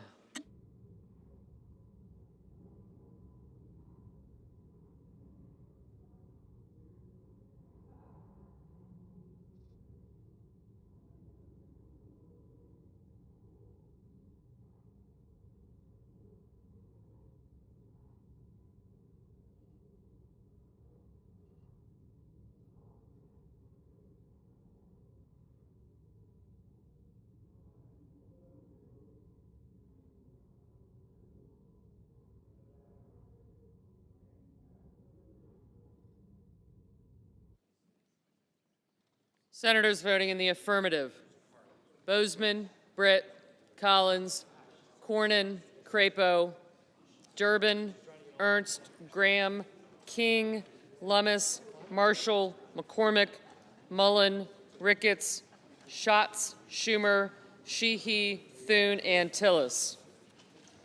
Senators voting in the negative: Cantwell, Duckworth, Heinrich, Hirono, Kane, Murray, Ossoff, and Paul.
Ms. Cortez Masto, aye.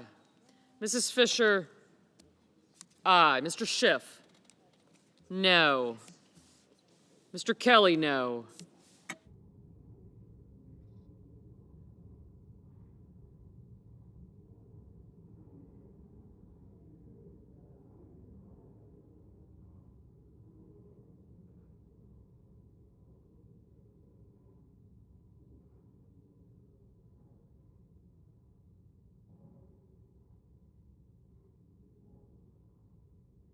Mr. Cotton, aye.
Mr. Padilla, no.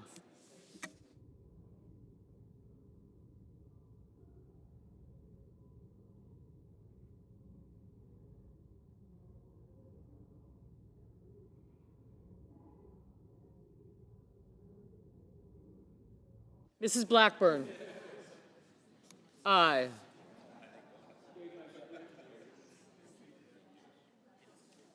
Mr. Tuberville, aye. Mr. Cassidy, aye. Mr. Grassley, aye.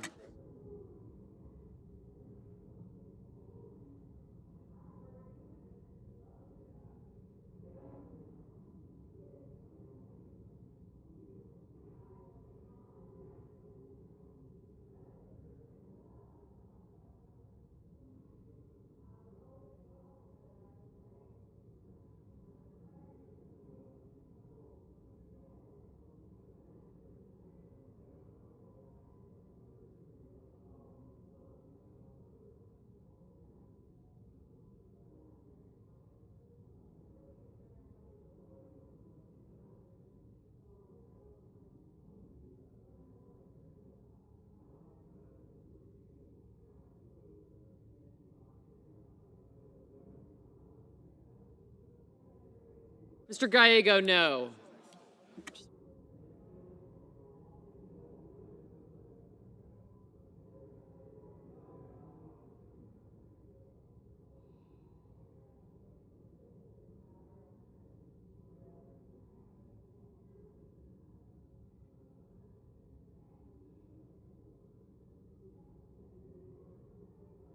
Mrs. Hyde-Smith, aye. Ms. Alsobrooks, no. Mr. Rounds, aye.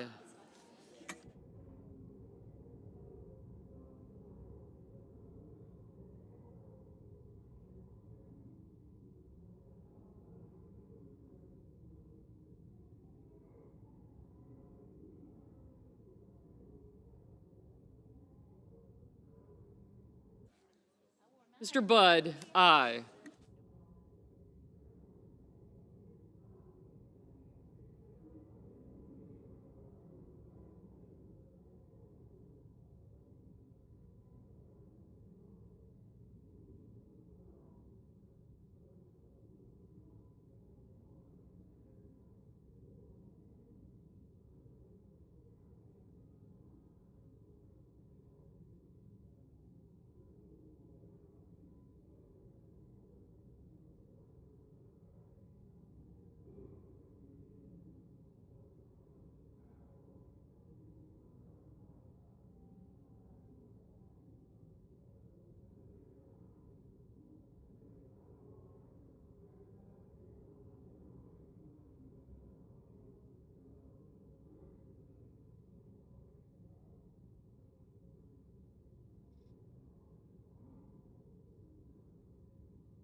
Mr. Justice, aye.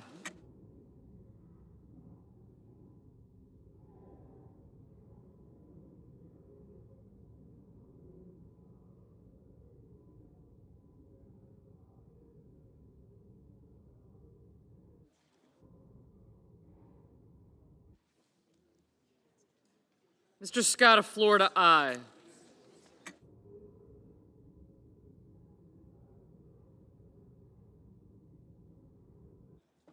Mr. Marino, aye. Ms. Blunt Rochester, no. Mr. Daines, aye.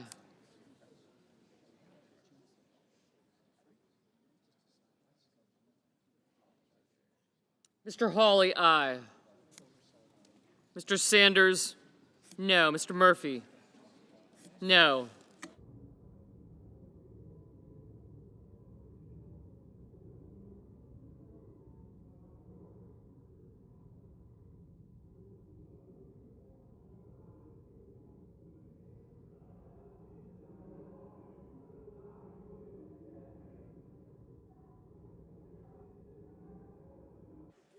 Mr. Kramer, aye.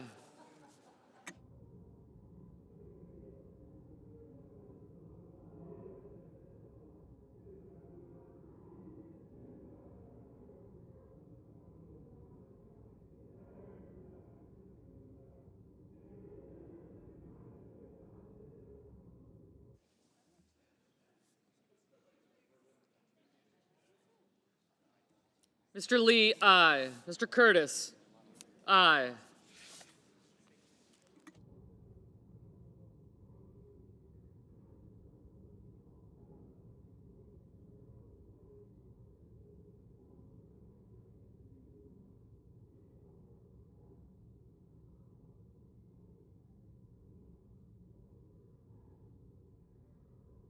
Mr. Kim, no.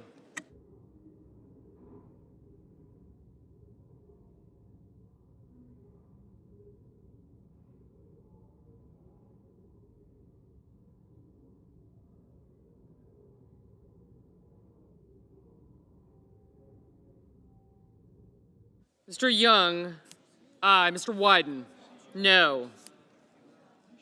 Mr. Hoven, aye.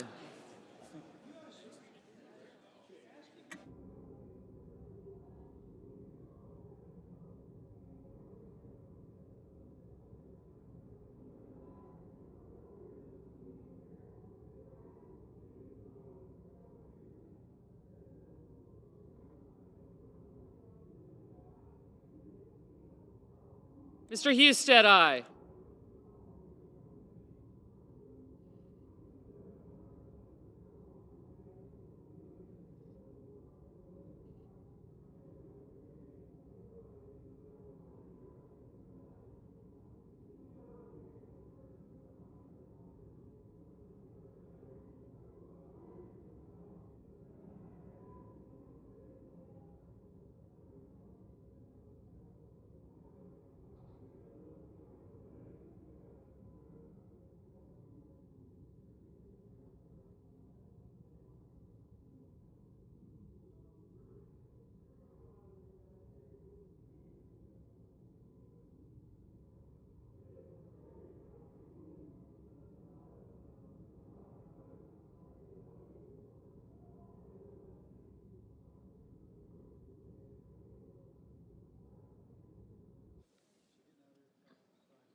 Mr. Haggerty, aye.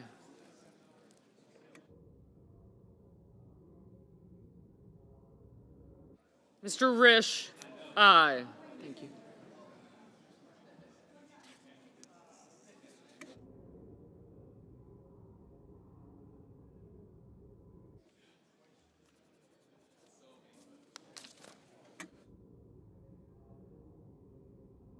Mr. Johnson, aye.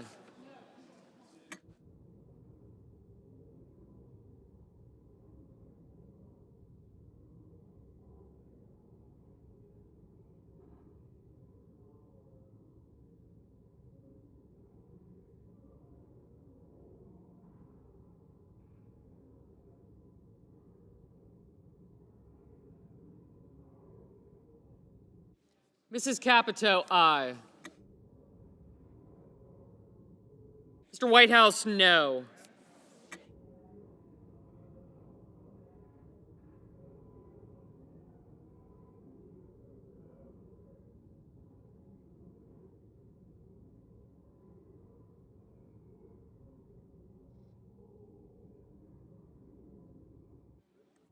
Ms. Hassan, aye.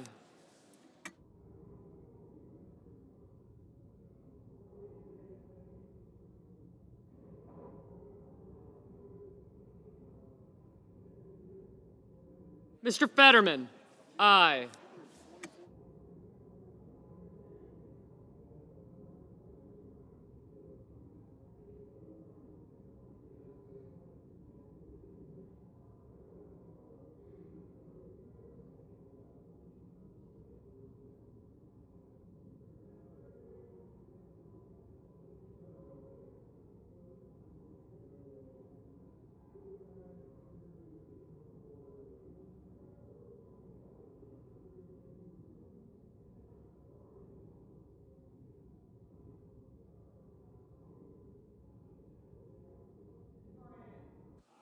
Mr. Moran, aye.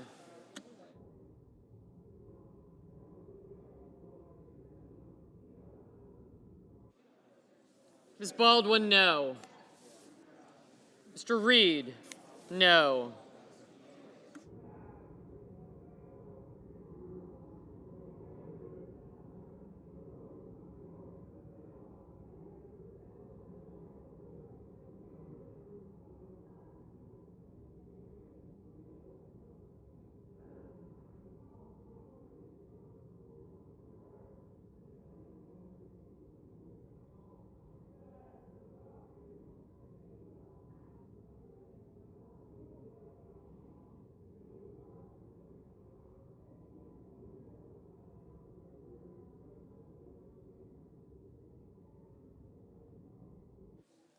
Mr. Hickenlooper, no.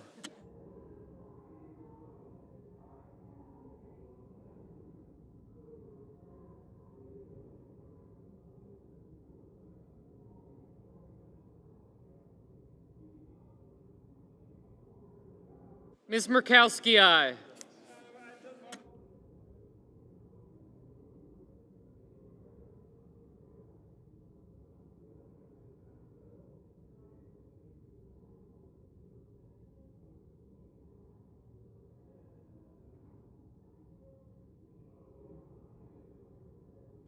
Ms. Smith, no. Mr. Warner, no.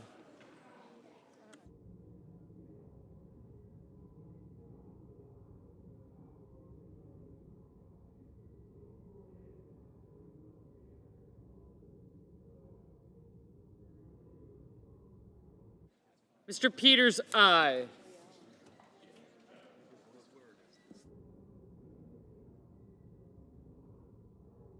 Mr. Langford, aye. Mr. Lujan, no. Mr. Welch, no.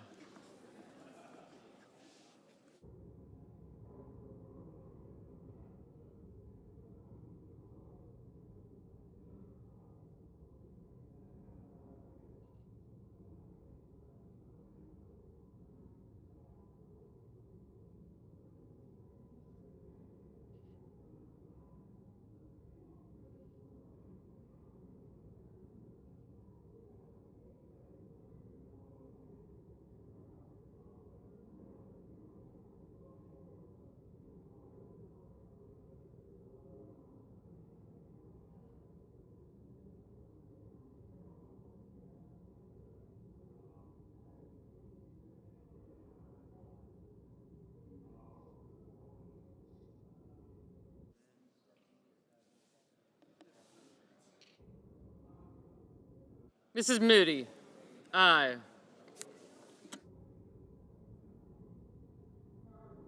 Mr. Markey, no.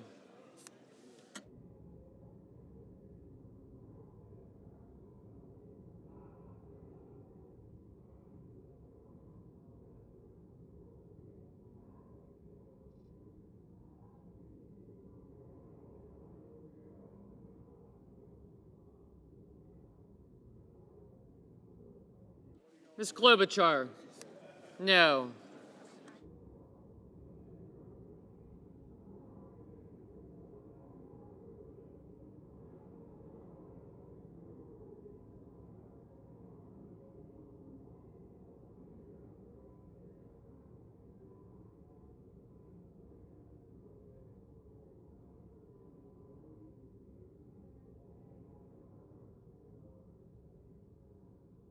Mr. Barrasso, aye.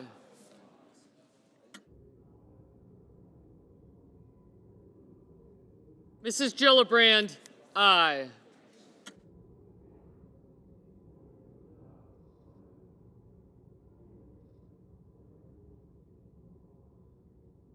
Mr. Booker, no.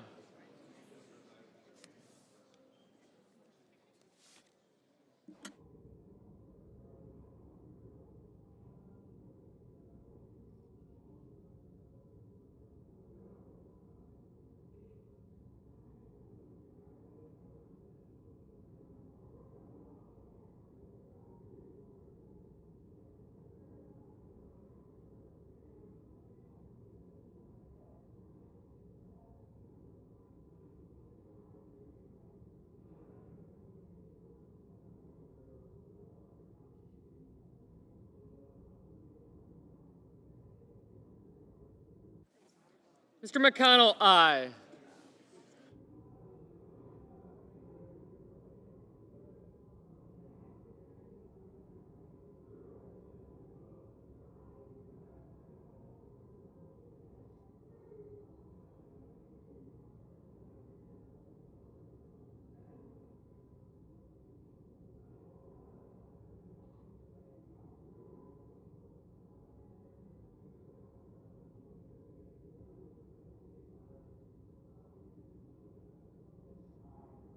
Mr. Wicker, aye.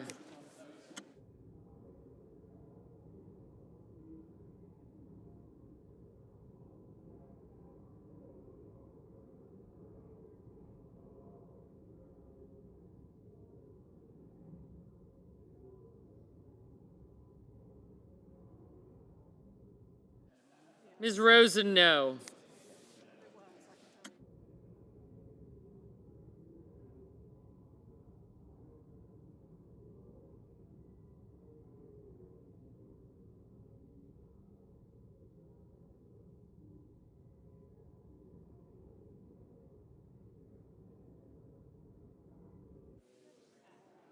Mrs. Shaheen, aye.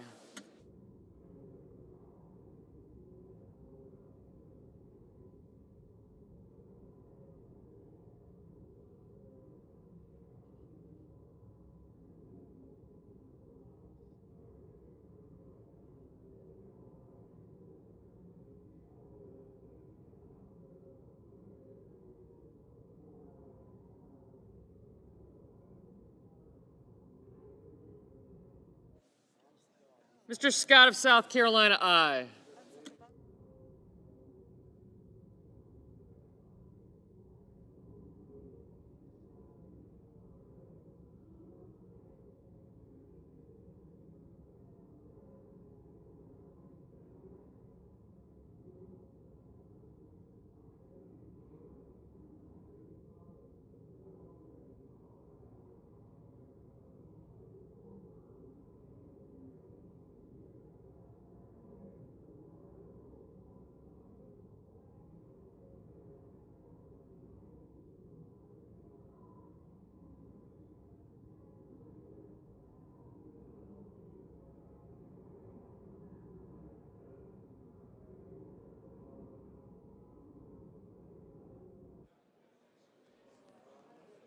Mr. Banks, aye.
Mr. Cruz, aye.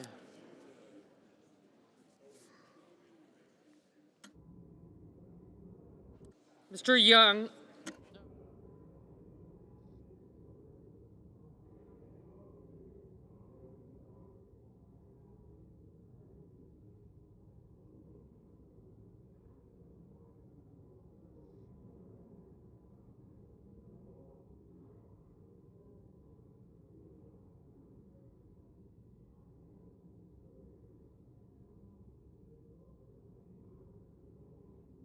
Mr. Bennett, no.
Mr. Sullivan, aye.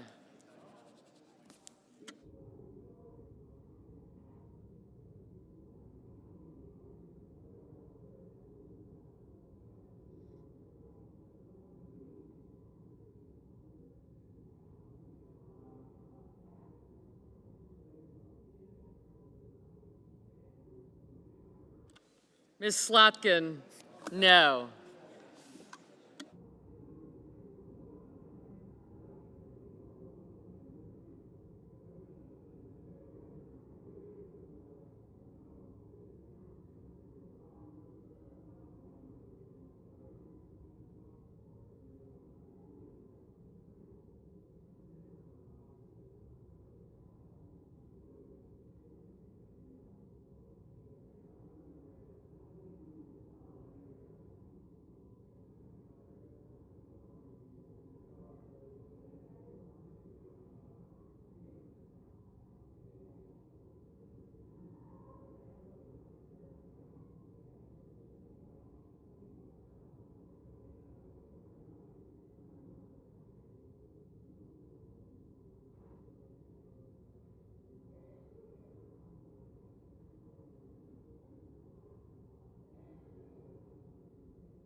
Mr. Warnock, no.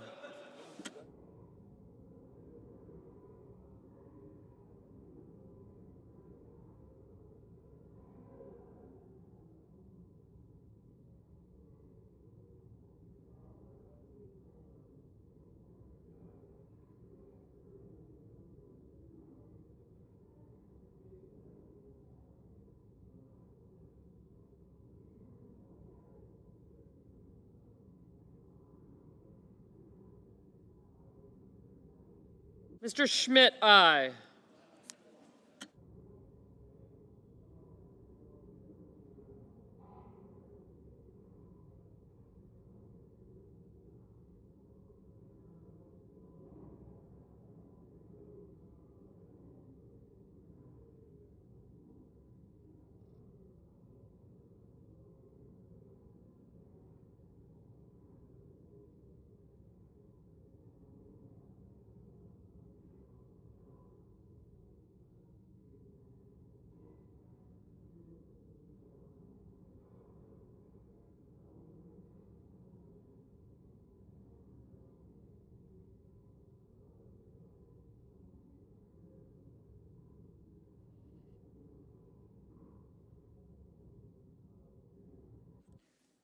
Ms. Warren, no. Mr. Van Hollen, no.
Mr. Coons, no.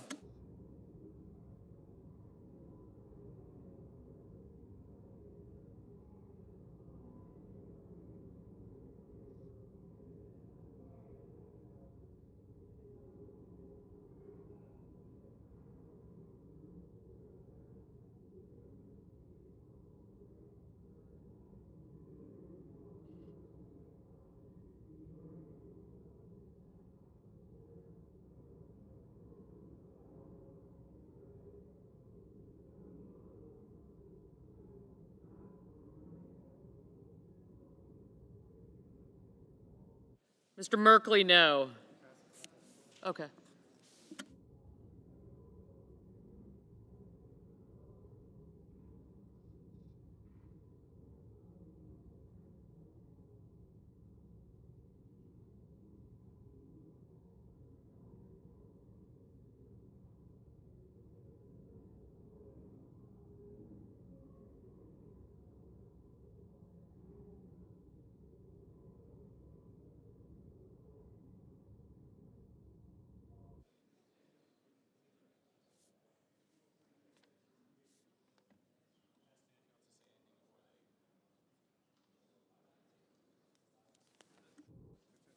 Mr. Blumenthal, no.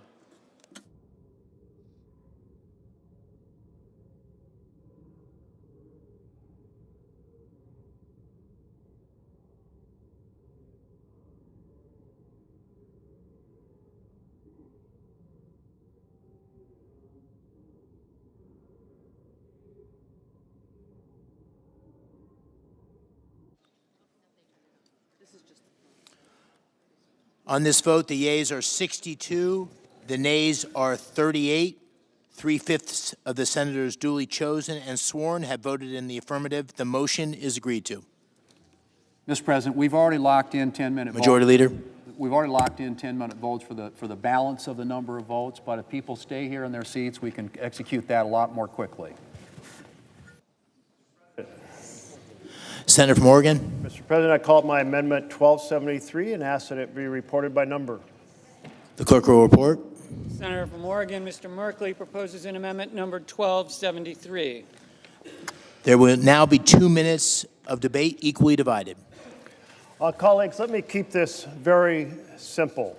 We provided a lot of funding in the Inflation Reduction Act so that those who have very sophisticated finances and very powerful advisors that try to avoid ever paying their taxes don't get away with it, because it's a fundamental fairness all across America.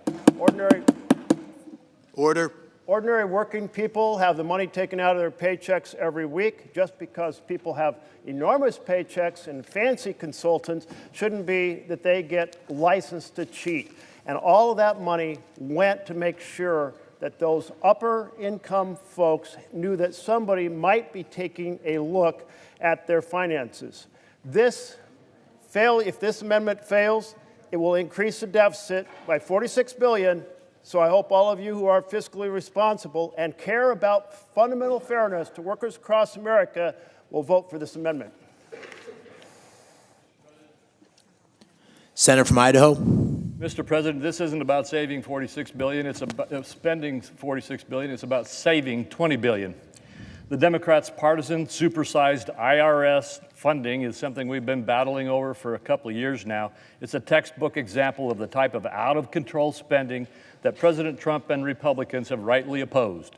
Rather than working together to help the IRS solve its massive taxpayer service and IT shortcomings, the misnamed Inflation Reduction Act went to fund untargeted and heavily handed enforcement improvement.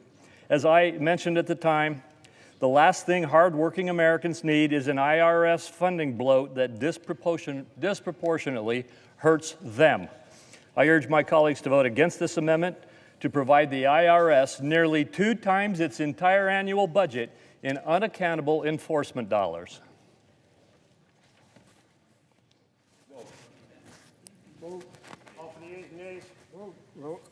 A sufficient second? There appears to be. Clerk will call the roll. Ms. Alsobrooks. Ms. Baldwin. Mr. Banks. Mr. Barrasso. No. Mr. Bennett.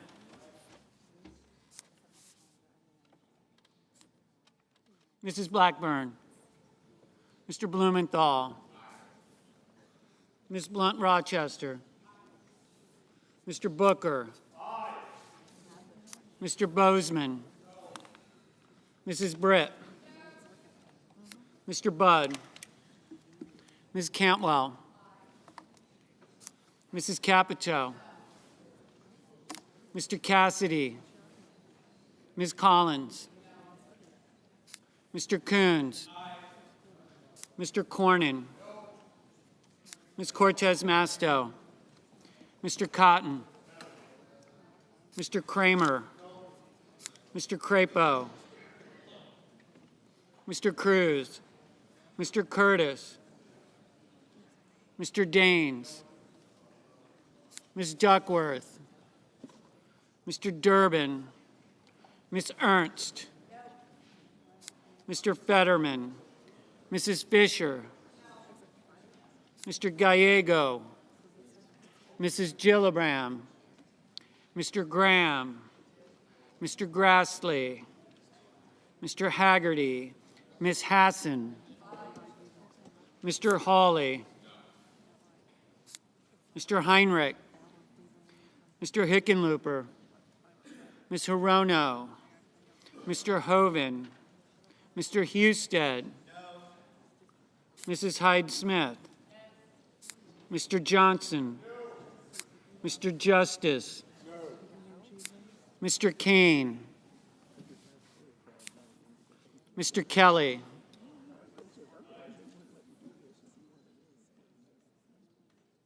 Mr. Kennedy.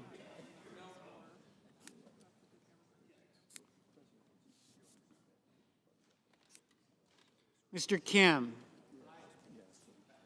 Mr.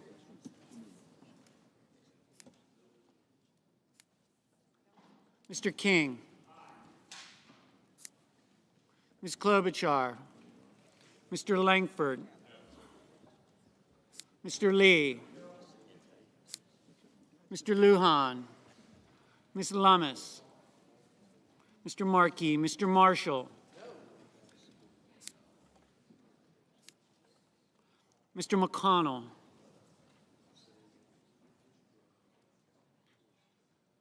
Mr. McCormick. No.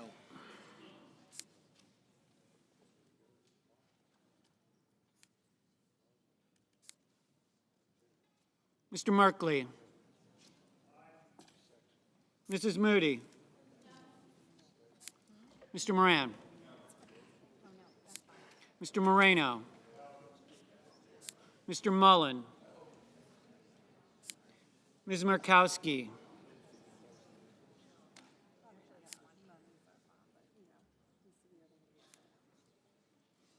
Mr. Murphy. Mrs. Murray. Mr. Ossoff. Mr. Padilla. Mr. Paul. Mr. Peters. Mr. Reed.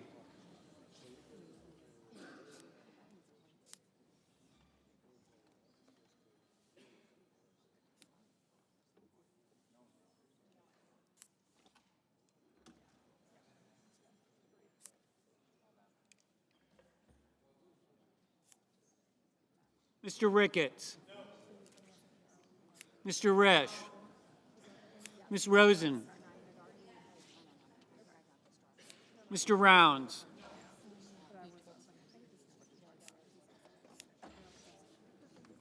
Mr. Sanders. Mr. Schatz.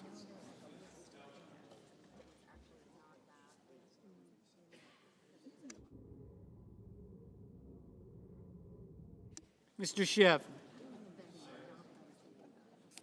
Mr. Schmidt. Mr. Schumer. Mr. Scott of Florida. Mr. Scott of South Carolina. Mrs. Shaheen. Mr. Sheehy. Ms. Slotkin. Ms. Smith. Mr. Sullivan. Mr. Thune. Mr. Tillis. Mr. Tuberville. Mr. Van Hollen. Mr. Warner.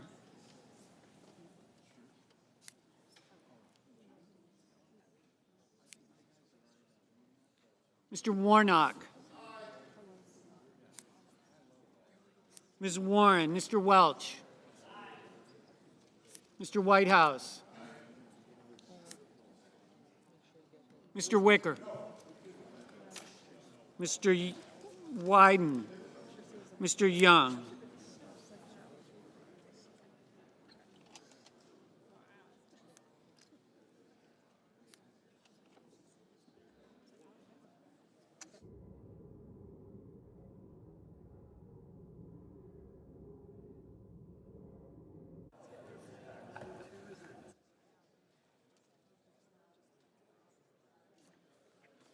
Senators voting in the affirmative.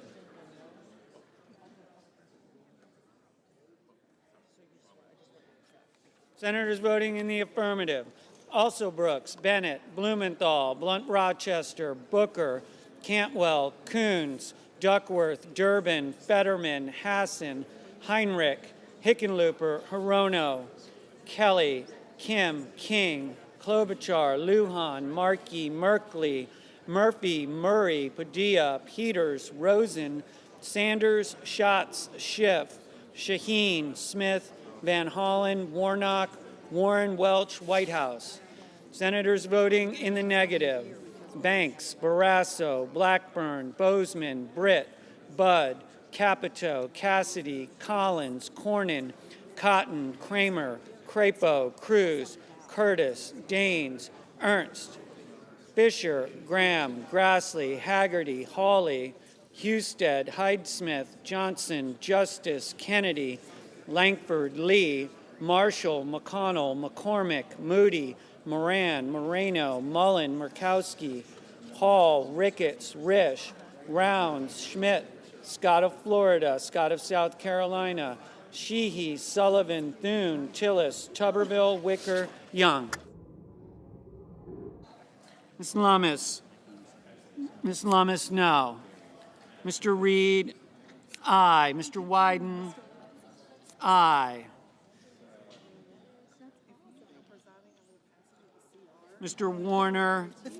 Aye. Mr. Gallego? Aye. Mr. Kane? Aye. Ms. Cortez Masto? Aye.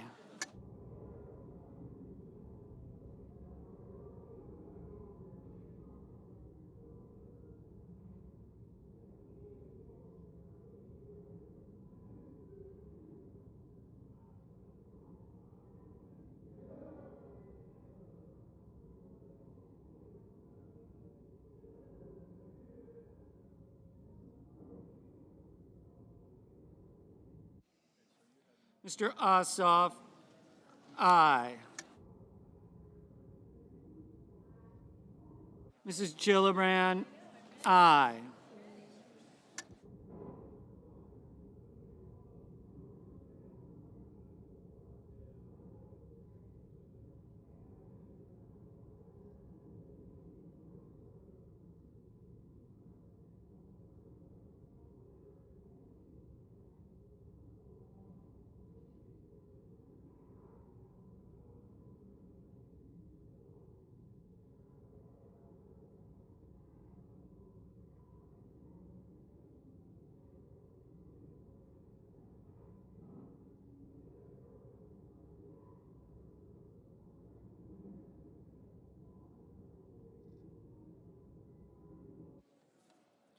Ms. Slotkin?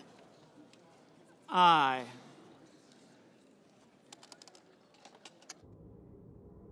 Mr. Schumer? Aye.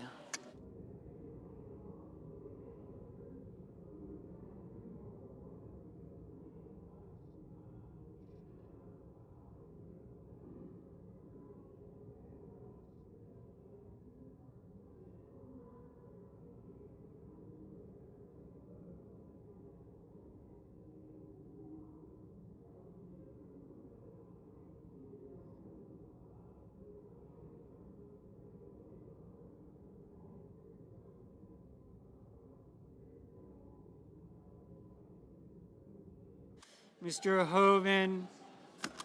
No.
Ms. Baldwin?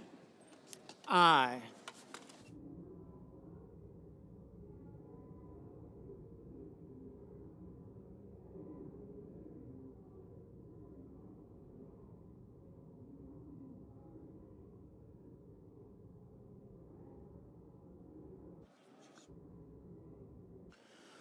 On this vote, the yeas are 47, the nays are 53. Under the previous order requiring 60 votes for the adoption of this amendment, the amendment is not agreed to. Order.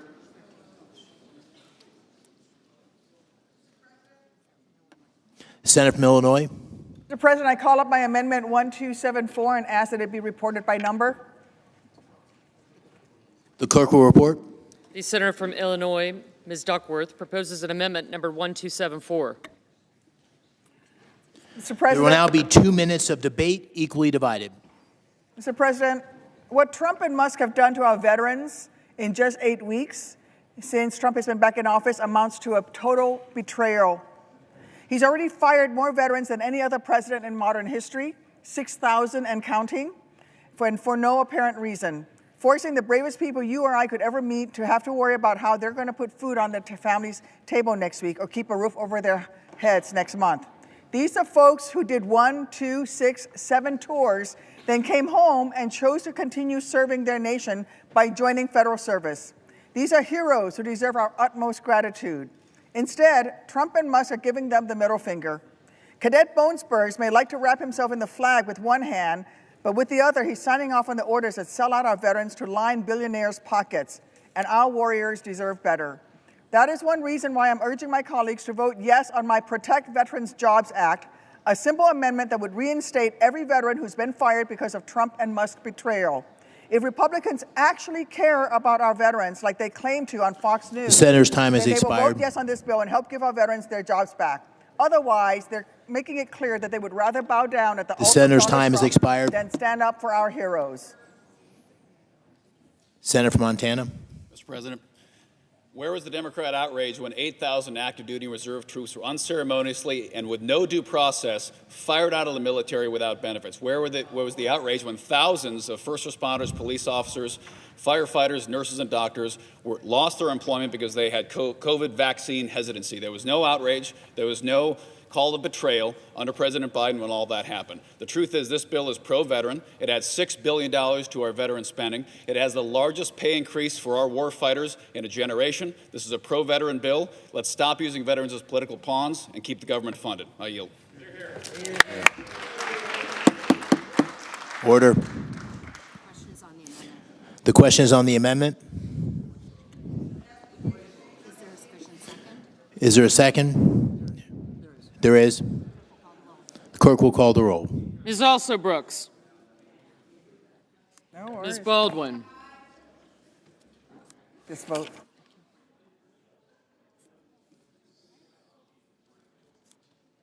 Mr. Banks. Mr. Barrasso. Mr. Bennett. Mrs. Blackburn. Mr. Blumenthal. Thank you.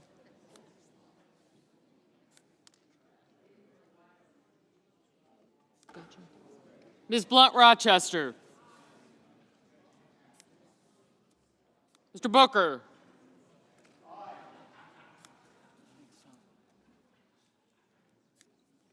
Mr. Bozeman. Mrs. Britt. Mr. Budd. Ms. Cantwell. Mrs. Capito. Mr. Cassidy.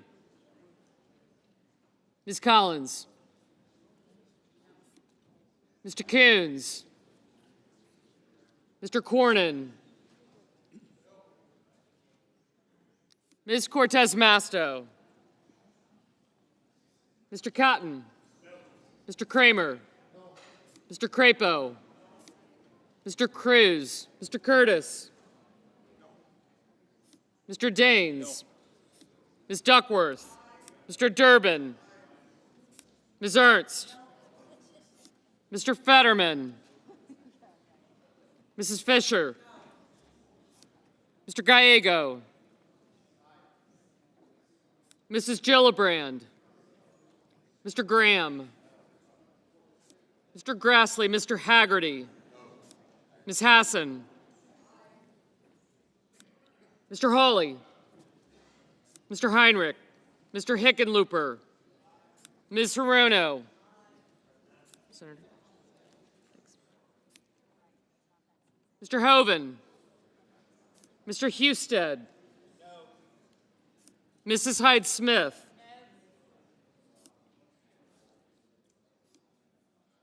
Mr. Johnson. Mr. Justice.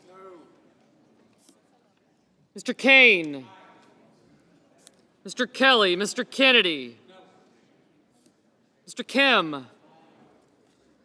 Mr. King. Ms. Klobuchar. Mr. Lankford. Mr. Lee. Mr. Lujan. Ms. Lummis. Mr. Markey. Mr. Marshall. Mr. McConnell. Mr. McCormick. Mr. Merkley. Mrs. Moody. Mr. Moran. Mr. Marino. Mr. Mullen. Ms. Murkowski. Mr. Murphy. Mrs. Murray.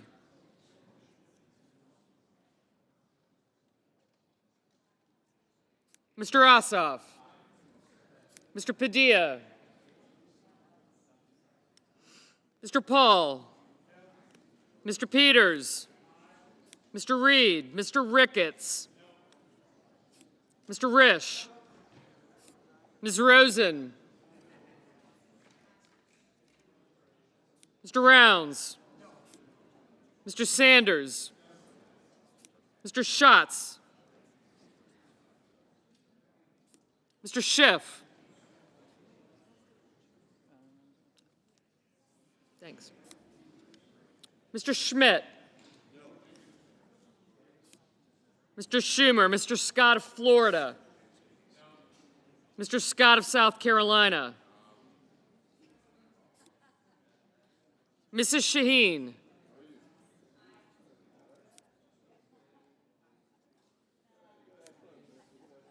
I did, thanks. Mr. Sheehy. Ms. Slotkin. Ms. Smith. Mr. Sullivan. Mr. Thune.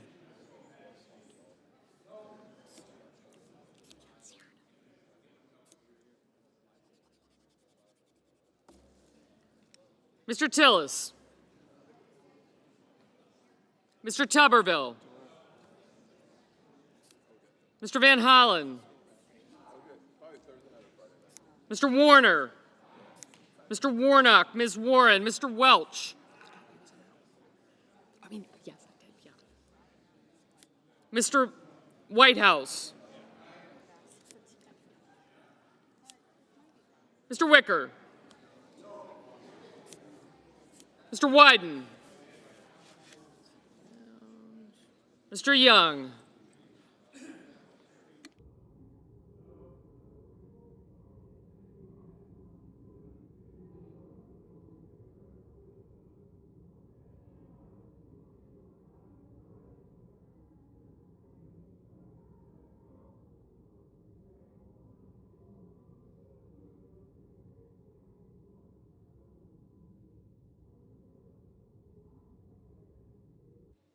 Senators voting in the affirmative: also Brooks, Baldwin, Bennett, Blumenthal, Blunt-Rochester, Booker, Cantwell, Duckworth, Durbin, Fetterman, Gallego, Hassan, Heinrich, Hickenlooper, Hirono, Kane, Kelly, Kim, King, Klobuchar, Lujan, Markey, Merkley, Murphy, Murray, Ossoff, Padilla, Peters, Reed, Rosen, Sanders, Schatz, Schiff, Schumer, Shaheen, Slotkin, Smith, Van Hollen, Warner, Warnock, Warren, Welch, and Whitehouse.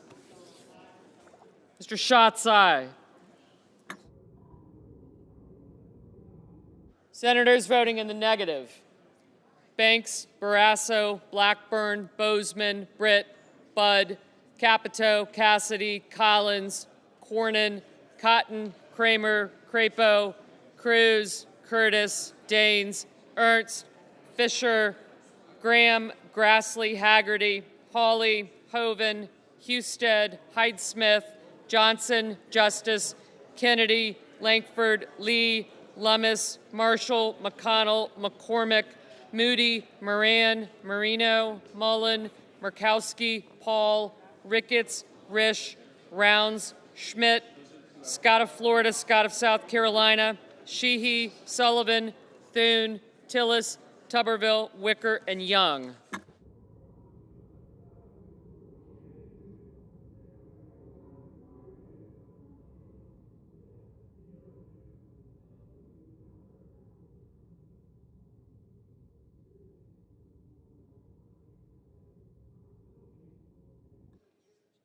Ms. Cortez Masto, aye.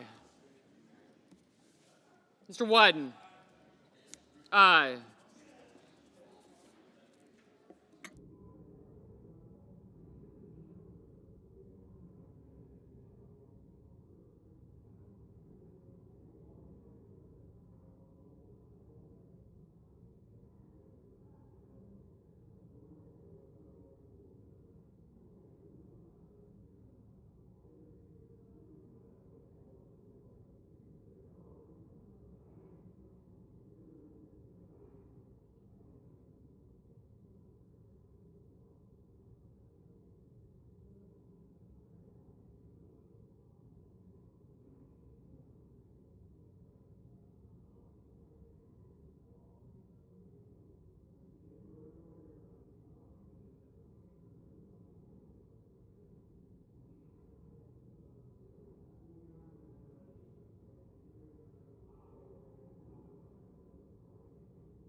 Mrs. Gillibrand, aye.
Mr. Coons, aye.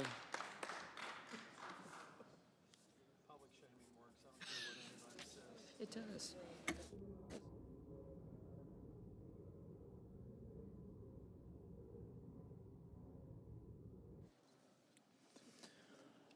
On this vote, the yeas are 47, the nays are 53. Under the previous order requiring 60 votes for the adoption of this amendment, the amendment is not agreed to.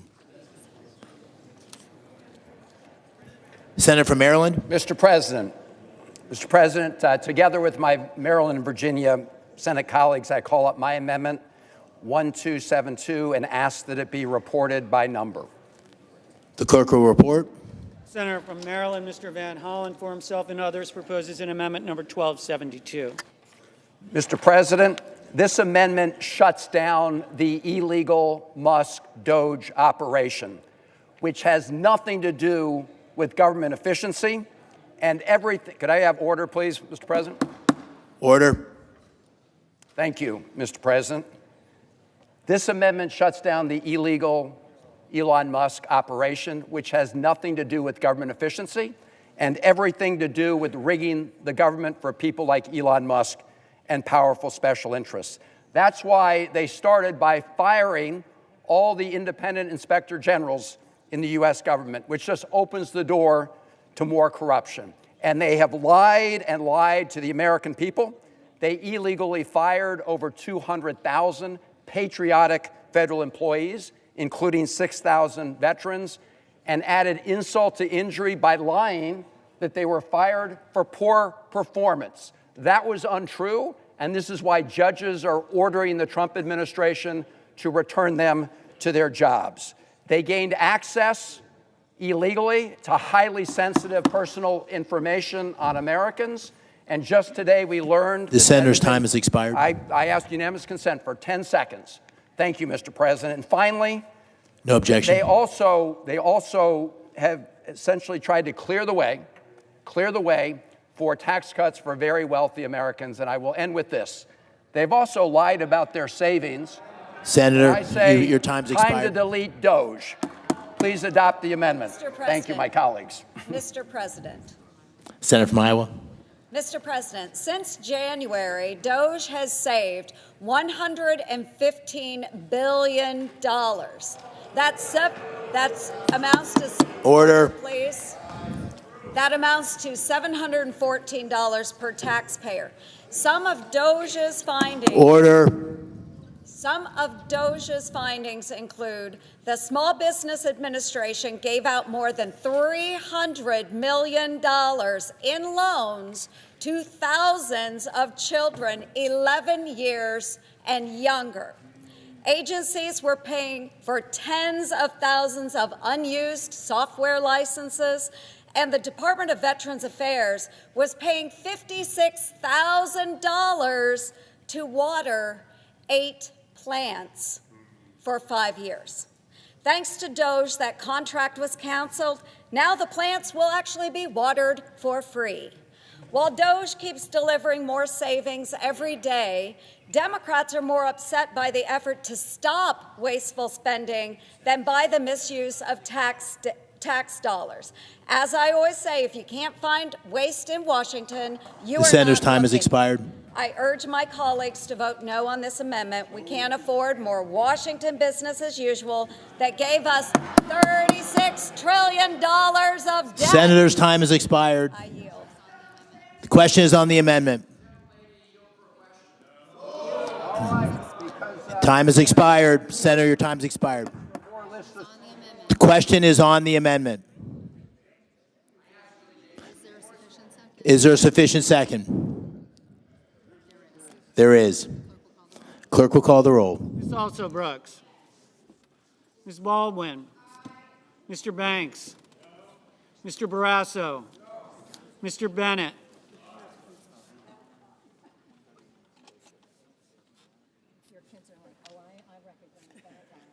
Mrs. Blackburn.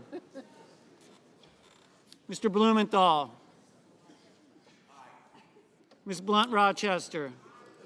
Mr. Booker.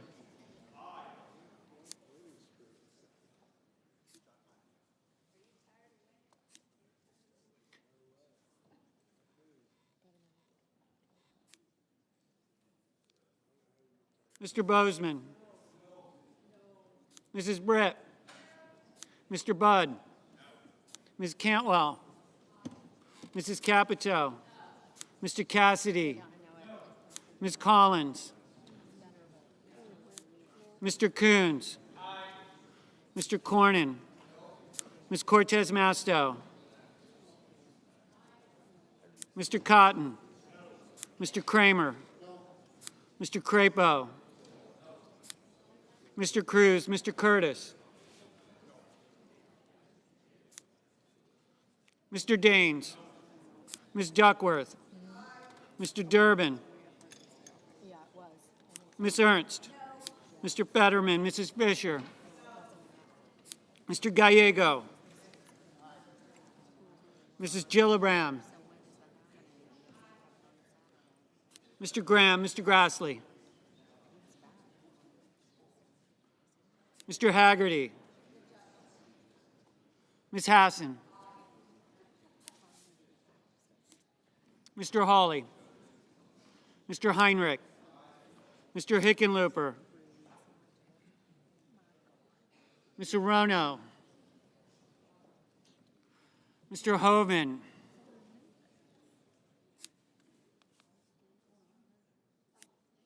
Mr. Husted, Mrs. Hyde-Smith, Mr. Johnson, Mr. Justice, Mr. Kane, Mr. Kelly, Mr. Kennedy, Mr. Kim, Mr. King,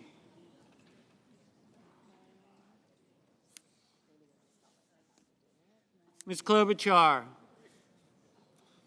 Mr. Langford, Mr. Lee, Mr. Lujan, Ms. Lummis,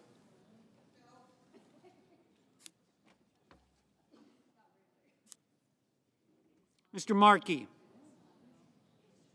Mr. Marshall, Mr. McConnell, Mr. McCormick, Mr. Merkley,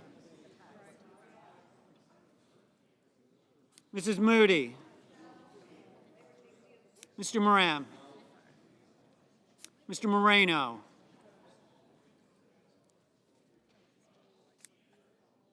Mr. Mullen, Ms. Murkowski, Mr. Murphy, Mrs. Murray, Mr. Ossoff, Mr. Padilla, Mr. Paul, Mr. Peters, Mr. Reed, Mr. Ricketts, Mr. Risch, Ms. Rosen, Mr. Rounds, Mr. Sanders, Mr. Schatz, Mr. Schiff, Mr. Schmidt, Mr. Schumer, Mr. Scott of Florida, Mr. Scott of South Carolina, Mrs. Shaheen, Mr. Sheehy,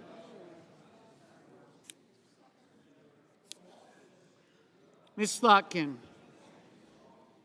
Ms. Smith, Mr. Sullivan, Mr. Thune, Mr. Tillis,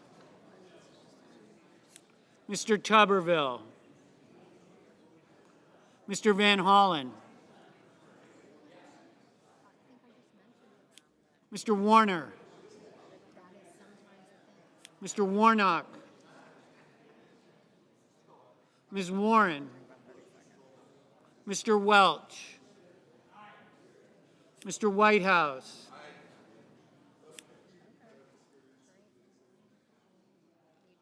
Mr. Wicker, Mr. Wyden, Mr. Young.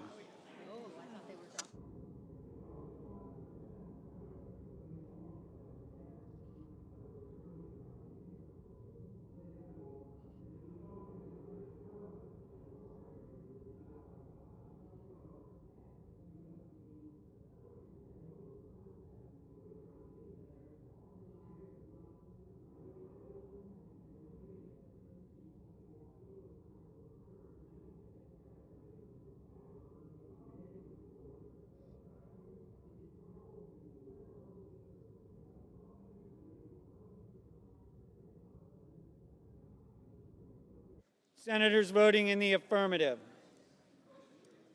Also Brooks, Baldwin, Bennett, Blumenthal, Blunt Rochester, Booker, Cantwell, Coons, Cortez Masto, Duckworth, Durbin, Fetterman, Gallego, Gillibrand, Hassan, Heinrich, Hickenlooper, Hirono, Kane, Kim, King, Lujan, Markey, Merkley, Murkowski, Murphy, Murray, Ossoff, Padilla, Peters, Reed, Sanders, Schatz, Schiff, Schumer, Shaheen, Smith, Van Hollen, Warner, Welch, Whitehouse. Ms. Slotkin, aye. Mr. Kelly, aye. Senators voting in the negative: Banks, Barrasso, Blackburn, Bozeman, Britt, Budd, Capito, Cassidy, Collins, Cornyn, Cotton, Kramer, Crapo, Cruz, Curtis, Daines, Ernst, Fisher, Graham, Grassley, Hawley, Hoven, Husted, Hyde-Smith, Johnson, Justice, Kennedy, Langford, Lee, Lummis, Marshall, McConnell, McCormick, Moody, Moran, Moreno, Mullen, Hall, Ricketts, Risch, Rounds, Schmidt, Scott of Florida, Scott of South Carolina, Sheehy, Sullivan, Thune, Tillis, Tuberville, Wicker. Mr. Warnock, aye. Ms. Rosen, aye. Ms. Warren, aye.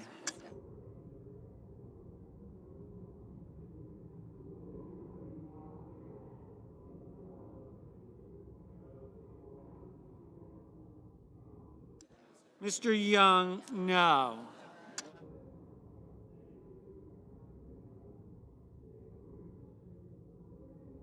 Ms. Klobuchar, aye.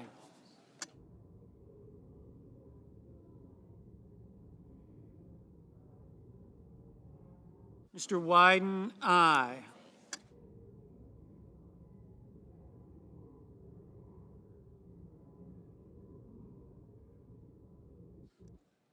Mr. Haggerty, no.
On this vote, the yeas are 48 and the nays are 52.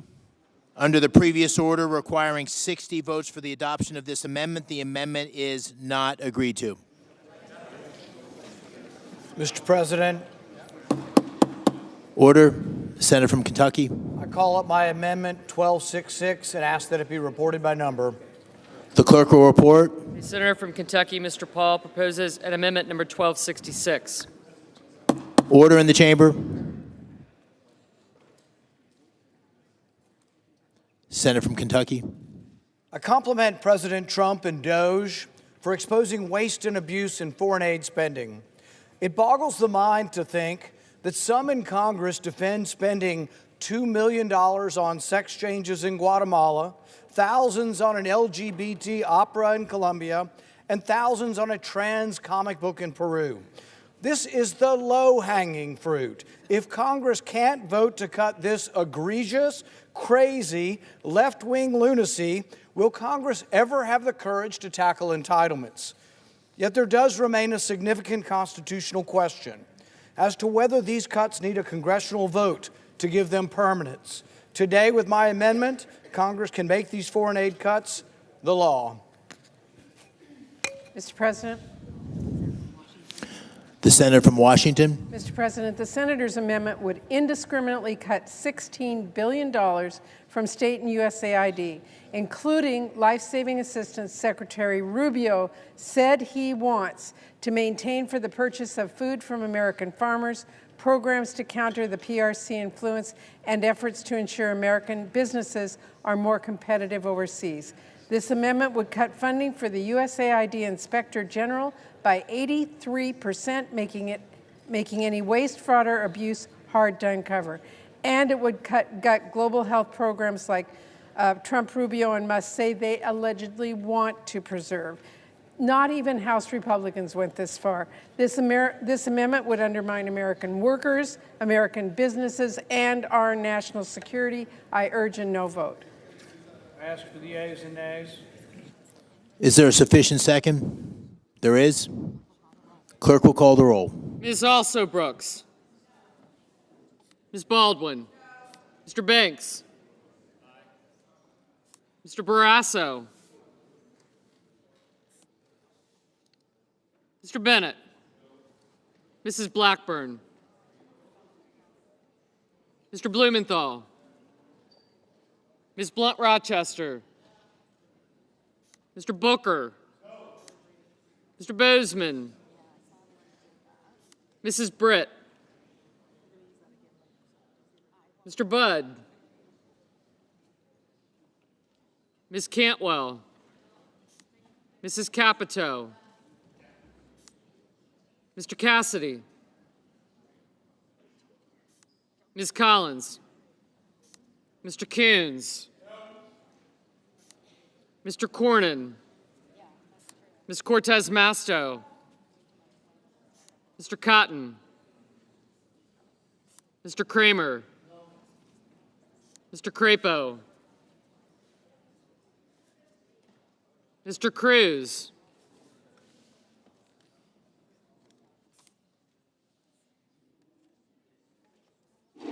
Mr. Curtis. Mr. Daines, Ms. Duckworth. Mr. Durbin. Ms. Ernst. Mr. Fetterman.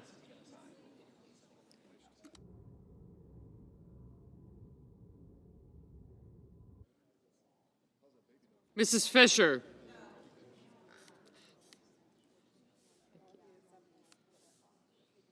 Mr. Gallego. Mrs. Gillibrand. Mr. Graham. Mr. Grassley. Mr. Haggerty. Ms. Hassan. Mr. Hawley. Mr. Heinrich. Who said no? Wicker? Oh, okay, it was. Gotcha. Thank you. Mr. Hickenlooper. Ms. Hirono. Mr. Hoven. Mr. Husted. Mrs. Hyde-Smith. Mr. Johnson. Mr. Justice. Mr. Kane.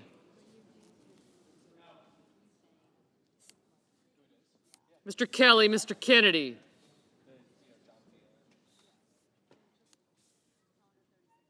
Mr. Kim. Mr. King. Ms. Klobuchar.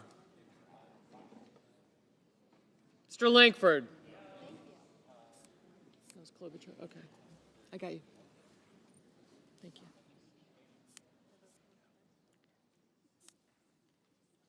Mr. Lee.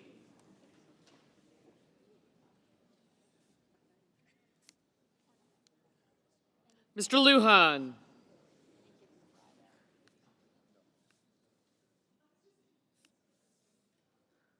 Ms. Lummis. Mr. Markey. Mr. Marshall. Mr. McConnell.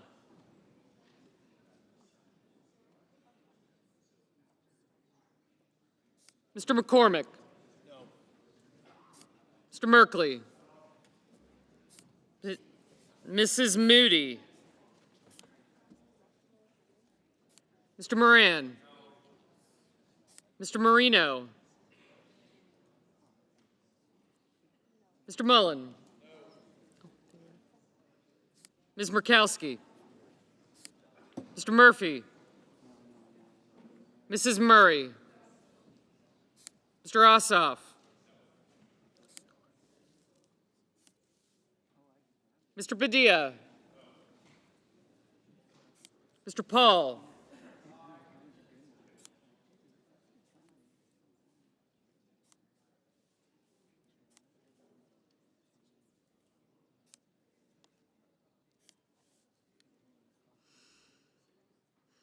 Mr. Peters, Mr. Reed, Mr. Ricketts,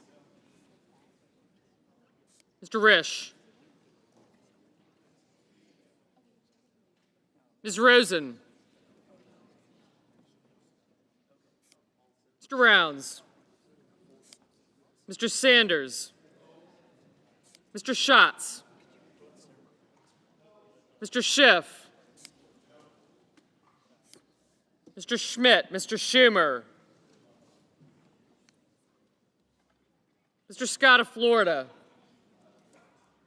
Mr. Scott of South Carolina, Mrs. Shaheen, Mr. Sheehy,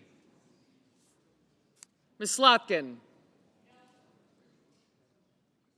Ms. Smith, Mr. Sullivan, Mr. Thune, Mr. Tillis, Mr. Tuberville, Mr. Van Hollen, Mr. Warner,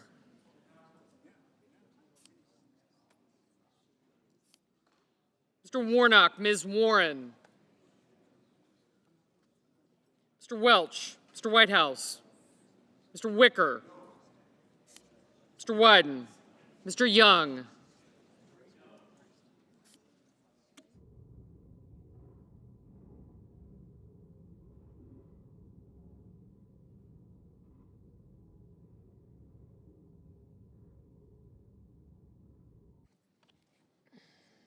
Senators voting in the affirmative: Banks, Blackburn, Cornyn, Cotton, Cruz, Curtis, Daines, Ernst, Haggerty, Hawley, Johnson, Justice, Lee, Lummis, Moody, Paul, Schmidt, Scott of Florida, Sheehy, and Tuberville.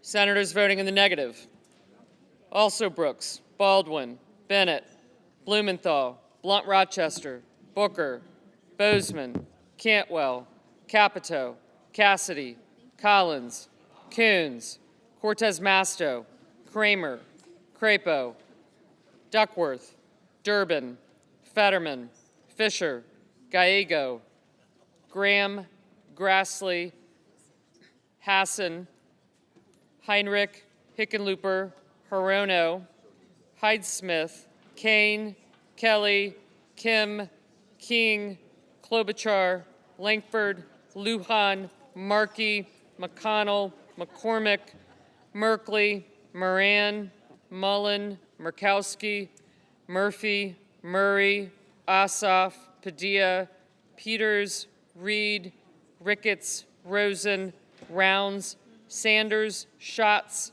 Schiff, Shaheen, Slotkin, Smith, Thune, Tillis, Van Hollen, Warner, Warnock, Welch, Whitehouse, Wicker, Wyden, and Young.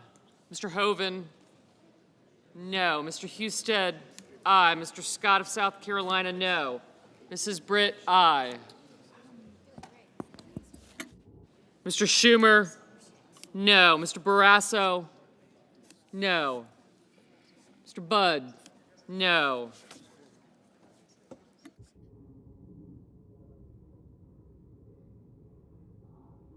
Ms. Warren, no. Mr. Marshall, aye.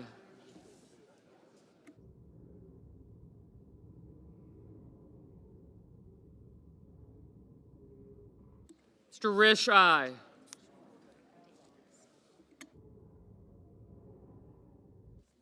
Mr. Kennedy, aye.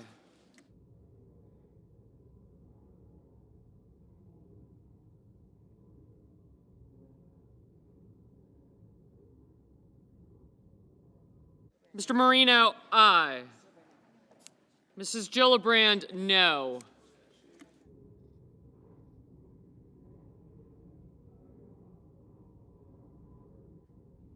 Mr. Sullivan, no.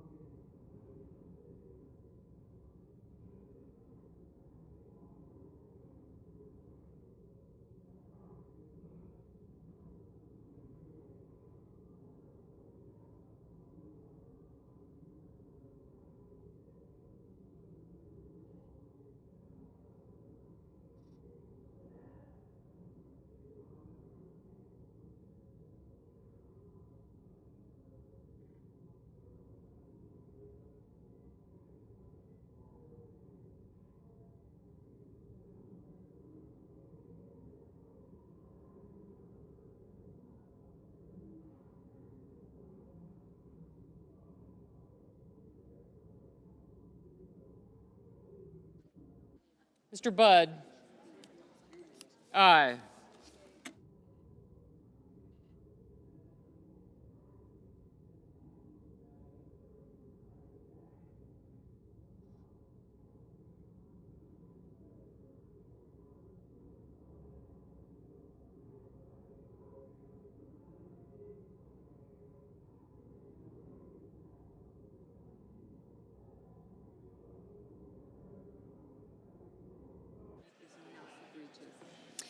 On this vote, the yeas are 27, the nays are 73. The amendment is not agreed to.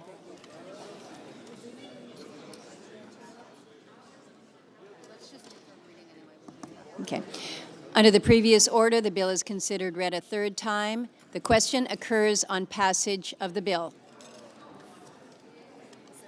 Is there a sufficient second? There is a sufficient second. The clerk will call the roll. Ms. Also Brooks. Ms. Baldwin. Mr. Banks. Mr. Barrasso. Mr. Bennett. Mrs. Blackburn. Mr. Blumenthal. Ms. Blunt Rochester. Mr. Booker. Mr. Bozeman.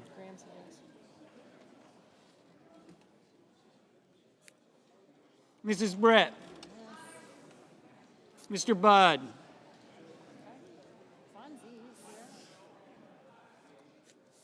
Ms. Cantwell.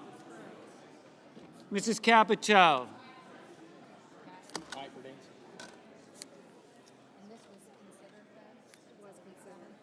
Mr. Cassidy.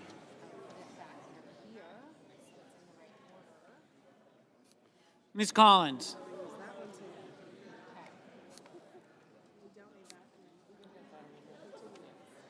Mr. Coons.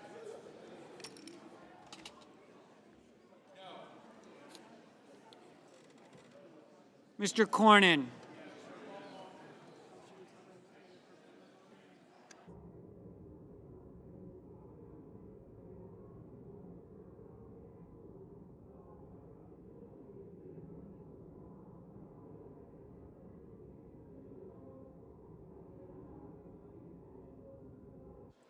Ms. Cortez Masto.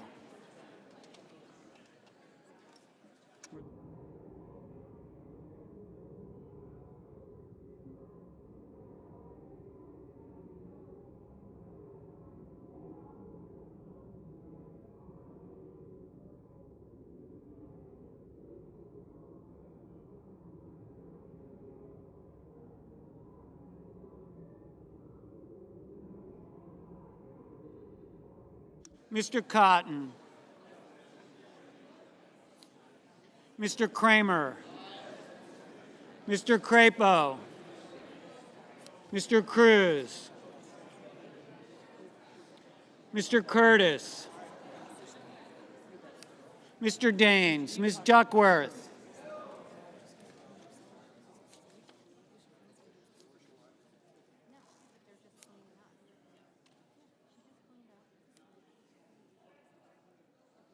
Mr. Durbin,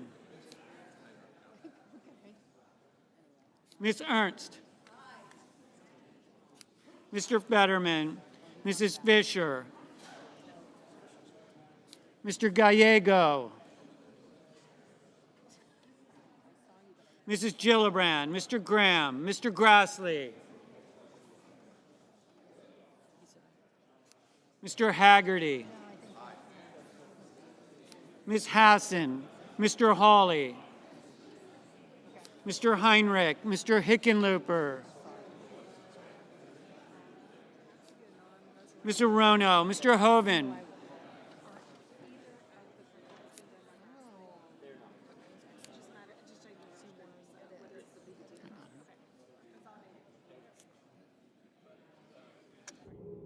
Mr. Husted,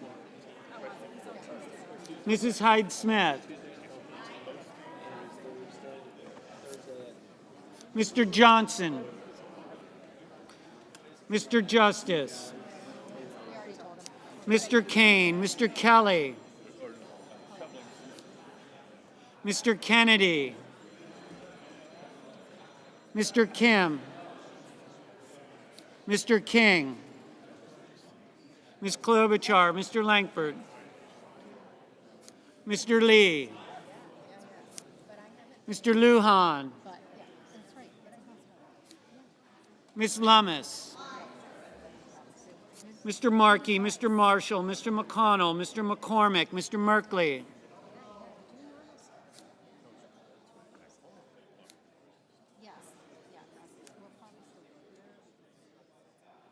Mrs. Moody, Mr. Moran, Mr. Moreno,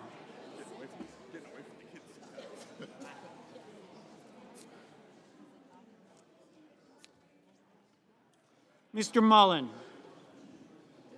Ms. Murkowski, Mr. Murphy, Mrs. Murray, Mr. Ossoff, Mr. Padilla, Mr. Paul,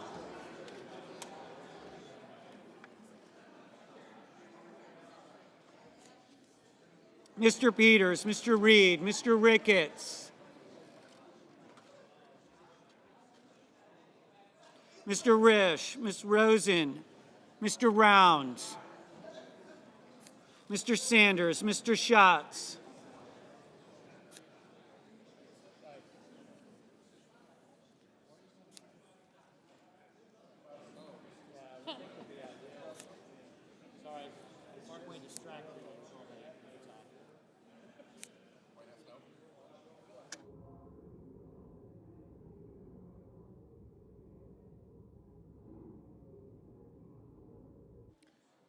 Mr. Sanders, Mr. Schatz, Mr. Schiff,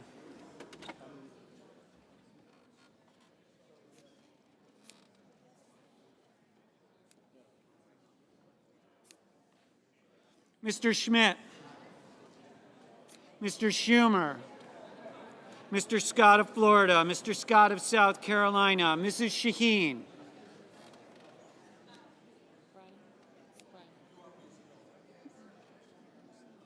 Mr. Sheehy, Ms. Slotkin, Ms. Smith, Mr. Sullivan, Mr. Thune, Mr. Tillis, Mr. Tuberville,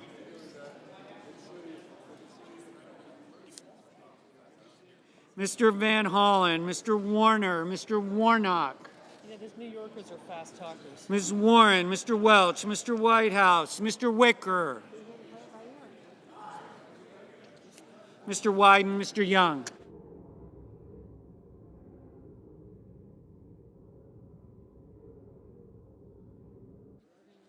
Senators voting in the affirmative: Banks, Barrasso, Blackburn, Britt, Budd, Capito, Cassidy, Collins, Cornyn, Cotton, Kramer, Crapo, Cruz, Curtis, Daines, Ernst, Fisher, Graham, Grassley, Haggerty, Hawley, Husted, Hyde-Smith, Justice, Kennedy, King, Langford, Lee, Lummis, Marshall, McConnell, McCormick, Moody, Moreno, Mullen, Murkowski, Ricketts, Risch, Rounds, Schmidt, Scott of Florida, Shaheen, Sheehy, Sullivan, Thune, Tillis, Wicker, Young.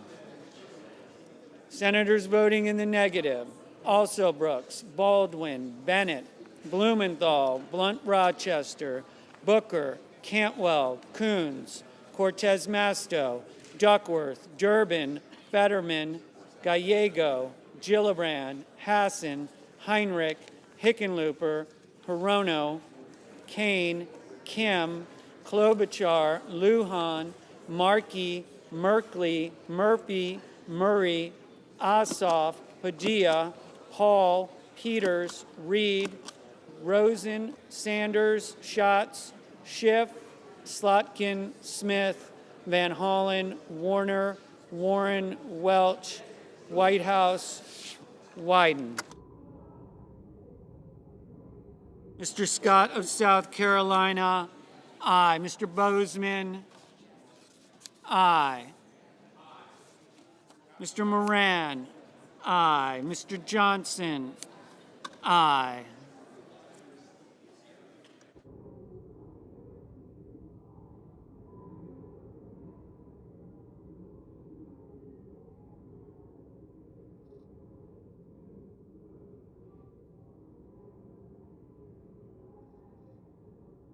Mr. Hoven, aye.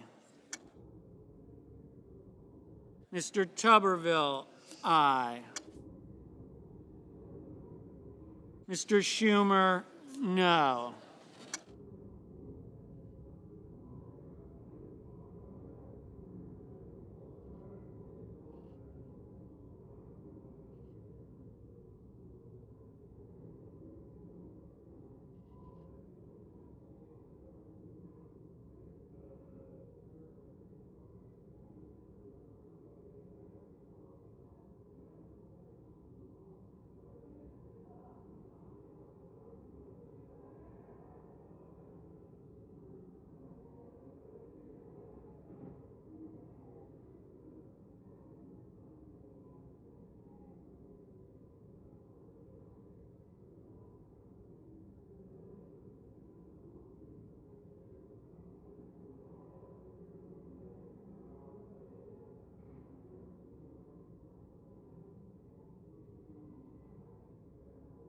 Mr. Kelly, no.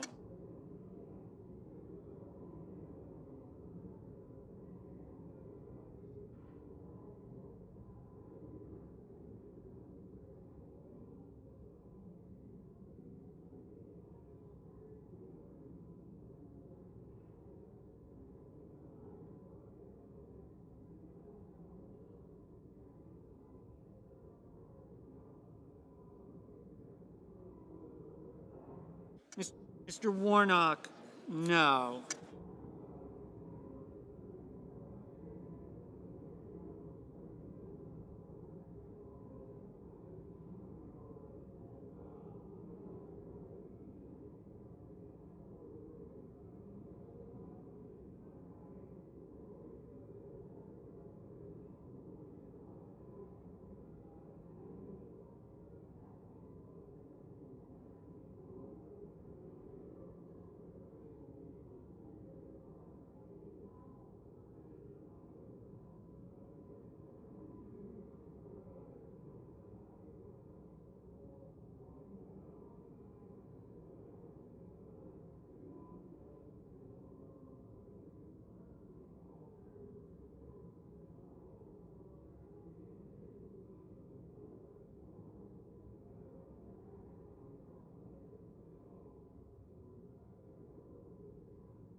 The yeas are 54, the nays are 46. The bill is passed.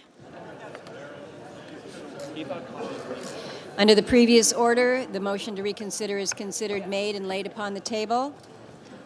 Do you want to go first? Or? Yes. Okay. So. Under the previous order, the Senate will proceed to the consideration of S-1077, which the clerk will report. S-1077, a bill to approve local funds for the District of Columbia for fiscal year 2025 and so forth. President. There will now be up to 10 minutes of debate, equally divided. The senator from Maine is recognized. Thank you. Madam President, I'm pleased to introduce this bill with Senators Van Hollen, Murray, Alsobrooks, Warner, and Kaine.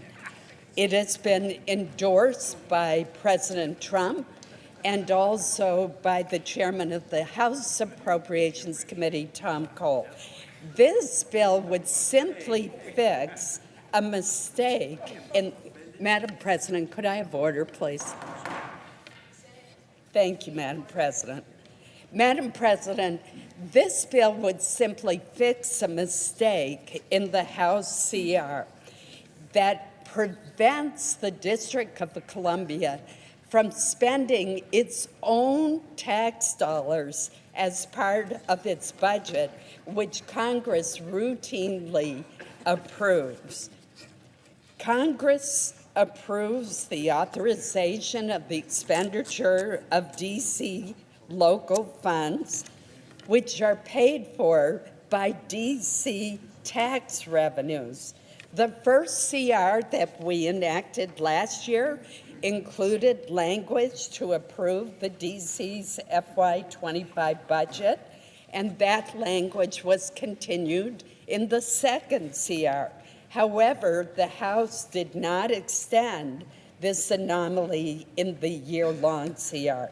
As a result, unless this bill is passed, D.C. would have to operate under its fiscal year 24 budget for the remainder of 25, potentially requiring $1.1 billion in local spending cuts. Reducing D.C.'s local funding expenditures will not result in a dollar of federal savings. Since October 1st of 2024, the district has been operating under and spending at its approved level for the fiscal year 25 budget. According to the CBO, this bill does not have any budgetary costs to the federal government. There are no federal dollars involved. The issue here is just allowing the D.C. government to proceed to spend its own tax revenues. Accordingly, I urge all of my colleagues to support this measure to correct a true inequity. Thank you, Madam President. Madam President, I want to Maryland. thank Senator Collins for working on an emergency basis to fix this problem in the House bill. She said it well, so I only want to emphasize 2 points. One, what the House did does not save the federal taxpayer one penny, not one penny. What it does is cap what the District of Columbia can spend using its own money and based on its own decisions. So taxpayers are not saved a dime by what they did, nor will they gain by our fix. And the people of the District of Columbia should be able to make these decisions. And if they're having to make a budget with $1 billion less, it will mean less police forces, less firefighters, and less money for schools. So I want to thank the senator from Maine for working with us on this, and pleased to be joined by my colleagues from Virginia and Maryland, Senator Warner, Senator Alsobrooks, and Senator Kaine. We urge its adoption unanimously. Virginia. Madam President, I also want to thank my dear friend from Maine. She's moving back up much higher on all of our lists, for being willing to step up and help correct this. You know, we all want, as the president wants our nation's capital to be the safest, cleanest, most welcoming city. D.C. gets 26 million tourists every year. In 2026, when we're going to celebrate 250 years, we want to show off D.C. and the whole region. If we allowed this mistake to take place, D.C. will lay off cops, it'll close schools, it'll shut down on trash removal. For those of us in the region who use Metro, dramatic cutbacks. Let's correct this mistake. Let's make sure that we show on our 250th anniversary the cleanest, safest city in America, and this will be a giant step for that. Thank you, Mr. President. Senator from Maryland. I, too, want to thank Senator Collins, Van Hollen, Warner, and Kaine, and I'm glad that we could work together in this bipartisan way to ensure fairness for the residents of Washington, D.C. I rise today to speak for the over 700,000 D.C. residents who do not have representation in this body. They are our friends and our neighbors. Beyond those who work in D.C., Maryland partners with D.C. on resources like emergency services, police, water, and more. And this bipartisan standalone bill ensures that D.C. tax dollars stay in D.C. Again, these funds that have been cut are tax dollars that have literally already been paid by D.C. residents. And all this bill does is to continue to ensure that D.C. receives what it is owed. So I urged all of my colleagues today to join me in voting yes. Thank you. Senator from Virginia. Madam President, I can make it fast or slow. I'm joining all these colleagues to advocate for this bill. 1/3 of the Virginia population is residents of the D.C. metro area and enjoy this capital, and 150,000 Virginians come to work in D.C. every day, and they want D.C. police and services to be well-funded. Please support this bill. Thank you. Under the previous order, the bill is considered read a third time. The question occurs on passage of the bill. All those in favor indicate by saying aye. Aye. All those opposed say nay. The ayes appear to have it. The ayes do have it. The bill is passed.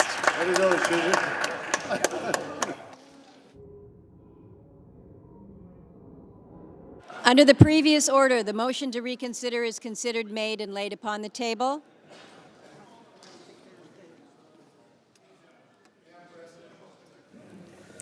Majority Leader. Madam President, I ask unanimous consent that the mandatory quorum calls with respect to the Phelan and Landau nominations be waived.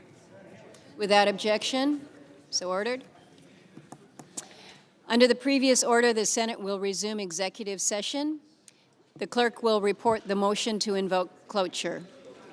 Cloture motion. We, the undersigned senators, in accordance with the provisions of Rule 22 of the Standing Rules of the Senate, do hereby move to bring to a close debate on the nomination of John Phelan of Florida to be Secretary of the Navy, signed by 17 senators. By unanimous consent, the mandatory quorum call has been waived. The question is it the sense of the Senate that debate on the nomination of John Phelan of Florida to be Secretary of the Navy shall be brought to a close? The yeas and nays are mandatory under the rule. The clerk will call the roll. Ms. Alsobrooks. Ms. Baldwin.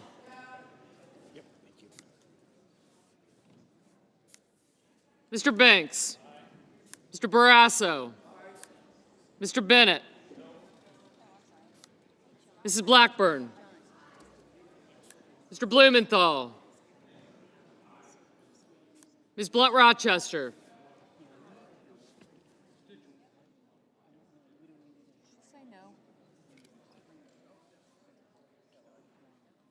Hold on one second.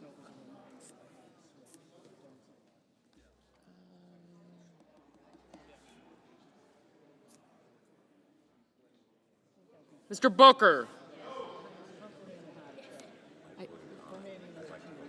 Yes, sir. I'll erase that. Yeah, thank you. Thank you, Kim.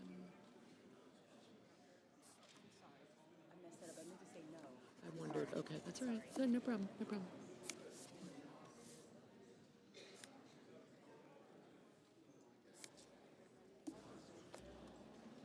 Mr. Bozeman.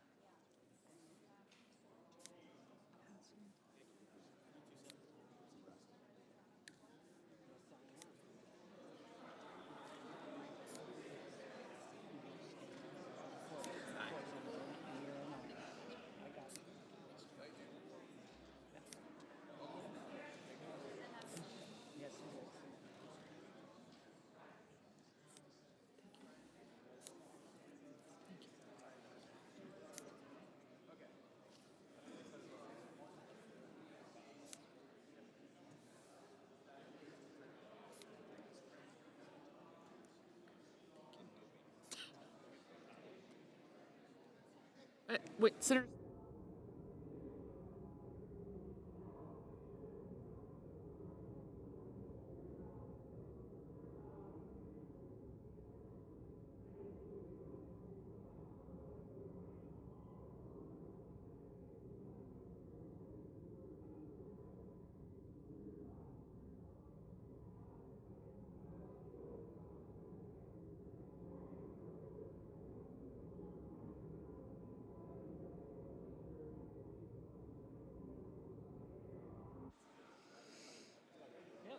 Mrs. Britt. Mr. Budd. Ms. Cantwell. Same with your colleague, Moody. Van Hollen, Padilla. Okay. I got Van Hollen, Padilla. Mrs. Capito. Mr. Cassidy.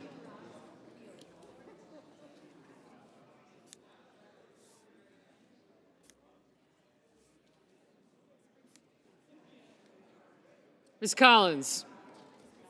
Mr. Coons. Yes, sir.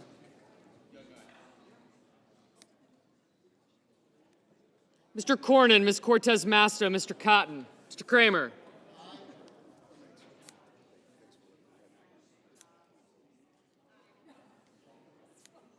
Mr. Crapo. Mr. Cruz. Mr. Curtis. Mr. Daines. Ms. Duckworth. Mr. Durbin.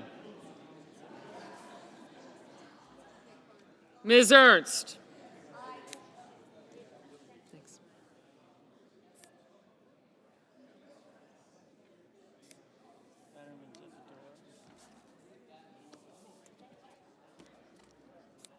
Mr. Fetterman, Mrs. Fisher.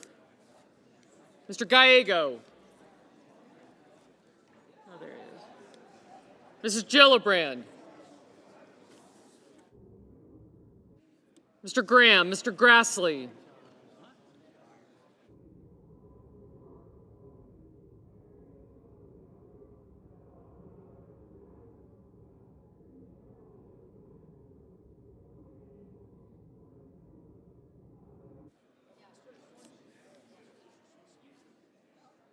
Mr. Haggerty.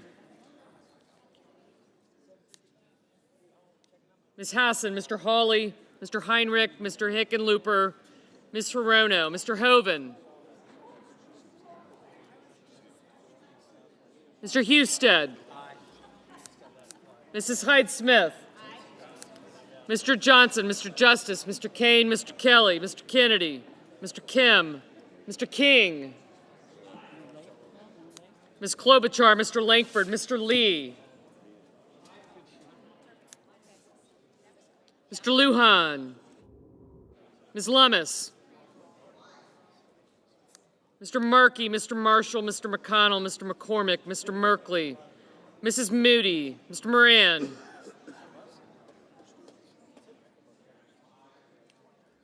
Mr. Marino, Mr. Mullen, Ms. Murkowski,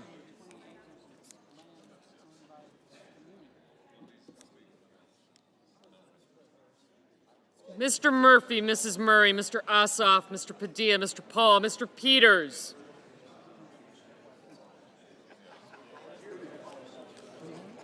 Mr. Reed, Mr. Ricketts. Oh, there you are, right in front of me. Mr. Risch, Ms. Rosen, Mr. Rounds. Mr. Sanders.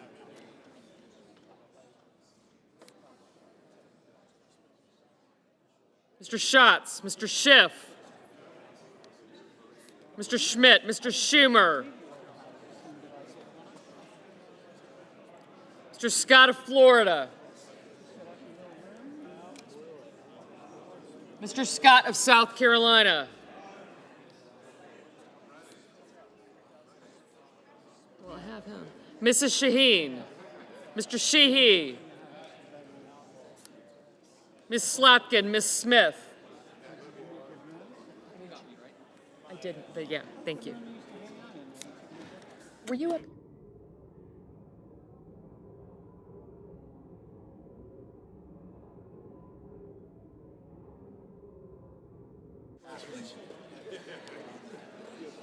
Mr. Sullivan, Mr. Thune, Mr. Tillis, Mr. Tuberville, Mr. Van Hollen, Mr. Warner, Mr. Warnock, Ms. Warren, Mr. Welch, Mr. Whitehouse, Mr. Wicker, Mr. Wyden, Mr. Young.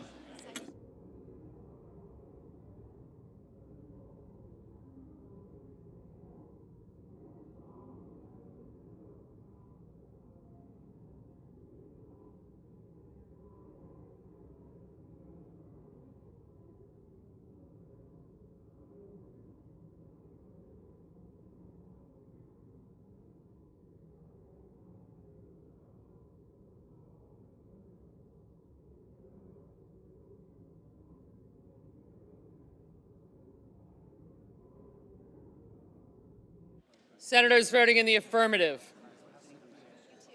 Banks, Barrasso, Blackburn, Bozeman, Britt, Budd, Capito, Collins, Coons, Cornyn, Cortez Masto, Cotton, Kramer, Crapo, Cruz, Curtis, Daines, Ernst, Fetterman, Fisher, Graham, Grassley,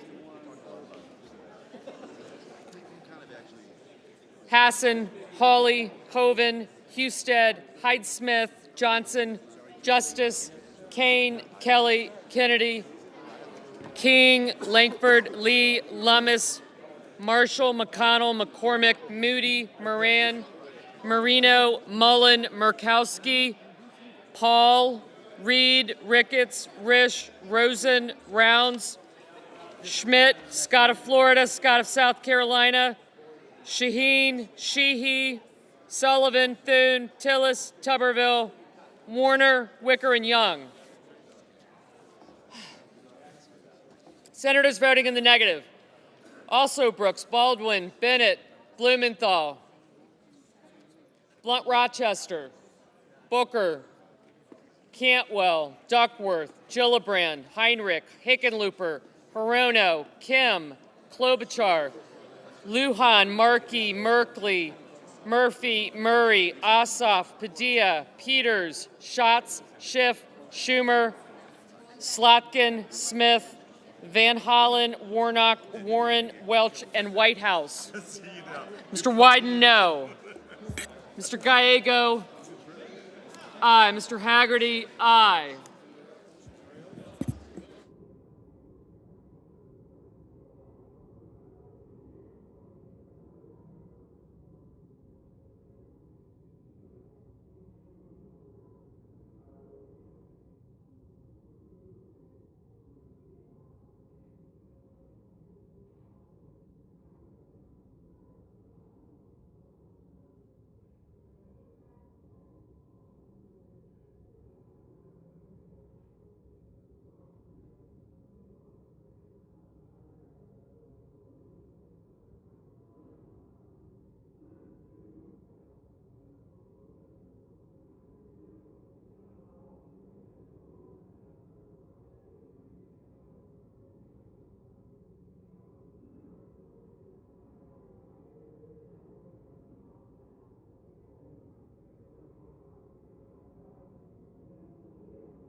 Nomination, Department of Defense, John Phelan of Florida to be Secretary of the Navy. Under the previous order, the clerk will report the motion to invoke cloture.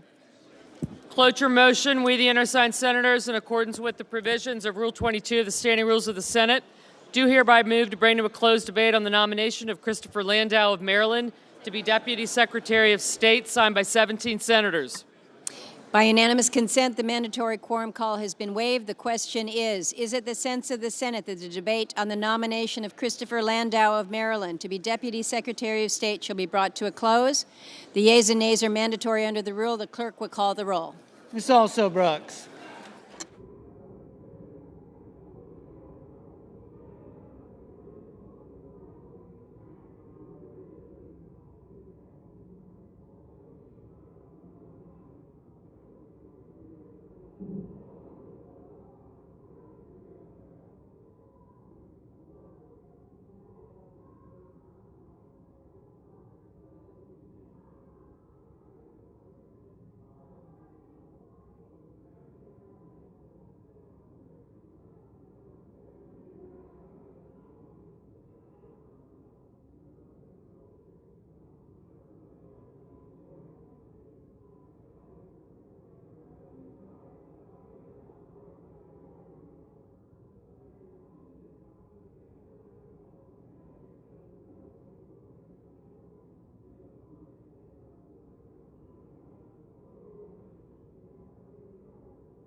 Ms. Baldwin, Mr. Banks, Mr. Barrasso, Mr. Bennett, Mrs. Blackburn, Mr. Blumenthal, Ms. Blunt Rochester, Mr. Booker,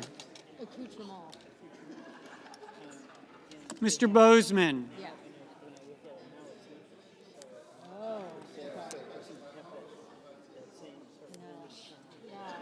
Mrs. Britt, Mr. Budd, Ms. Cantwell, Mrs. Capito, Mr. Cassidy, Ms. Collins, Mr. Coons, Mr. Cornyn, Ms. Cortez Masto, Mr. Cotton, Mr. Kramer, Mr. Crapo, Mr. Cruz, Mr. Curtis, Mr. Daines, Ms. Duckworth, Mr. Durbin, Ms. Ernst, Mr. Fetterman, Mrs. Fisher,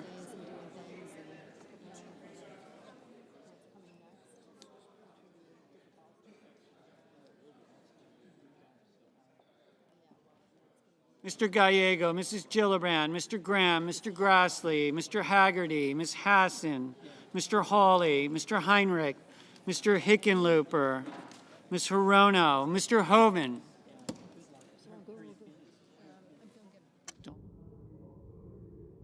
Mr. Husted, Mrs. Hyde-Smith, Mr. Johnson, Mr. Justice, Mr. Kane, Mr. Kelly, Mr. Kennedy, Mr. Kim, Mr. King.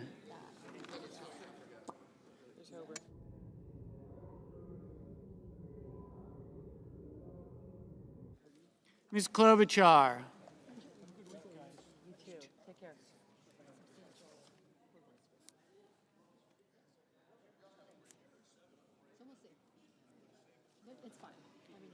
Mr. Langford, Mr. Lee, Mr. Lujan, Ms. Lummis, Mr. Markey, Mr. Marshall, Mr. McConnell, Mr. McCormick, Mr. Merkley, Mrs. Moody, Mr. Moran, Mr. Moreno, Mr. Mullen, Ms. Murkowski. Mr. Murphy.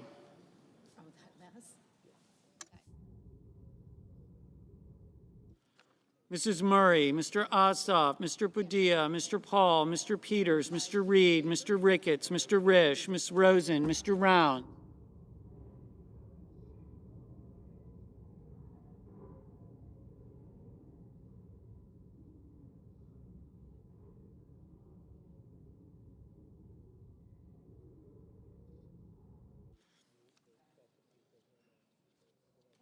Mr. Rounds, Mr. Sanders, Mr. Schatz, Mr. Schiff, Mr. Schmidt, Mr. Schumer,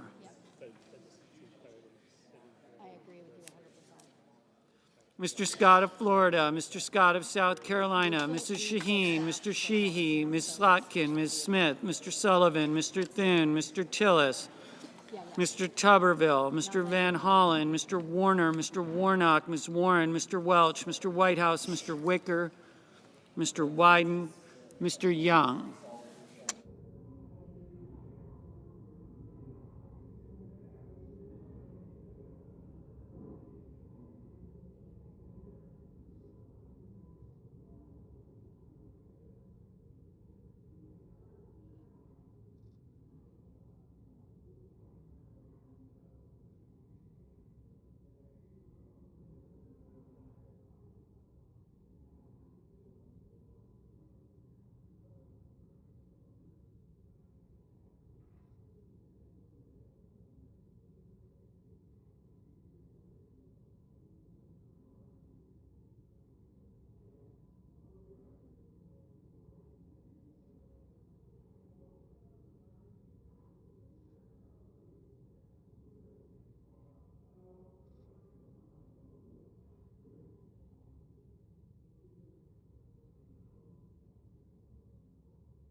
Mr. Murphy? No.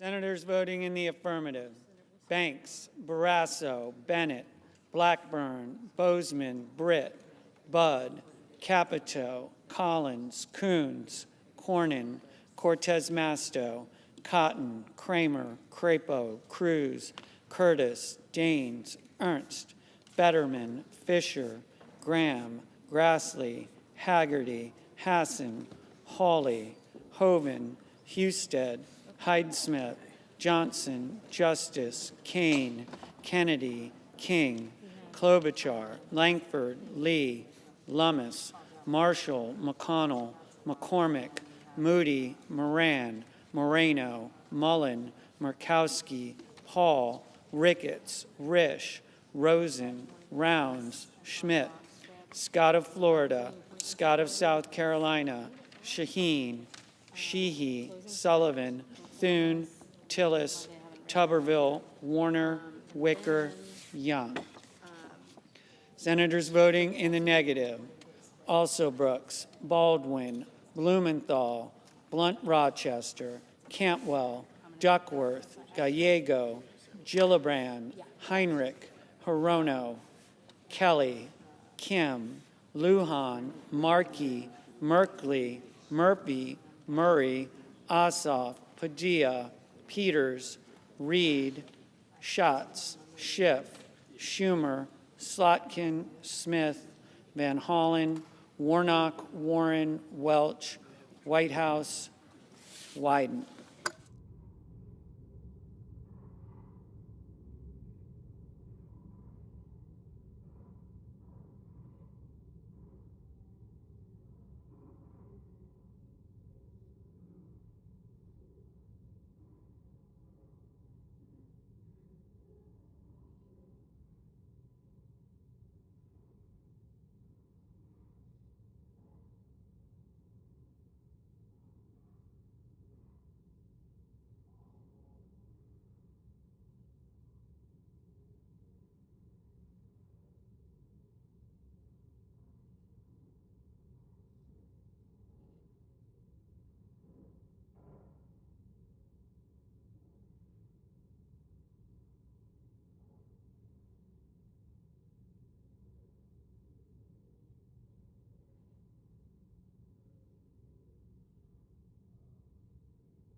The yeas are 63, the nays are 32. The motion is agreed to. The clerk will report the nomination. Department of State, Christopher Landau of Maryland to be Deputy Secretary. Mr. President, Republican Whip. so I move to proceed to legislative session. The question is on the motion. All those in favor say aye. Aye. Opposed, no. The ayes appear to have it. The ayes do have it. The motion is agreed to. Mr. President, I move to proceed to executive session to consider calendar number 38. The question is on the motion. All those in favor say aye. Aye. Those opposed, no. The ayes appear to have it. The ayes do have it. The motion is agreed to. The clerk will report the nomination. Nomination, Executive Office of the President, Michael Kratsios of South Carolina to be Director of the Office of Science and Technology Policy. Mr. President, I send a cloture motion to the desk. Clerk will report. Cloture motion, we the undersigned senators, in accordance with the provisions of Rule 22 of the Standing Rules of the Senate, do hereby move to bring to a closed debate on the nomination of Michael Kratsios of South Carolina to be Director of the Office of Science and Technology Policy, signed by 17 senators as follows. Mr. President, I ask consent that the reading of the names be waived. Without objection. Mr. President, I move to proceed to legislative session. The question is on the motion. All those in favor say aye. Aye. Those opposed, no. The ayes appear to have it. The ayes do have it, and the motion is agreed to. Mr. President, I move to proceed to executive session to consider calendar number 44. The question is on the motion. All those in favor say aye. Aye. Those opposed, no. The ayes appear to have it. The ayes do have it, and the motion is agreed to. The clerk will report the nomination. Nomination, Department of Health and Human Services, Jayanta Bhattacharya of California to be Director of the National Institutes of Health. Mr. President, I ask consent the reading of the names be waived. Without objection. Mr. President, I move to proceed to legislative session. I send a cloture motion to the desk. I send a cloture motion to the desk. The clerk will report. Cloture motion, we, the undersigned senators, in accordance with the provisions of Rule 22 of the Standing Rules of the Senate, do hereby move to bring to a closed debate on the nomination of Jayanta Bhattacharya of California to be Director of the National Institutes of Health, signed by 17 senators as follows. Mr. President, I ask consent the reading of these names be waived. Without objection. Mr. President, I move to proceed to legislative session. The question is on the motion. All those in favor say aye. Aye. Those opposed, no. The ayes appear to have it. The ayes do have it, and the motion is agreed to. Mr. President, I move to proceed to executive session to consider calendar number 45. The question is on the motion. All those in favor say aye. Aye. Those opposed say nay. The ayes appear to have it. The ayes do have it, and the motion is agreed to. The clerk will report the nomination. Nomination, Department of Health and Human Services, Martin Mockery of Virginia to be Commissioner of Food and Drugs. Mr. President, I send a cloture motion to the desk. Clerk will report. Cloture motion, we, the undersigned senators, in accordance with the provisions of Rule 22 of the Standing Rules of the Senate, do hereby move to bring to a closed debate on the nomination of Martin Mockery of Virginia to be Commissioner of Food and Drugs, Department of Health and Human Services, signed by 17 senators as follows. Mr. President, I ask consent the reading of these names be waived. Without objection. Mr. President, I move to proceed to legislative session. The question is on the motion. All those in favor say aye. Aye. Those opposed, no. The ayes appear to have it. The ayes do have it, and the motion is agreed to. Mr. President, I move to proceed to executive session to consider calendar number 39. Question is on the motion. All those in favor say aye. Aye. Those opposed, no. The ayes appear to have it. The ayes do have it, and the motion is agreed to. The clerk will report the nomination.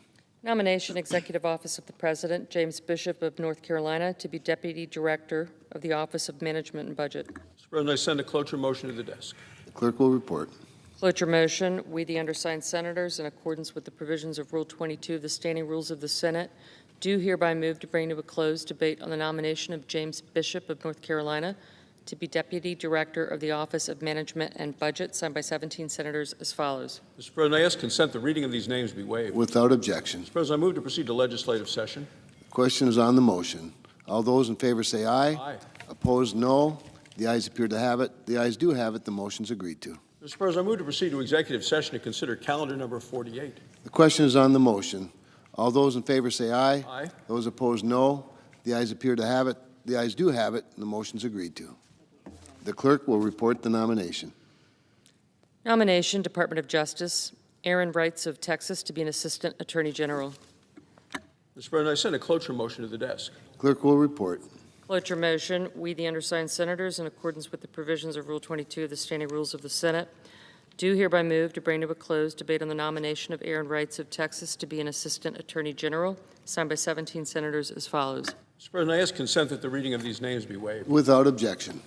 Mr. President, I ask unanimous consent that the Senate resume legislative session and be in a period of morning business for debate only with senators permitted to speak therein for up to 10 minutes each. Without objection. Mr. President, I ask unanimous consent the Senate now proceed to the en bloc consideration of the following resolutions which are at the desk. S-Res 129, S-Res 130, S-Res 131, and H-Con-Res 17. Is there objection to proceeding to the measures en bloc? Without objection, the Senate will proceed en bloc. Mr. President, I ask unanimous consent that the resolutions be agreed to, the preambles, where applicable, be agreed to, and that the motions to reconsider be considered made and laid upon the table all in bloc. Without objection. Mr. President, I ask unanimous consent that notwithstanding the upcoming adjournment of the Senate, the President of the Senate, the President pro tem, and the majority and minority leaders be authorized to make appointments to commissions, committees, boards, conferences, and interparliamentary conferences authorized by law by concurrent action of the two houses or by order of the United States Senate. Without objection. Mr. President, I ask unanimous consent that the committees be authorized to report out legislation on Tuesday, March 18th from 12 noon until 12:30 p.m. Without objection. Mr. President, I ask unanimous consent that when the Senate completes its business today, it adjourn and then convene for a pro forma session only, with no business being conducted on the following dates and times: Tuesday, March 18th at 12:15 p.m. and Thursday, March 20th at 12 noon. Further, that when the Senate adjourns on Thursday, March 20th, it stand adjourned until 3 p.m. on Monday, March 24th. That following the prayer and the pledge, the morning hour be deemed expired, the journal of proceedings be approved to date, the time for the leaders be reserved for their use later in the day, morning business be closed, and the Senate proceed to executive sessions and resume consideration of calendar number 36, John Phelan, and that at 5:30 p.m. the Senate vote on confirmation of the Phelan nomination, followed by confirmation of calendar number 41, Christopher Landau. Further, that the cloture motions filed during today's session of the Senate ripen on Tuesday, March 25th. Finally, if any nominations are confirmed during Monday's session, then motions to reconsider be considered made and laid upon the table, and the President be immediately notified of the Senate's actions. Without objection. Mr. President, I have two requests for committees to meet during today's session of the Senate. They have the approval of the majority and the minority leaders. Duly noted. Mr. President, if there's no further business to come before the Senate, I ask that it stand adjourned until under the previous order. The Senate stands adjourned until Tuesday, March 18th at 12:15 p.m. Thank you.